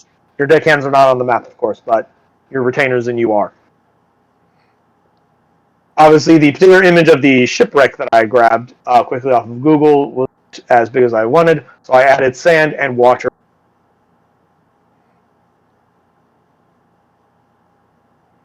You may place your characters wherever you wish. Putting them all near the boat because that way it also provides a back shelter. Yeah, makes sense.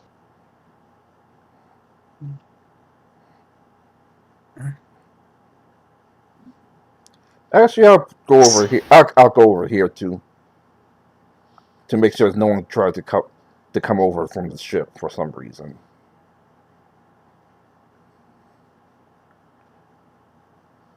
And use these rocks to as my own back shelter.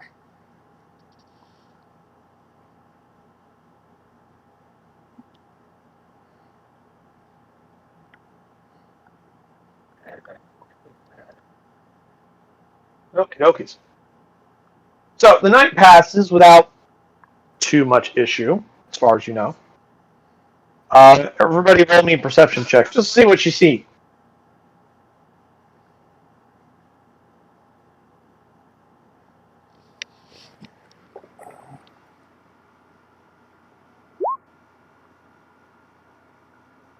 I see an 11, I see a 19, I see a 12, and a 5.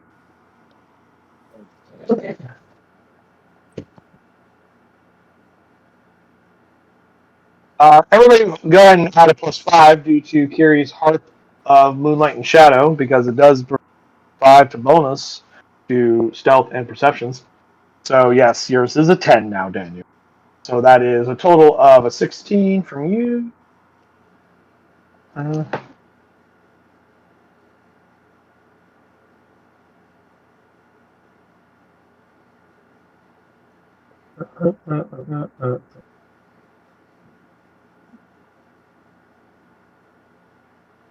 Cool.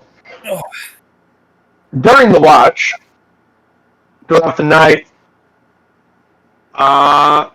almost everybody, you guys look during various intervals in your watch. You guys notice something moving out in the water, but when it catches your eye, it quickly disappears below the water. Oh, There's something out there. You guys catch what looks like something, sticking up out of the water, and then when you notice it, it goes. I inform my relief. This once he comes in. Yep. Yes. You don't see anything hostile. You definitely saw something, and then it disappeared before you could get a good look at it because it noticed it was spotted. Obviously, It could be a well breaching nearby. This is a well graveyard. So old wells do come here to die. Anyone proficient in nature, roll nature. Yes. I can. Based on what you guys know, way too small. It's way too small to have been a whale. 21. I guess Arcane's got it. What it looked kind of humanoid shaped, like a head, like something or someone. Yeah, came up out of the water. And you guys, when you noticed it, it went back under the water and we swam away. Oh god, Rose survived. So it can be Yes, Rose survived. It swam after you sure. the whole fucking way here. yeah. I'm joking, dude. Turns out she's a fish woman. Who'd have thought? Or she's got the strongest lungs in the world. And I noticed that she keeps going in and out of the water during her watch. No, each of you saw this once. No, not in and out of the water. Oh. Each of you saw this once, and when you spotted it, it disappeared. Okay. And it happened on every watch. Because probably. you guys rolled really good on your perception checks. Mm-hmm. Or most No, of you. didn't. I suck. Yeah, I know. But even you noticed it. Because yours was good enough.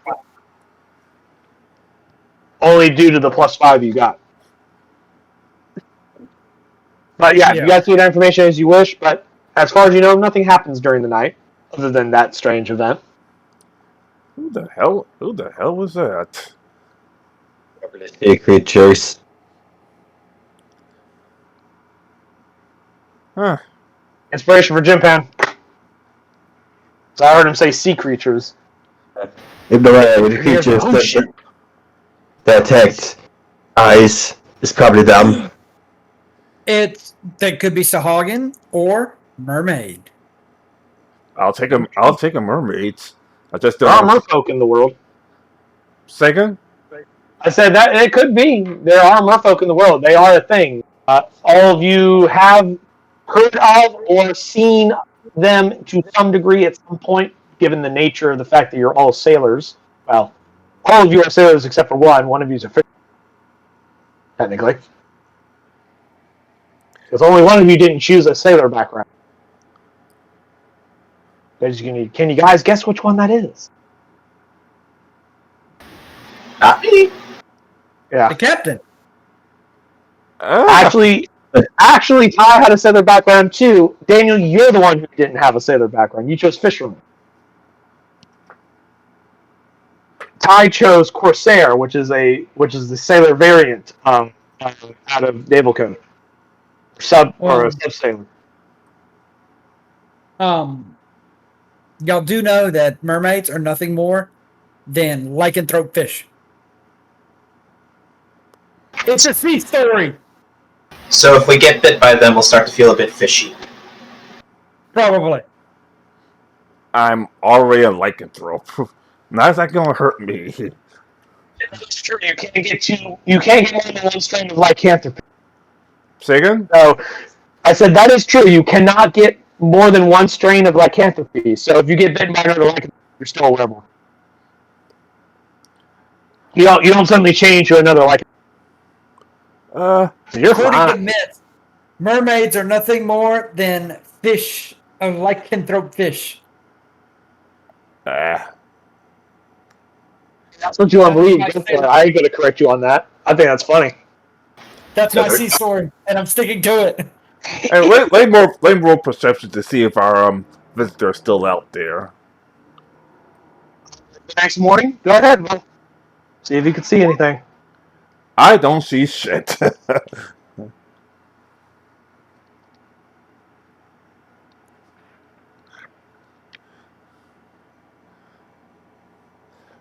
Well, I see less than you. Even with the +5, I got a grand total of a. You would not be getting +5 if, because I believe that only lasts for the night. Correct, Kiri? The sphere vanishes at the end of the You're rest. making the next morning. The sphere vanishes at the end of rest. At the end of the rest, yeah. So that shit's gone. Okay, then I got a 1. Ha! yeah, you really don't see shit. Well, Doc, do you see? Can you see anything? Apparently not. We still have Wow. sand in our eyes from sleeping. Apparently. So you guys awaken the next morning after a restful as best you can get night, and you look out in the water and you don't say anything immediately. Your crew seems to be fairly all right. Nobody seems to have gone missing during the night. They all seem to be there, or at least your retainers are there. Your deckhands are not on the map, but they're there too. All right. Also, as a note, just so you guys are aware, despite the picture I chose for the map, your ship is not that fucked up. Thank God. I hope not. It's not that bad. It is still intact. All right. Guess we could. All right. Guess we get some breakfast ready and wait for high tide. Once high tide hits, we take some of the strongest members and try to push the ship onto the sea again. I can help out as well. I can help out as well. Ah, good. For now, let's get some breakfast so we all have the strength to shove the ship on. And I assume the kitchen's intact enough to for Drusilla to start cooking breakfast. All right, Drusilla starts cooking breakfast and whatnot. At about midday,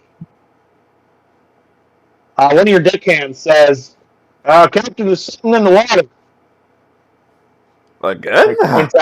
He points out into the sea, and whatever he points at suddenly disappears back under the water.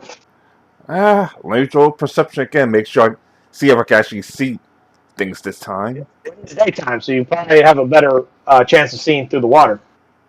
Say again? I said it is daytime. You probably have a better chance of seeing through the water. So go ahead and roll that perception. So you can spot whatever we're trying to. Oh God! Dang it! At this point, I'm just going to dive into the water to see personally. Oh, we're gonna dive in the water. All right. So you jump in the water. I'll let you go ahead and roll another perception check.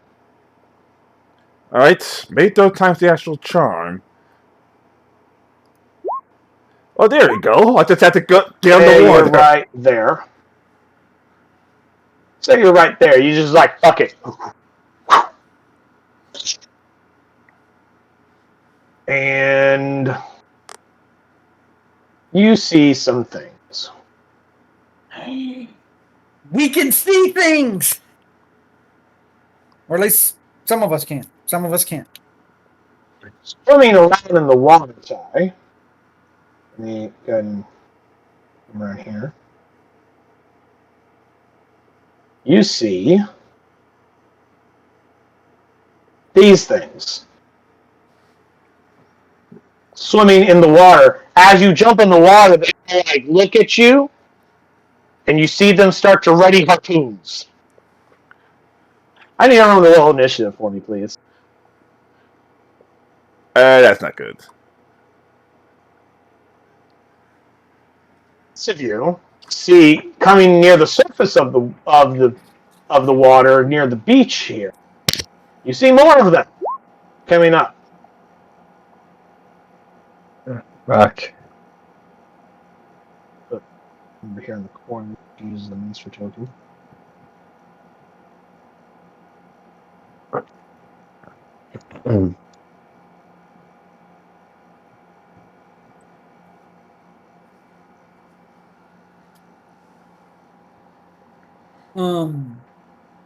Hey, Shindu?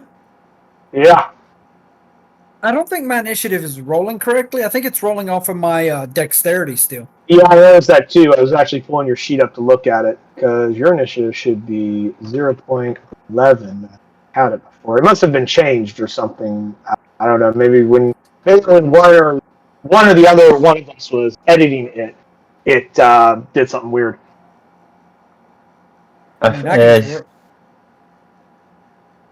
But your initiative should read what it is correctly now. Yeah, Can you and look at mine? the other two is also messed up too.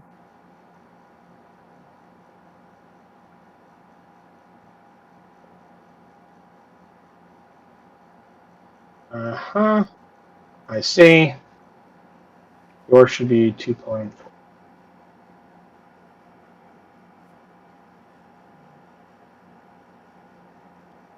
And ice.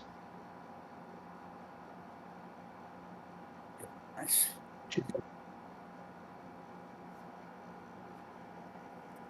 That ain't good, Curie. It is not. There, go ahead and reroll your initiative. See if they work now.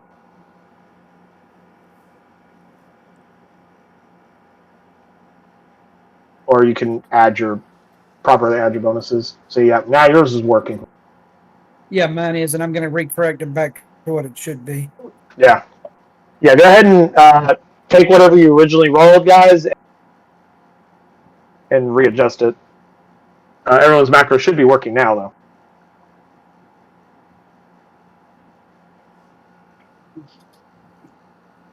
So roll again. No, not roll again. I was asking them to retest the macro to make sure it worked correctly. Whatever you first rolled is what you got. All right. And Kiri, I believe, had like a 2. Yeah, I'm trying to turn it to a 2, but there we go. I think that was based on your dexterity. Whatever you originally. Let's see. It says you have a modifier of dexterity 2. That means you roll 1. Since you added a 1 to it. So actually, your initiative is 3 because you have an intelligence 2, whereas your dex was only 1. So yay! It's 1 point higher than before. Wow.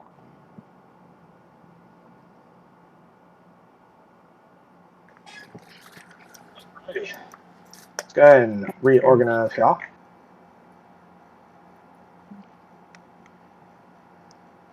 Master Creed, you saw your captain jump into the water. You didn't think it wants to go swimming for whatever reason. Or, sorry, before lunch, because it's noon now.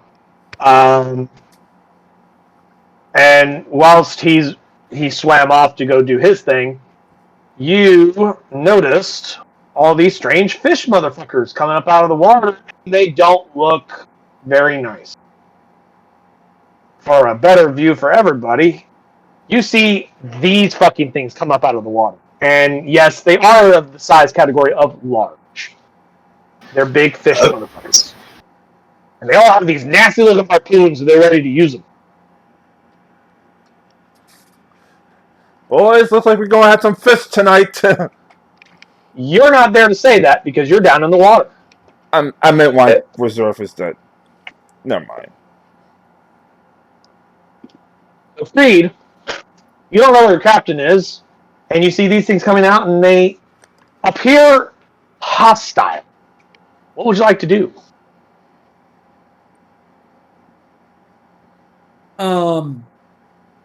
Everybody back away from the water and cast mage armor. All right. Are you going to And remain where you're currently standing? I'm good because I'm on the boat. Okay. I was just wondering. That was your turn. Arcanist Line Farm. You heard Creed yell out to back away from the water, and what else did you say? I cast mage armor on myself. Okay. I just said everybody back away from the water. You just hear Creed yell back away from the water. You don't see anything in position. You just hear Creed yelling. To I know others. he's yelling something. Yeah. What are you talking about? Actually, no. From your position, you do see these creatures. Arcanist Lamphar, you do see these things. Okay.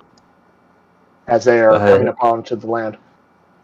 Back off from, as I repeat what Creed said, and cast Mage Armor. Like, back the fuck up! Back the fuck up! Mage armor. Make sure you mark your spell slot, of course. You're running over there. I would say if you're staying behind, they will provide, let's say, half cover. Half cover whilst you're behind them. Captain, you're down in the water. It's very nice. Very pretty water. You can breathe and swim just fine. You are surrounded, though. What would you like to do? I surface and start to swim back to shore. Okay.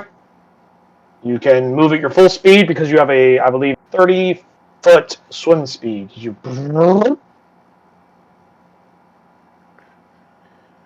You see your captain just launch himself out of the water, just onto the shore. We got company! Ugly fucks. But now that you're out of the water, you don't see these individuals anymore. They're under the water. Yeah, but I can at least tell them, like, hey, about four of those, some burrows down below the water.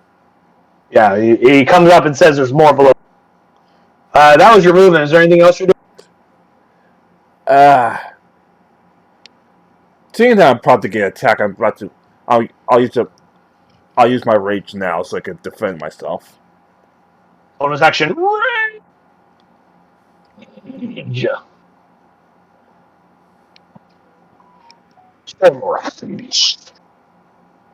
Lightning and crackles and arcs around your body as you enter. Oh, I probably should have asked on the last previous turns or so. Is anyone taking command of any? I'll take Doc Leibowitz and Stormbreaker. All right, go ahead and mark them. Daniel, on your turn, of course, you would have had options to move retainers. Which ones would you have liked to have had? And what would you have liked them to have done? If anything. Actually, I'm going to go with the two hummingbird sisters. You mean the Songbird sisters? Because only one of them is named Hummingbird. I'm going with the raptor twins. You mean the Songbird sisters? Because they're not called raptors because they're not birds of prey. They're songbirds. And they are going to move to there. Okay. Not bad on music going. I'll let Chimpan choose, and then I'll choose what's the last two. See, the ones available are Nezer, Volo, Scylla, and Ryota. The Jim Pan went before you. He gets first pick. What would you like, Jim Pan?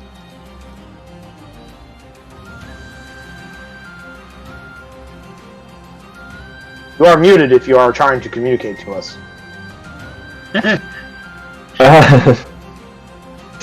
Voilà.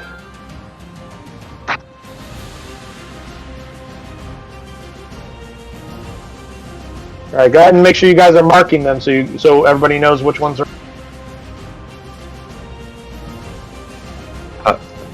And go ahead and have them do whatever it is that you want them to do. Yeah, choose you a dot color and mark them up.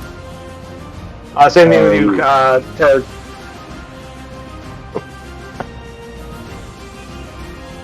Yes, sir. What's the other one? Put Jim Payne? Okay. Alpha and Nezor, the Goblinoids.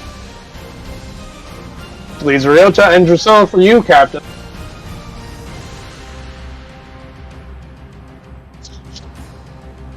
And you wanted the two of them to move there? Alright. That's what they did for your turn. As everyone's starting to get into position. I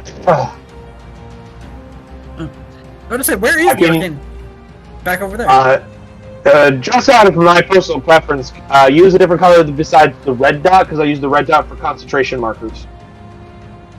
Oh, okay. Because it's bright and easy to see, for your spellcaster types. But you're moving them there, alright. Is anyone having the retainers doing anything? Dodge actions. Yeah, dodge action. Same thing. The only retainers that are not dodging Ice's turn, because Ice hasn't had a turn. Just a heads up. Does the Zamaro go before him?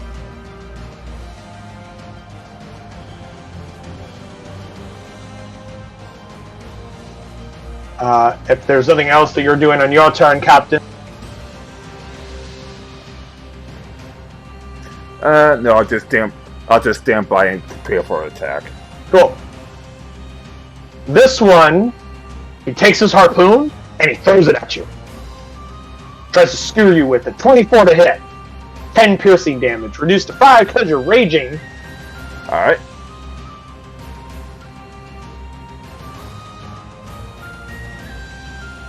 It has a thing that it can do.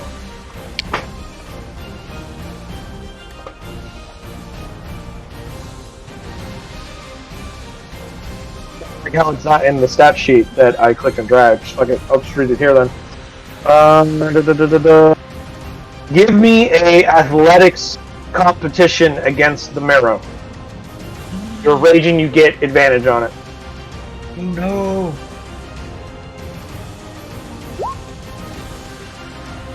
$22.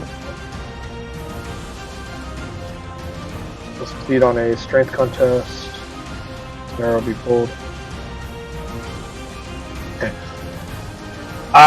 Okay. As the metal flows and the harpoon impales you, and its barbed hooks actually catch on your flesh, you notice there's a tether attached to the harpoon, and he tries to pull you towards it, but you don't move. It yanks, and you just get deeper into the sand. You don't go anywhere. And it's like, Yo, crew, they're trying to pull us into the water.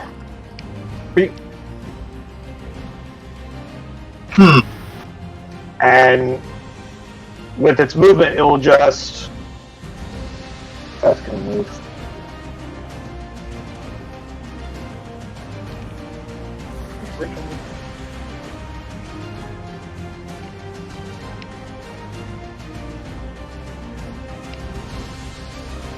Now it'll just stay right there.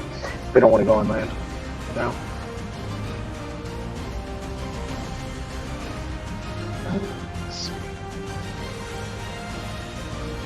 This one is going to. Do not know. This one will move over here, and this one will move. And I'll also try to throw a harpoon at you. 24 to hit for 9 piercing, reduced to 4. And I need another athletics check. Damn. Because he's going to try to pull you into.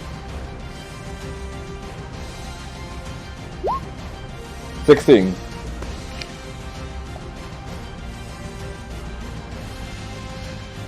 One moment.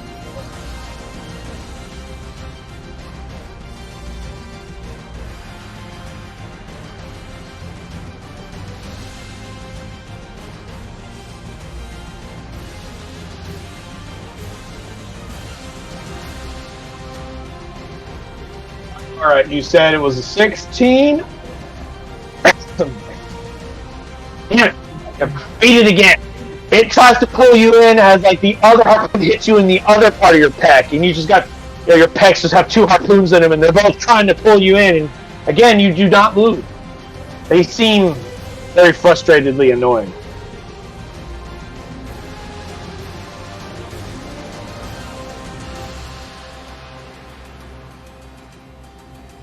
This one start. These other two start to come up on land. You notice that their fish tails don't seem to move. Allow them to move as quickly on the land as they do in the water. What?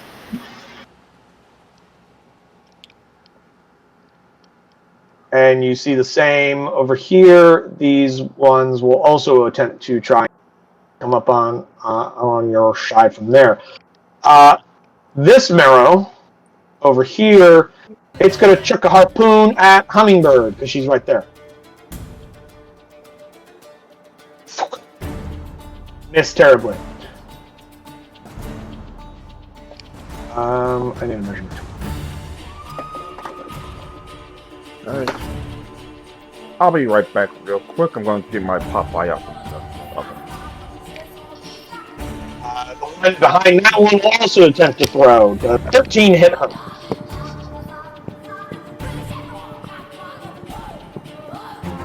15 is a hit. 13 is a hit. Fantastic.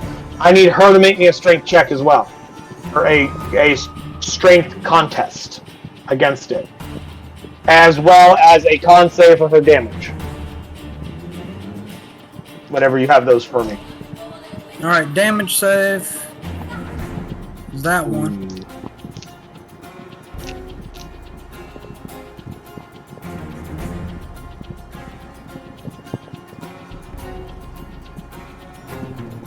And you need a strength, or is it an athletics, or a different style of check? It specifically says a strength contest. So athletics is acceptable enough for me.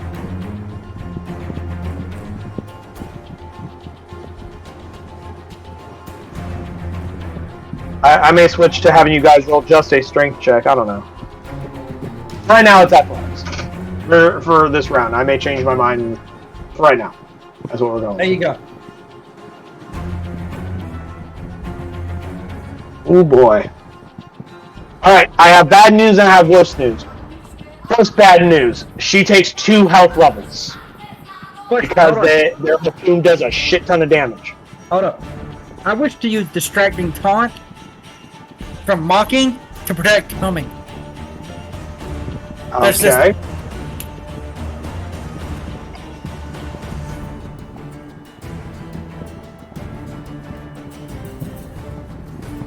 She does not have distracting taunt. She's not level 7. Oh. As a reminder, your retainers are only level 3. And we'll hit level 4 when you guys hit level 7. Mockingbird does not have... No, it's Hummingbird that has the one I'm looking for. It's Insult. Insult. Let's see. After a creature, Hummingbird makes an attack, ability check, or damage roll, she can roll a d6. Subtract the result from the creature's result. See, the one you rolled had 2. So let's see if 2 would have made a difference. It would have. So you're lucky. She goes, "You're a stinky fish man!" It's like, fuck you, I'm not a stinky fish man. And it misses her barely. But next time you'll need to say that much sooner. Before, damage and stuff like that, and contests and what. Yeah, I know. Why is this in my way? There we go.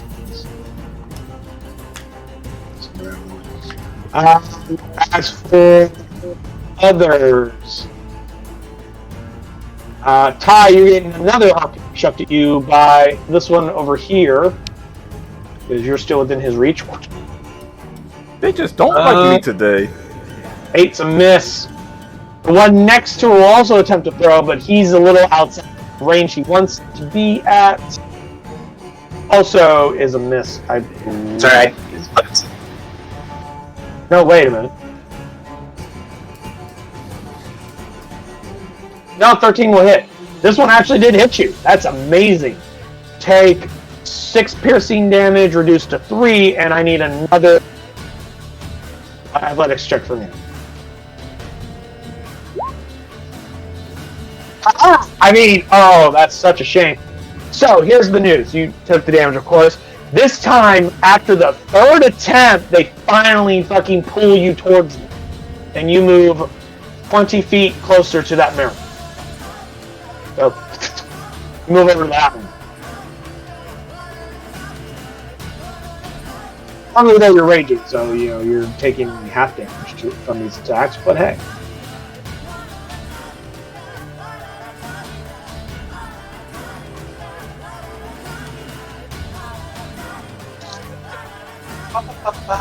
I believe, yeah, that's all of the Marrow's turns. Ice! Your turn. Baby.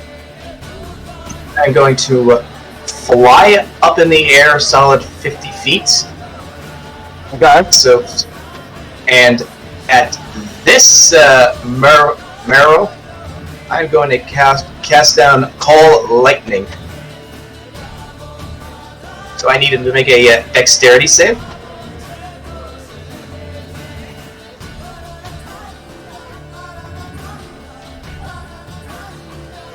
A 14. What did you get? A 14. Alright, so it meets it, so half damage then. So that would be the 10 lightning damage.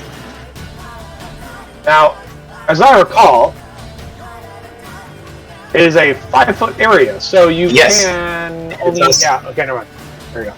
Yeah, unfortunately, I can't get this. More than one, but no, I was mistaken. They have to be next to each other, unfortunately. Yeah, because they're kind of big. Yep.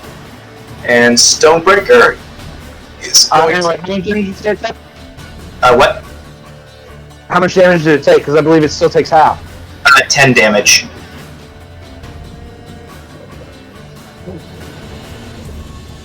Alright.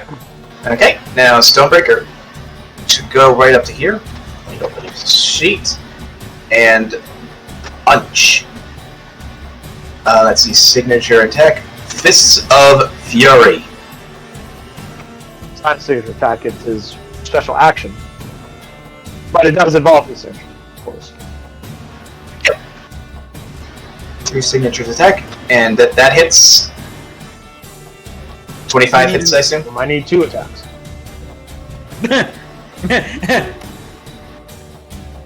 Alrighty, cool. I'm gonna move out the side for a second. So let's see. Makes 2 attacks. Both attacks at the same target. Target is knocked back 5 feet. So here's the thing. He runs up and he's like, I got this. And he starts like fucking haymaker strikes on this thing. And he cracks it across one jaw, cracks it across the other side of its jaw. Both attacks easily hit, doing shit. And he slams it backwards into this other one. So it wasn't ready for this shit. It's like I'm the big bad fish man. And he comes over, and he's like, oh shit. It seems surprised. I can't imagine why it thinks it's so surprised. It looks like it's in pain. It looks like its jaw is dislocated now. Okay, and Dr. Lebowitz, he's going to move over to here, like trying to get a little underneath the ship to give himself some protection from the fishermen. And he's going to cast Orson onto Creed.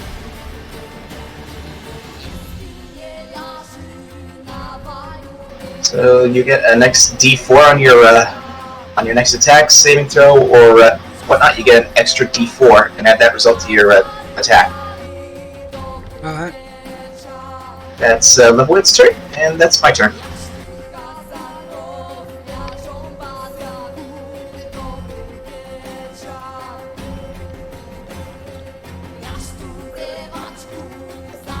I'm going to lie down to here. If you could, because I just noticed one of your messages is Ty's health bar still invisible. Yes.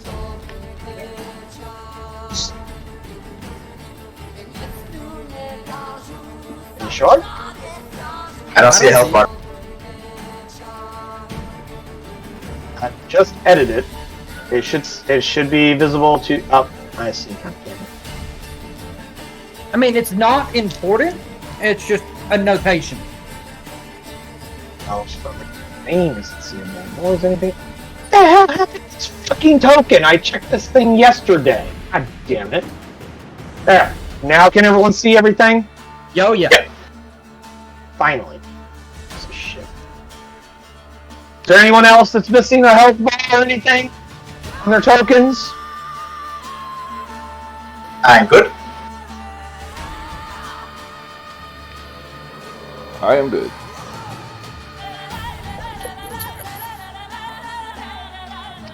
This way.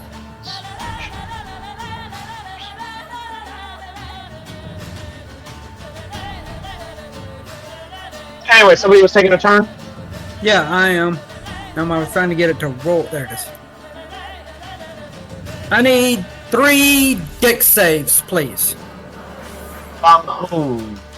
If you'll look down here, you'll see I'm casting Lightning Bolt, 3rd level, across all 3 of them.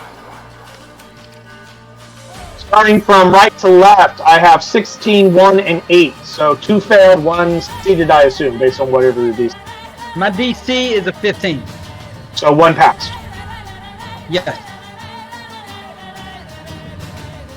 And I need them to take 37 points of damage. Please. Was it? 37?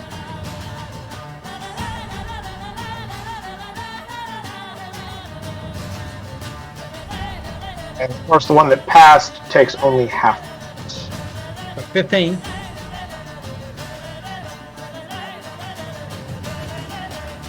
The 18, because it was 37. Oh, yeah, 37. So I think. So you come down and just and fire this blast of lightning. And there's like...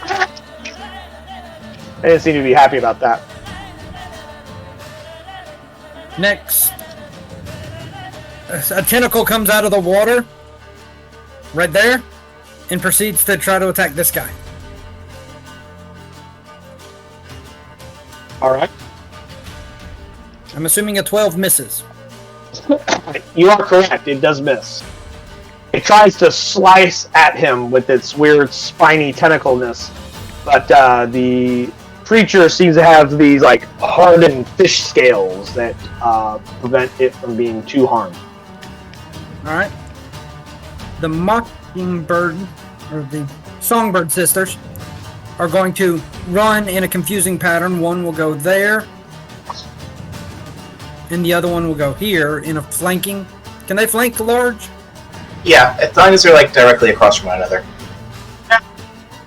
And they will Flanking a large creature. They will both attack this one with advantage. Start Alright, this. go ahead. Hold on.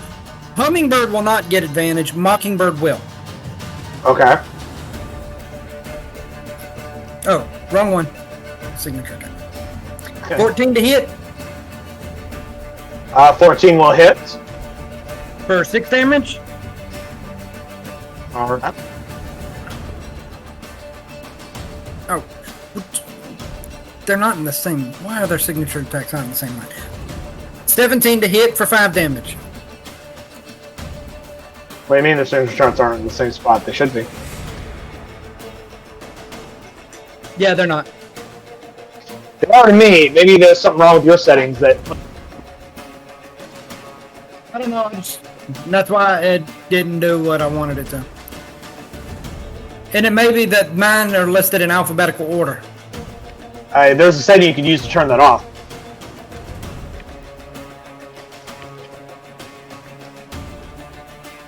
But that's what I do. In but the All right. Songbird. They come at him. They come at it with swords as it's still reeling from the jaw dislocation that it just suffered, and they begin slicing and dicing it. You see one of them. It's hard to tell them apart when they're running around each other in this weird pattern that they're doing. But you see one of them has a drool right here in the corner of their mouth as they think about the Fishman, what they might do after they murder him. Also, as a special note, everybody should be able to see the hit points of everyone, because I just went through every token to make sure it should be visible to all of you. Tell me if any of you don't see both the health bar and the number on that health bar. If there's any that is invisible, I can't see tomorrow's health bar. we don't get the marrows. I know, I'm Oh. taking it. Because fuck you.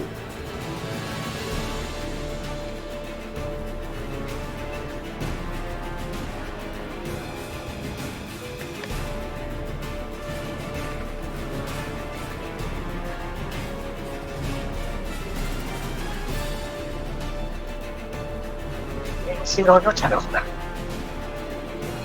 Okay. So, my turn once again. Alright. Still in the air, bringing down. Negative. It's not your turn. It should be Arcanist's turn because Creed was the one who just won. Okay. Yeah. I just hadn't shifted the initiative track.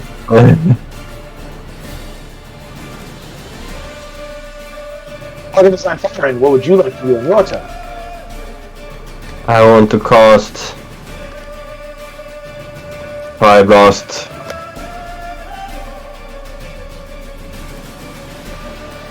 Okay. 1 moment. 20-foot radius, right? Yeah. Here's your template. Show me where you want to put it.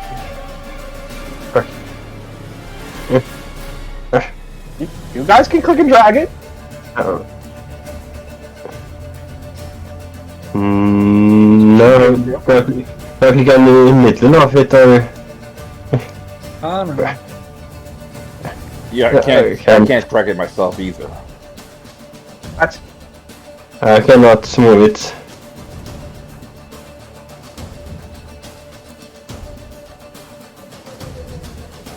hold on. What the hell's going on here? There's the second one that I can move that I just set out there. Can y'all move it?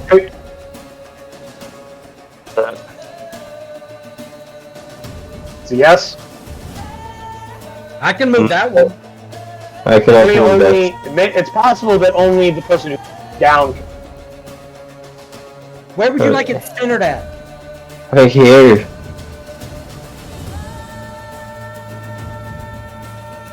Yeah. But yeah, you guys have these nifty templates that I spent a lot of time making in your Sure. journals, so feel free to use them.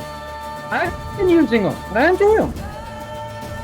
I was talking to the rest of your group. So that's where you want it. But That means This it goes marrow up. is not in your circle.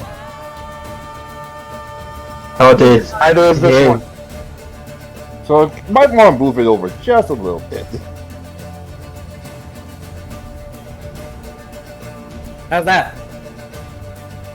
If you put it right there, you will hit, I would say...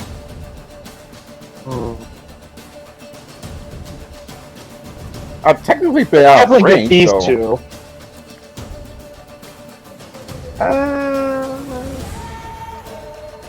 Yeah, I'll say you could get all four.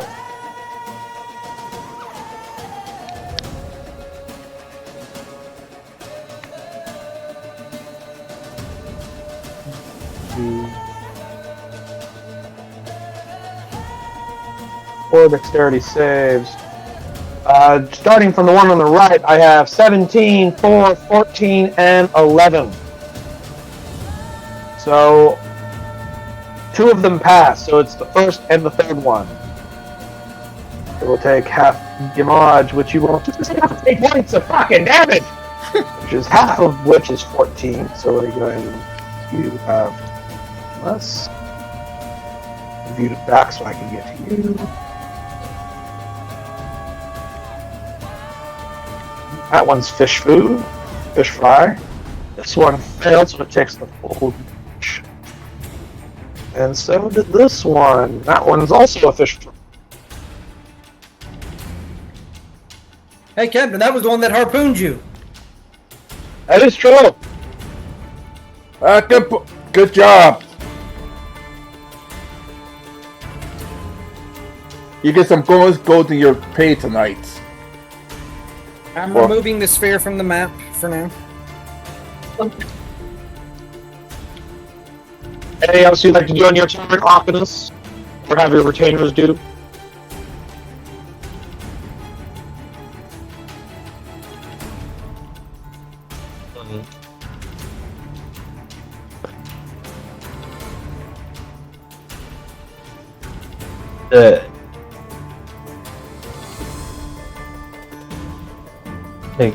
Nah, so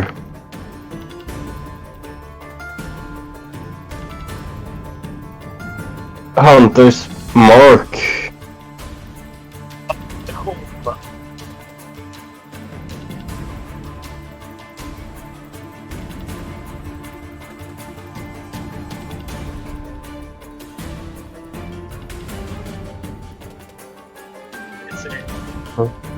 Oh, there we go. I see now. All right. In order to Hunter's Mark that one, he'll have to move somewhere like here in order to actually see him. I moved there.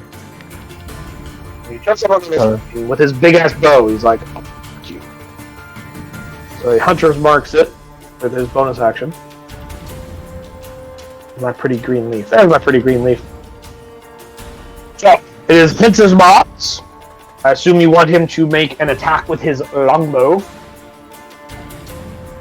His beastly bugbear customized longbow. Go ahead and roll his signature attack.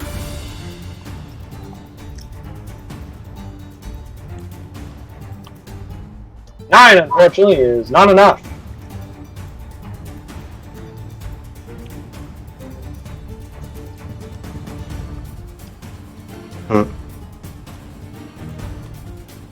Would you like to have Vola do anything?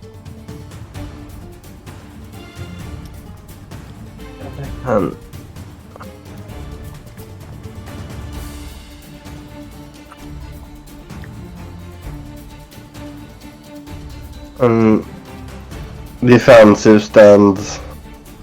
And take the dodge action. Yeah, dodge action. Okie dokies.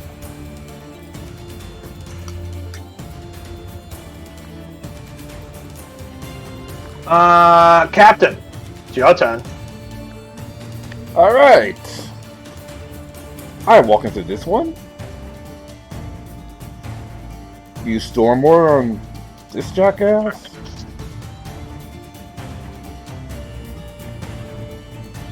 You gotta fry everything. These things are not very dexterous. 3 lightning damage. They've been electrocuted and caught on fire down here. They are being cooked.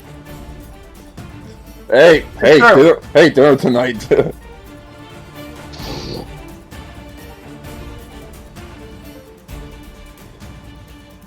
Anyway, after that, part 1. That's right, I forgot about your Sword of Vengeance. Shouldn't roll a wisdom save on those attacks, but those things you did anyway, so it doesn't matter. And part 2. Let's see. Ah, damn it. 15 will hit, a 9 will not.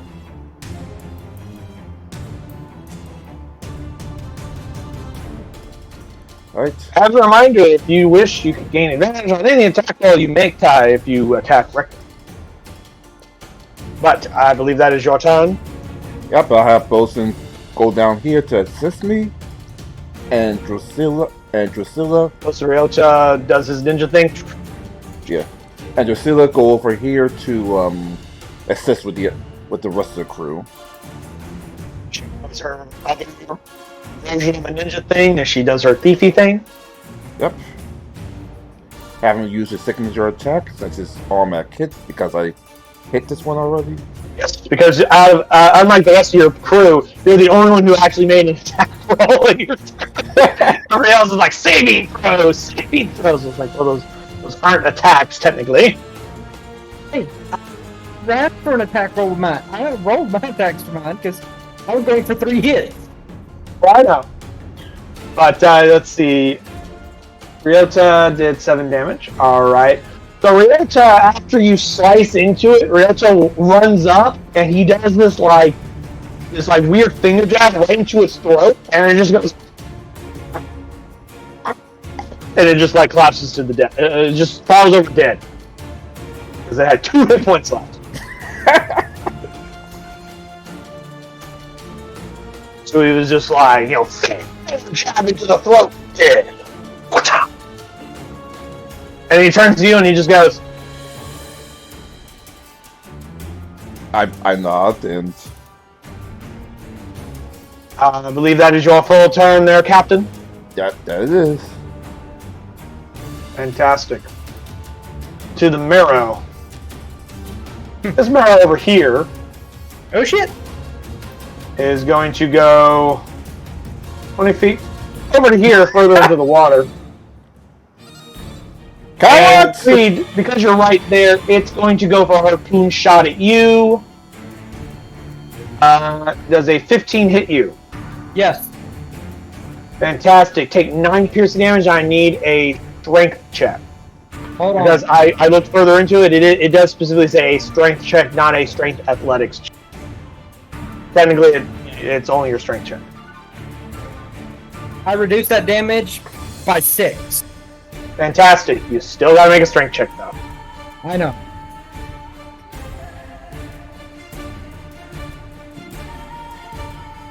So just a strength check. Whew.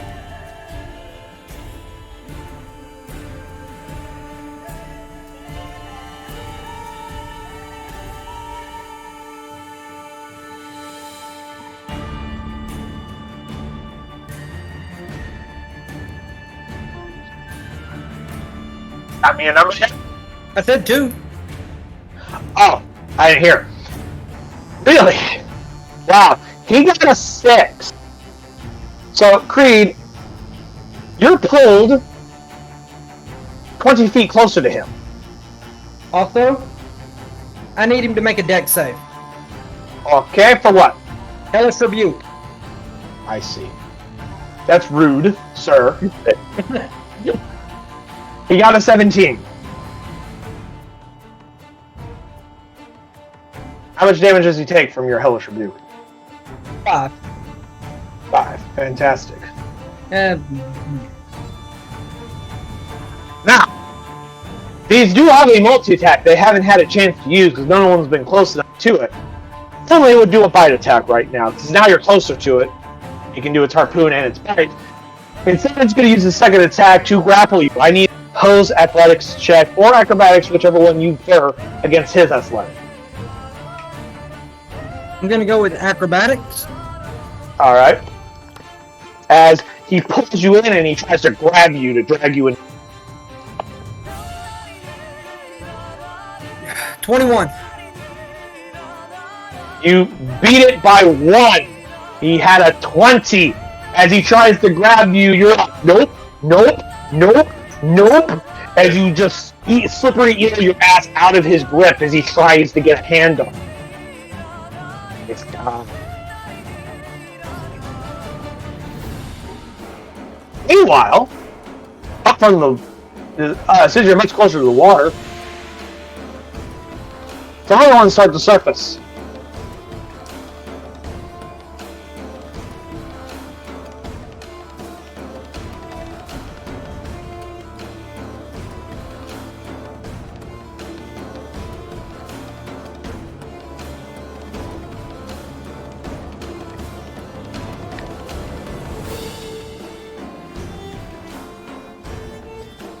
There. And They're right there.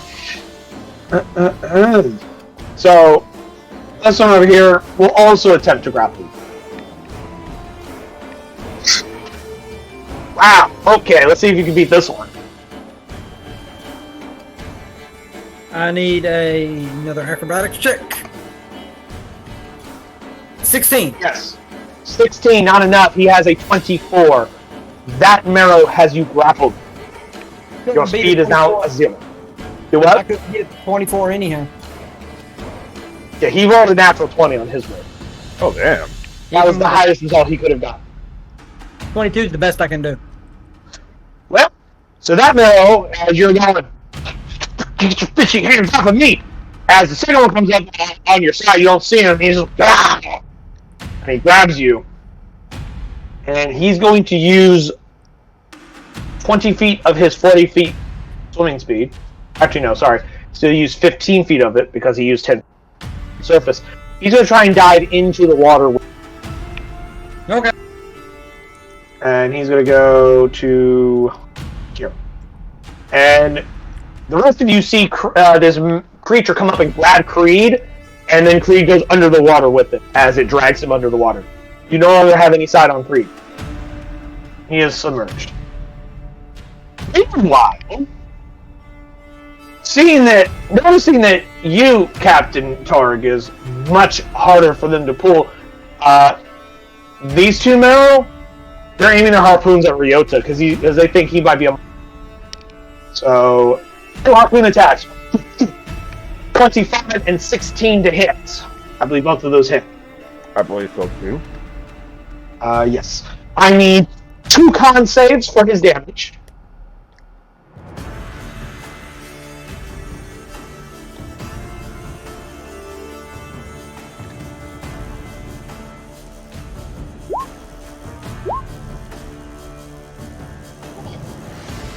So you pass the first one, you fail the second one.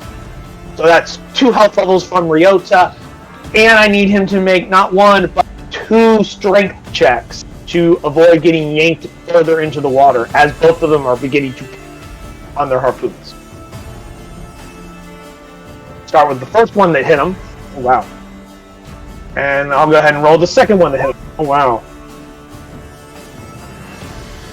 He fails against both of them, because one got a 24, the other one got a 22. Oh, jeez. Ryota goes straight into the water next to them, and they're just like, ah!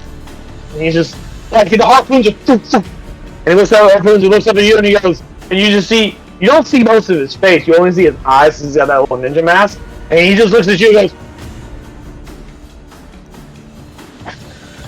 and now he's in the water. Let me go ahead and make sure the adjustment on his health is correct, because he lost 2 health levels. And both of them are going to do a bite attack now. Second. So, boom, boom, boom. Well, one got an actual 1. I'll have him roll that and see if he hits his partner. He does. So one of them, the other one, however, got a 14, which doesn't hit. I'm going to say it's because his partner bit him. So, like, they got Ryota now, they reel him in and go to bite him, and one goes a little farther ahead of the other one. The second one bites him on the neck, and he turns and like, ah!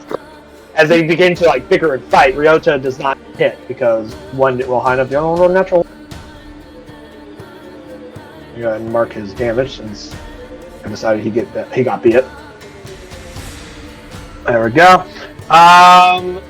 Over here, Mockingbird's getting a shot taken out at her. Luck! 22 to hit. I need a con save for Mockingbird for her damage.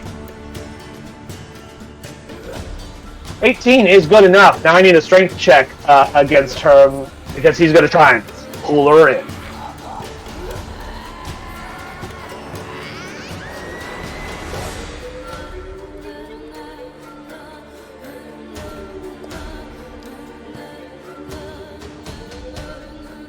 Wow. This teeny little petite Catwoman somehow has a better strength check than the giant fish man with the harpoon. He goes to pull her and she, like, much like a cat, if you're trying to get into a cage, all force. She doesn't go anywhere. You're lucky.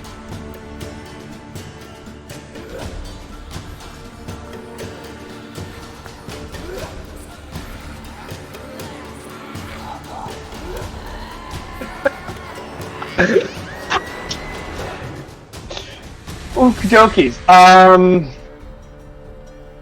Oh yes, ice. Okay. Dr. Ice, it is your turn. I can at least get 2 of them now. Let's put down right. Yeah. Oh no! Summoning the lightning. Do you want me to roll twice for this, or just roll once?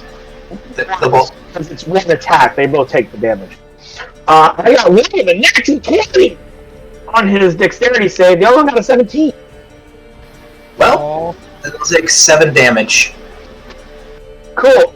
Well, guess what? One of them only had 4 points hit points. Can you guess which one it was? That one. Mm-hmm. No, that's also the one that got the natural 20. Oh. Nice. Like, they see the lightning coming and like... as they're trying to move on their fishy tails on the sand. Again, they don't seem to be very dexterous or very maneuverable on the land. And it falls over with smoke coming off of it as it was fried to death. The other one is also got smoke trailing off of it. Yep. And Orson and Dr. Lebowitz, you'll move up to here. Orson on to Stormbreaker. So that would be a roll of D4. Okay. Since that one's dead, Stormbreaker shall move.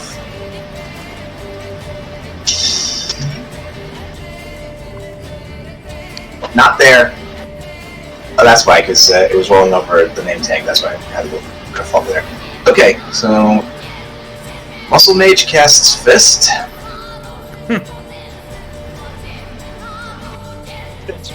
Really don't think I need to bother rolling the D4. But now you hit. That's 8 bludgeoning. As he runs over, he like jumps up and like fucking comes down on his head. He's like, I can't say, come on. With fire. Yep. And let's see. Well, I believe that is your turn. Reed. Unless there's something else you needed to do over there. Let's see. I'm still 50 feet in the air. I have like a clear view of everything, right? Pretty much, yeah. You have the whole background in your purview at the moment. I'm gonna go 25 feet higher, and then I'm going to move right to here. So I'm like 75 feet up in the air. Okay, I hope you're keeping track of that because I'm not keeping track of your elevation. I am. Don't worry. Cool. Alrighty, Creed.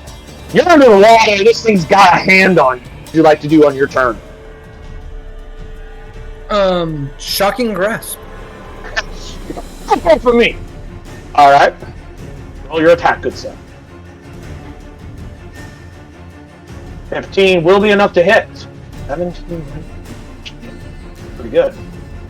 That's a pretty good amount of damage.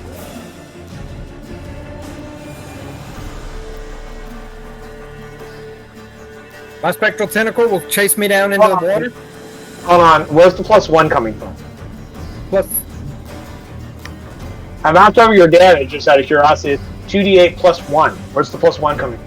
it shouldn't have a +1. It does. I don't know. So,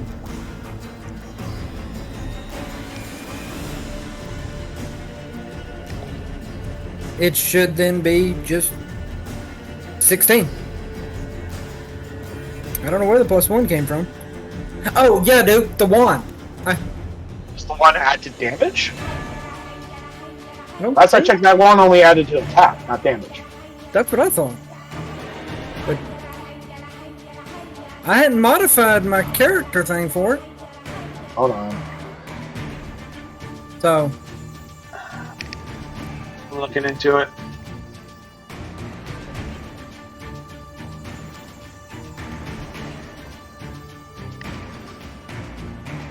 Probably because it's listed as magic bonus. That's why, because it would add that to attack and damage. That's why. I removed it on your on that thing, so it should read correctly now. Just remember that spell attacks, you do have a +1 because you have the 1, unless you're not wielding the 1. So you have to be wielding the 1 in hand. There we go. Nah, I think that'll fix it then. And sorry about that other one then. But so anyway, you still hit regardless. So 16 but damage. yeah, it only did 16 damage. I adjusted it. I added it. Okay. My tentacle will chase me down, and it will strike. Your tentacle move? It moved. It can move 30 feet.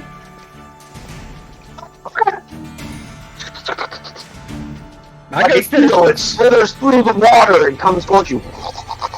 My tentacle's creepy. Eat tentacle love. No, it's For 6 15 will hit for 6 gold. And Spencer, its movement speed is reduced by 10. I'm gonna make you have the most pain in the ass time. Get my ass down here, motherfucker.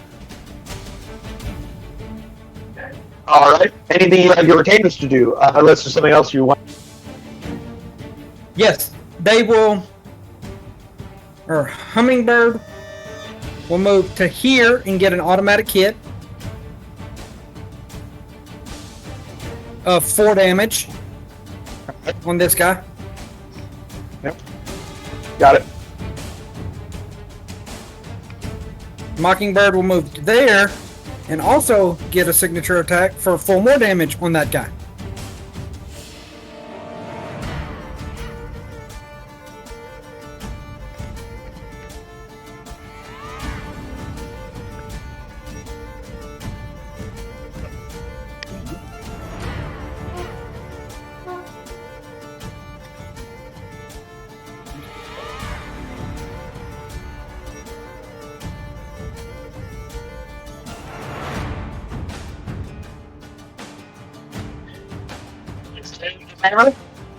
Huh?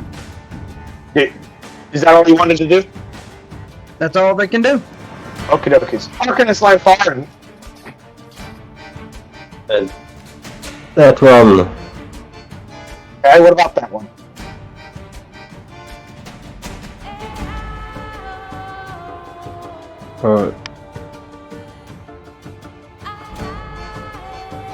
Lightning. Oh, power.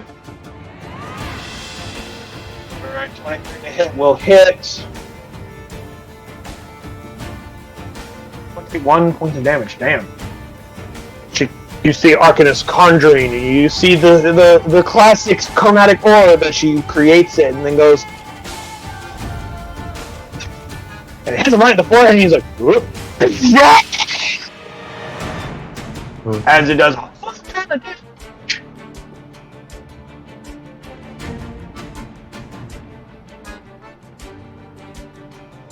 Anything else you'd like to do on your turn, Arcanist Light? That's my turn. Okie dokies.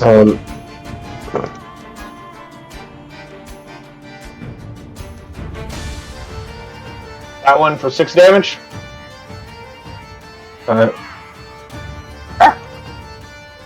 Alright.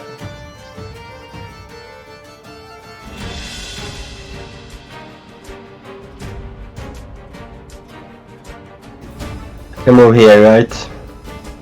Yeah. She just runs over atop the dead corpse of the other man and just stomps on it as she walks over, and she got her fucking weapon and goes to attack. Which she uses a trident now, right? Yeah. That's right. She takes it and she skewers forward with it. For 7 damage. Alright.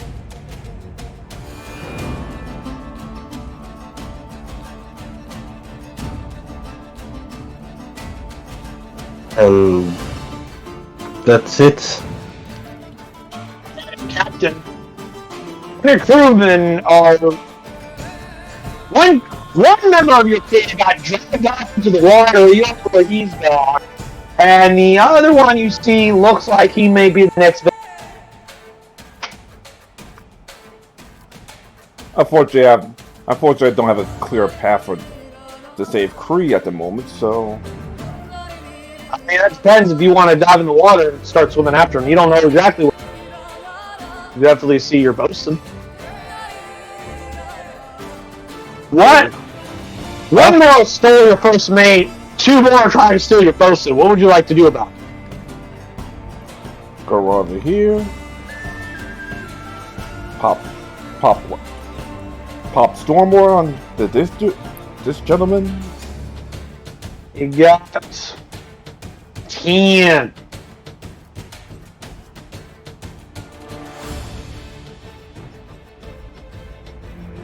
Hear whispers in your mind. Dare they steal from you? Kill them. Make them suffer for their insolence.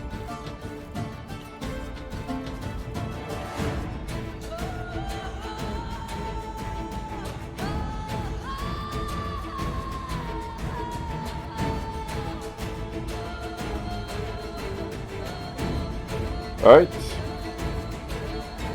I assume he takes the full 6 damage. I said he got a 10.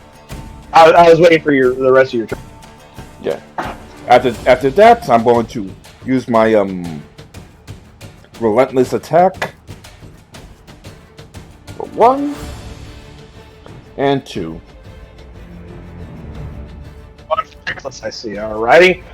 That gains you advantage, but of course, advantage what being reckless is. So that would be a 15 and a 24, both of which hit.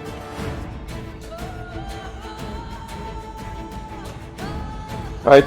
Then I'm going to order Ryota to disengage and fall back into the beach until he's healthy, so he's going to... You come up to this thing as lightning crackles off you and you take your sword in both hands and you start ripping this thing apart. And you yell to Ryota to back up. And you mean to say it. This is the way you mean to say it. Back up. But what you say is too far. And that's just like, Oh, huge! That means you got huge guns! Rip and tear! Then I'll have to see her go into could pretty much help quadruple team the one. Now, quick second here. He does not have a swim speed, so the water here is he's gonna move at half. He's gonna move at half speed, super terrain for him. So 10, 20 to get to the land, and 25, and as far as he can get right now. If he's going in that direction, of course. All right. Obviously, the idea is to get to him the Dr. Leper so he can heal up again. Yep. You see him kind of like limping slightly. He's got some blood coming down his body. You don't hear him crying out in pain or anything like that, but of course you never hear him say anything or make any noise. Your other retainer, what would you like her to do? Essentially, check on to help quadruple team this sad Your barrel. retainers are just dogpiling on top of this thing. Well, piercing damage. Wow, yowled. So as it's swinging back and forth and trying to fight off the other one, Scylla slips under its guard and with their dagger plants it right into its eye and just twists it into the brain as it starts to twitch and convulse and then just fall over dead.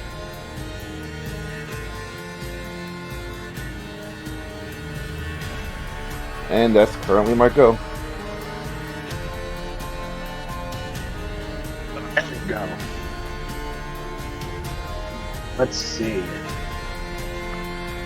These two Mera over here dive into the water.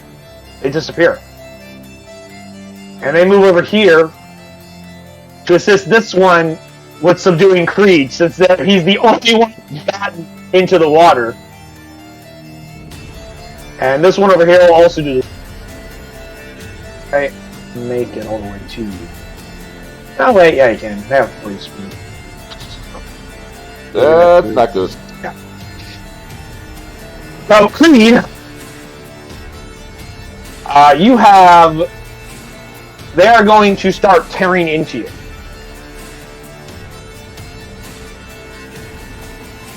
Let's see. Let me check on multi-attack. Makes 2 attacks, one with his bite, one with his plus one. First of all, I'm going to start biting you. So 1, 2, 3, and 4 bites. 14, a critical hit, a 25, and a 13. I think the 14 and 13 miss, don't they? Right.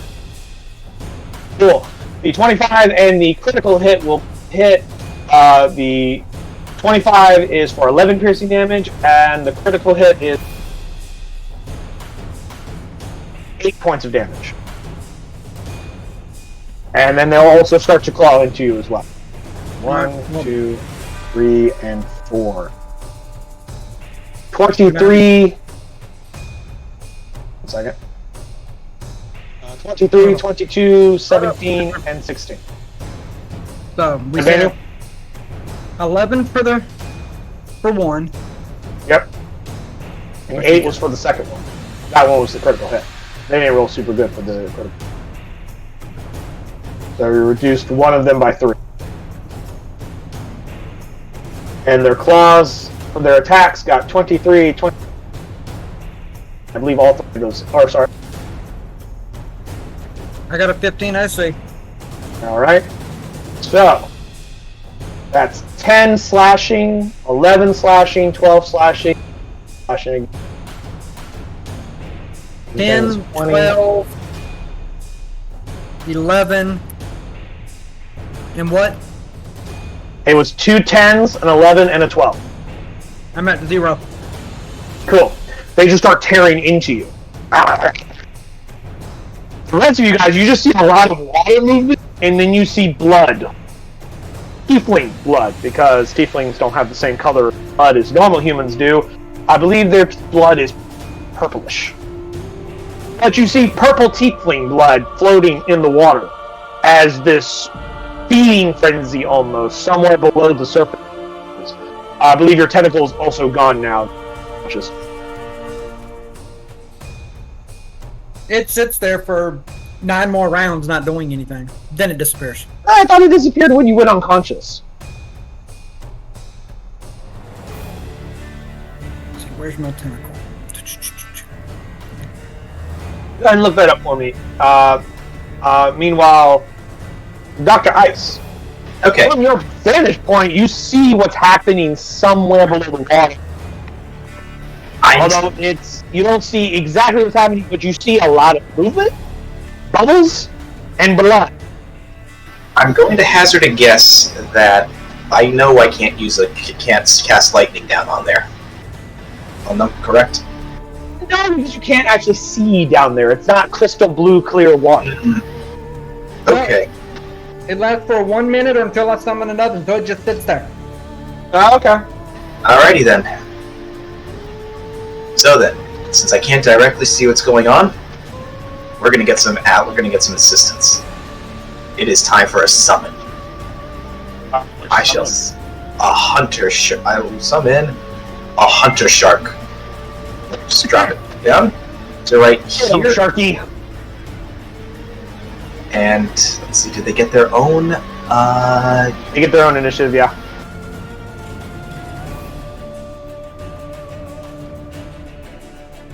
Okay, and the shark's initiative would be. Yes, Cat, I hear you. Let's just open that up. Open this. Where are you? Initiative.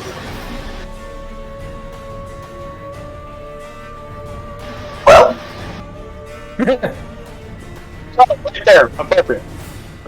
It's got a negative 199. How do you have a negative? Once you know the hunter They shark have goes a next. high intelligence, remember, guys? Yep.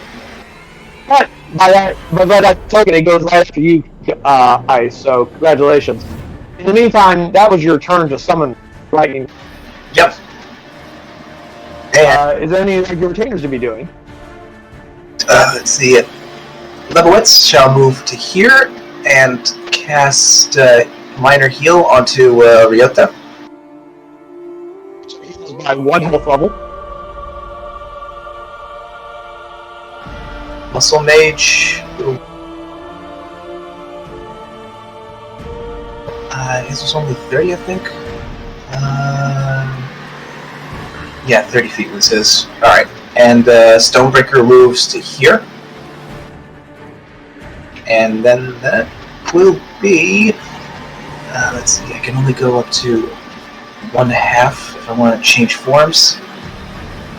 Does wild shape affect my ability? That'll be my turn. It's not the exact order of the wild shape. Not for the Hunter Shark. The Hunter Shark, I believe, has anywhere around 50 feet. So even if you summoned it above the water and let it just dive in, most likely you did, they can easily swim far enough to catch up to you. Start chomping on some bitches if you wanted to. Hunter shark. Yep. 40 foot. Oh, cool. Yeah. I'll say that they haven't gone so deep that the Hunter Shark can't reach them. How deep are we talking? To make it a 25 feet. problem for everyone else, but not so deep that Hunter Shark can't get to them. Good. So, which one would you like the Hunter Shark?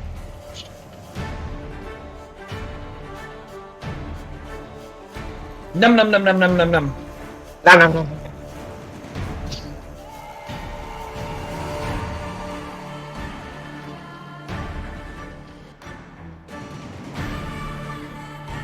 Hold on. Can I make a suggestion? Yes.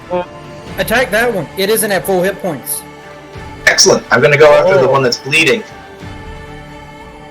Somebody remember what a Hunter Shark is good at. 16? For 11 piercing, yes, it will. So the one holding Creed, you don't see this, you're unconscious. But it comes down at it, as they all got, a good claw on Creed, and like glances over, it's like, as the shark just bites down, it's like, oh my God. As the Hunter Shark goes into a feeding, spilling all kinds of blood in the water. Mm-hmm. Yep, and then It's that's the Hunter Shark's turn, I believe. the turn of the shark. Yep. Creed, I need a death save. Oh, but I don't want him. Well, maybe you could just die if you wish.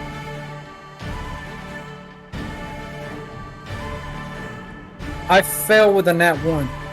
Oh! That is 2 fails. Oh boy. Another fail, and he died. Oh no. Arcanist, it is your time. Oh, don't my two. These two are gonna go and dodge. Oh, apologies. Okay. Arcanist! Thanks. There's not much they can contribute at the moment. The fight has moved beyond their ability to participate in. And my tentacle flaps around looking and waving in the water. Because it doesn't know what to do.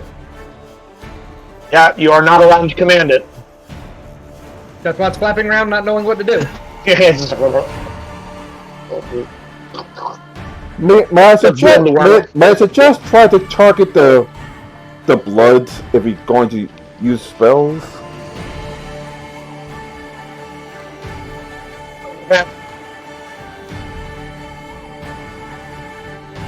You're muted again. There you go. Can I take that more, or is it too deep? From where you're standing, you cannot see them. They're below the water. They are actually submerged, and they cannot be seen from the beach. The reason why Ice can see him because he is literally flying above the. Okay. I'm looking at. It's just like, Oh, God Damn it, if I could have seen them, then I could have used Realm of the Winter Court. Oh well. Sorry, dude. I said see in a general sense. I meant like, Kira, you were able to figure out approximately where they were, but you couldn't physically see them. That's why you were like, go get him, Sharky. Jimpan can only barely see where the rotation is because of the angles. In other words, Creed is kind of fucked right now. He's in a bad situation. I have an idea. I just hope it actually works. Well, you can do your idea on your turn. Fortunately, right now it's Jimpan's, unless Jimpan just wants to be like, I'm just going to take the dodge because I don't know what to do. I don't know what to do. Cool. Assuming you're going to have your retainers also take the dodge and just kind of hold stock for a moment. Alright, we go on to the captain. Captain Targ. Ice! What would you like to do? Ice! Wait for my gunshot and make a kill right away. What? You understand? I swim out to the ocean. Could you repeat that? Pretty much my second turn. I'm gonna fire straight up into the air so you know where to get the cure spell to Creed. Okay, so basically you want me to be able to use you as a point of reference to get an idea of where Creed is exactly. Exactly. You do that? Can we do that? Hold on. I got the use me as a point of reference to find out where Creed is, but I didn't hear the part of how you're doing it. Pretty much my gun. Can you shoot your gun underwater? No, you can't because the gunpowder would be. Oh, It's a flintlock. Yeah, we're not at the age of That's self-imposed why I was ammunition. confused. I'm like, wait, can you? I don't think my rage lightning is going to pierce the water surface. You're close enough, maybe.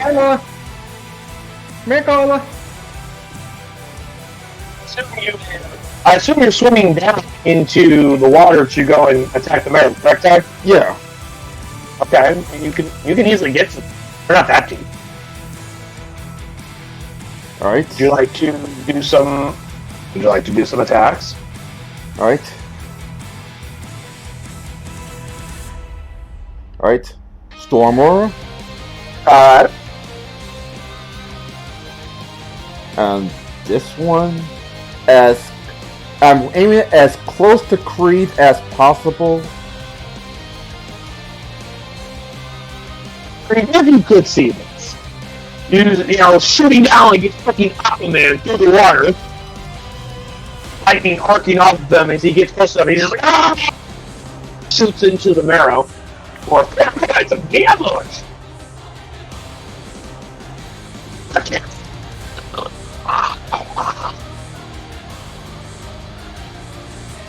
Then we'll let this attack again. So 1 and 2. Same target. Yep. All right, first attack kills that one. So I assume you want to direct your second attack against the other one. Yeah. So 14 damage because obviously they hit. Their armor class isn't super high.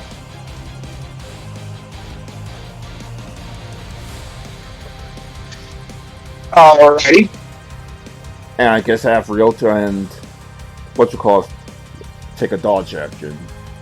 I mean, yeah, you can. I mean, there's not much they can do. So you want them trying to get in the water. But yeah, he comes up and just taking stuff in and just. Normally, your sword would have a much harder time being used. Since you became, since you gained a swimming speed, your sword does not have disadvantage of water, despite the fact that it's not designed for underwater combat. That's how the underwater worlds work. So he's just, I like to think it's because he's so strong, he doesn't give a shit about water resistance.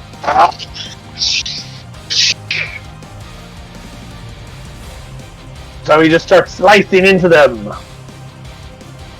The marrow go. Please ignore the unconscious man and focus on the fighters, please. I'm pretty sure me and the shark's going to get it right now. Okay, I'm just kidding. No, this one, it has this like pouch on its side, and it pulls out this strange substance, and it grabs Creed and it starts putting it onto his wounds. Creed, you are now stabilized. Wait, what? As it wraps its arms around him and then swims away with him. Wait, If it's swimming away, can my shark have an attack of opportunity? Oh, that's right, the shark was right there. Yes, it can.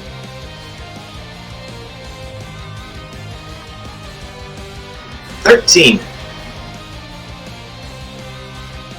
13's not enough. No, yes it is. Huh. I had a higher armor class than that. This was doing something else. Anyway, 14 points of damage. Oh, cool. It takes a chunk out of its tail as it swims away, carrying the unconscious form of Creed away with it.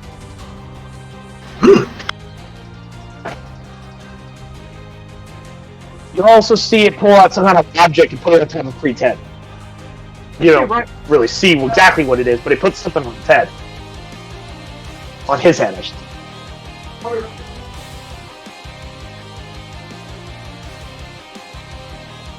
Meanwhile, this one here is going to disengage and go.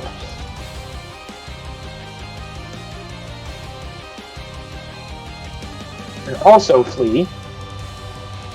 And this one's going to try and grapple you, Ty. I need either an opposed acrobatics or athletics check. You have advantage on athletics checks, by the way.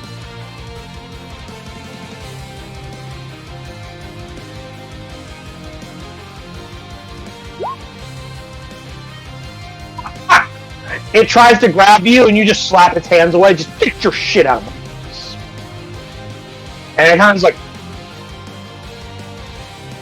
like, just sheepishly turns away and wins away from you, and taking off attacking you with.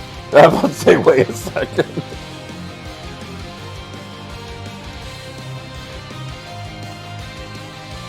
I assume that's not enough. 13 actually is enough to hit, for 12 damage.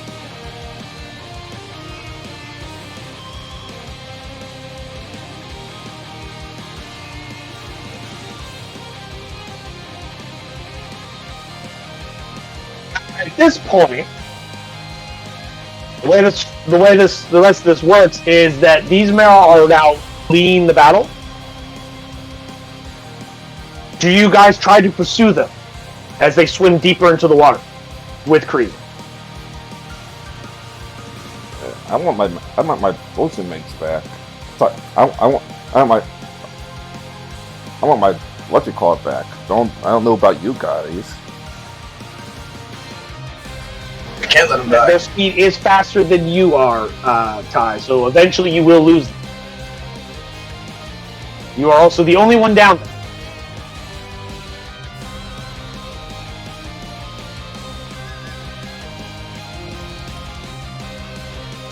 Yeah, I don't want him to get kidnapped. I'm just saying, what do you do? Do you pursue them now, back off, and regroup? Do you say, I'm going to go after them right now? It's up to you. I resurfaced and explain what happened. I resurfaced and explained to the crew what happened. So you take a quick second to surface and be like, they're taking Creed. And then, what do you guys do? What does everybody do? What's the plan, gentlemen? I know what I'm doing. I'm gonna go chase him. Alright. Alright, have your hunter shark with me as well. I'll try to pursue underwater.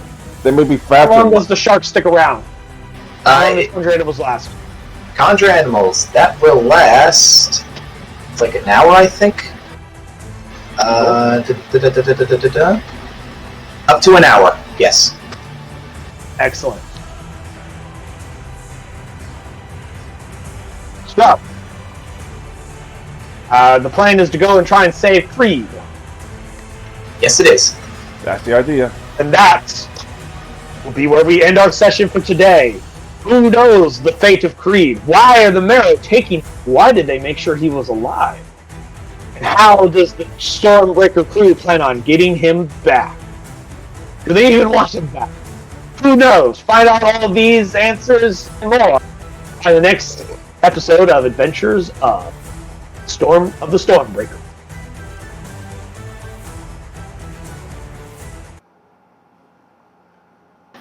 Nice. Went into an interesting direction. I didn't expect to actually. I decided that they were going to try and take some of you alive. I didn't expect to actually get anyone. And then I actually succeeded. Haha. Or rather, they succeeded, I should say. I just thought that would be a neat thing for them to do. You guys have fun? Yep. Yeah. Yes. Yeah, that's going to be very interesting to find out why they decide to pretty much take prisoners. Interesting. Dry food. Maybe. Those of you who are proficient in Arcana can roll it and see if you can get more information about what the hell they were, other than what their name is, because I told you that, because I didn't want to use, Freaky Fishman as a descriptor for the entire battle.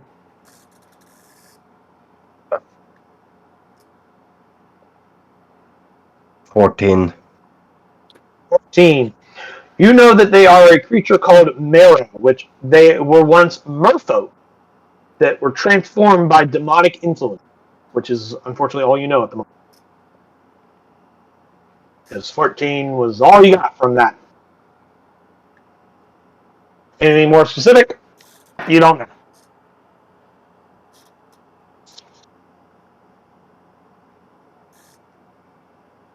Honestly, I expected to get one of the retainers before I got one of the players. Especially since one of those was Daniel. I expected some crazy shit. But when you got, I was about to say, when you got 4 fucking Mera on you, surrounding you all at once, each of them 2 attacks. No way it can be done there. Like, so the retainers quadruple team one the Marrow, and so the Marrow quadruple team Daniel. Well, they decided because they got at least one, better the bird in hand than 2 in the bush, as they say. So, okay, we got one of them. Take his ass down and drag him off. And that's what they did. And they try to get their me too movement until speed, their movement speed on land is 10 feet. They don't move very quickly. Which is why they were trying so desperately to get you guys to the. But all of you kept passing your strength checks to pulled because given the nature of who had options, because harpoons could only be thrown so they had to get within a certain distance just to hit you properly. Because they have a range of like 20 and 60. Anything outside of 20 feet, they have advantage. Even then, though, they still hit some of you. Mm-hmm. I'll just make that note there, so it's definitive. It's funny. I didn't expect you guys to land on this island. So this whole encounter I had to quickly cobble together because I didn't think you guys would go in this direction, get caught in the storm, and then end up on the island. But yes, this encounter was planned. I just didn't have it made before you guys got here. I thought you guys would go in a different direction. Yep. No, Daniel, I'll do everything I can to save you. My shark will, anyway. Take you guys at least a few moments to a few seconds before you guys can actually pursue. So Daniel will have some alone time with the Marrows for at least a minute or two. Especially because you don't see where they're going. You'd have to track down where they're going. Hey, Shindu, Yes. can you make a macro for my pinnacle defensive item? Sure. I can do that. Not gonna lie, I had a crazy thought of how to save him, and it would be something that would be just requiring the acceptance of rule of cool. So it's probably not gonna happen. But thinking rescue him like Jonah. What the fuck are you talking about? I was gonna start asking since we had 4 things for inspiration. Every time it came my turn, I was gonna see if I could use one just to make sure I could survive. Yeah, because the idea I is like, used to- I yeah, have thought about saying, oh, they do no lethal damage, but the way I described it was no way that I was going to be able to convince anyone that was not. What they do. Obviously, they need him alive. Oh, wait, they can just stabilize him. Oh, well, their wisdom sucks. Let's hope they rolled good enough. And they got a 16. They only needed a 10. I'm like, he pulls out some weird junk and just starts smearing it into your wound. Stabilize. if not, I assume Dr. Icewood got the hint and tried to cast the a cure spell on my light in the direction of the lightning attack. Fortunately, he needs to be able to see them to do that. Oh, right. Just knowing what he is a good. You have to actually be able to physically see him to cast spells. Most spells require you to be able to see your target. So that Yeah, means they do. See where you're casting. so that means worst case scenario, you have to dive along with him. Yep. It's almost like the Marrow had the greatest advantage in the water, and that's why they want to fight you guys. It's almost as if we freakers knew that, try to force him to go on land, and well, obviously, Read here. Guardian.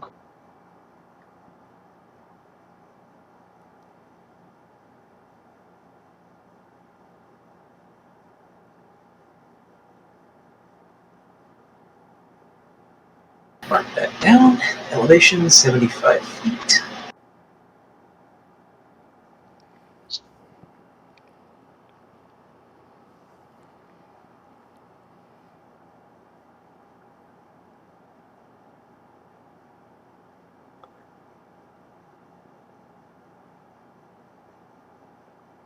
And that'll be our little note, so that way they don't get an extra turn at the start of next session.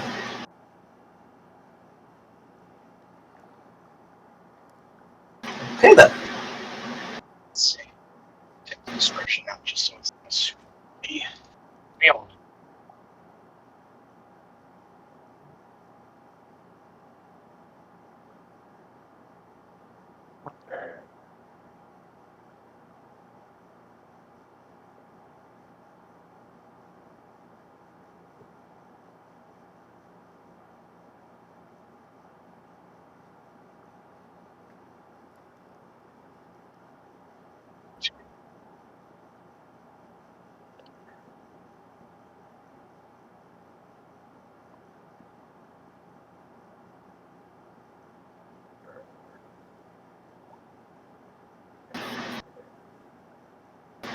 I'm gonna start getting dinner ready.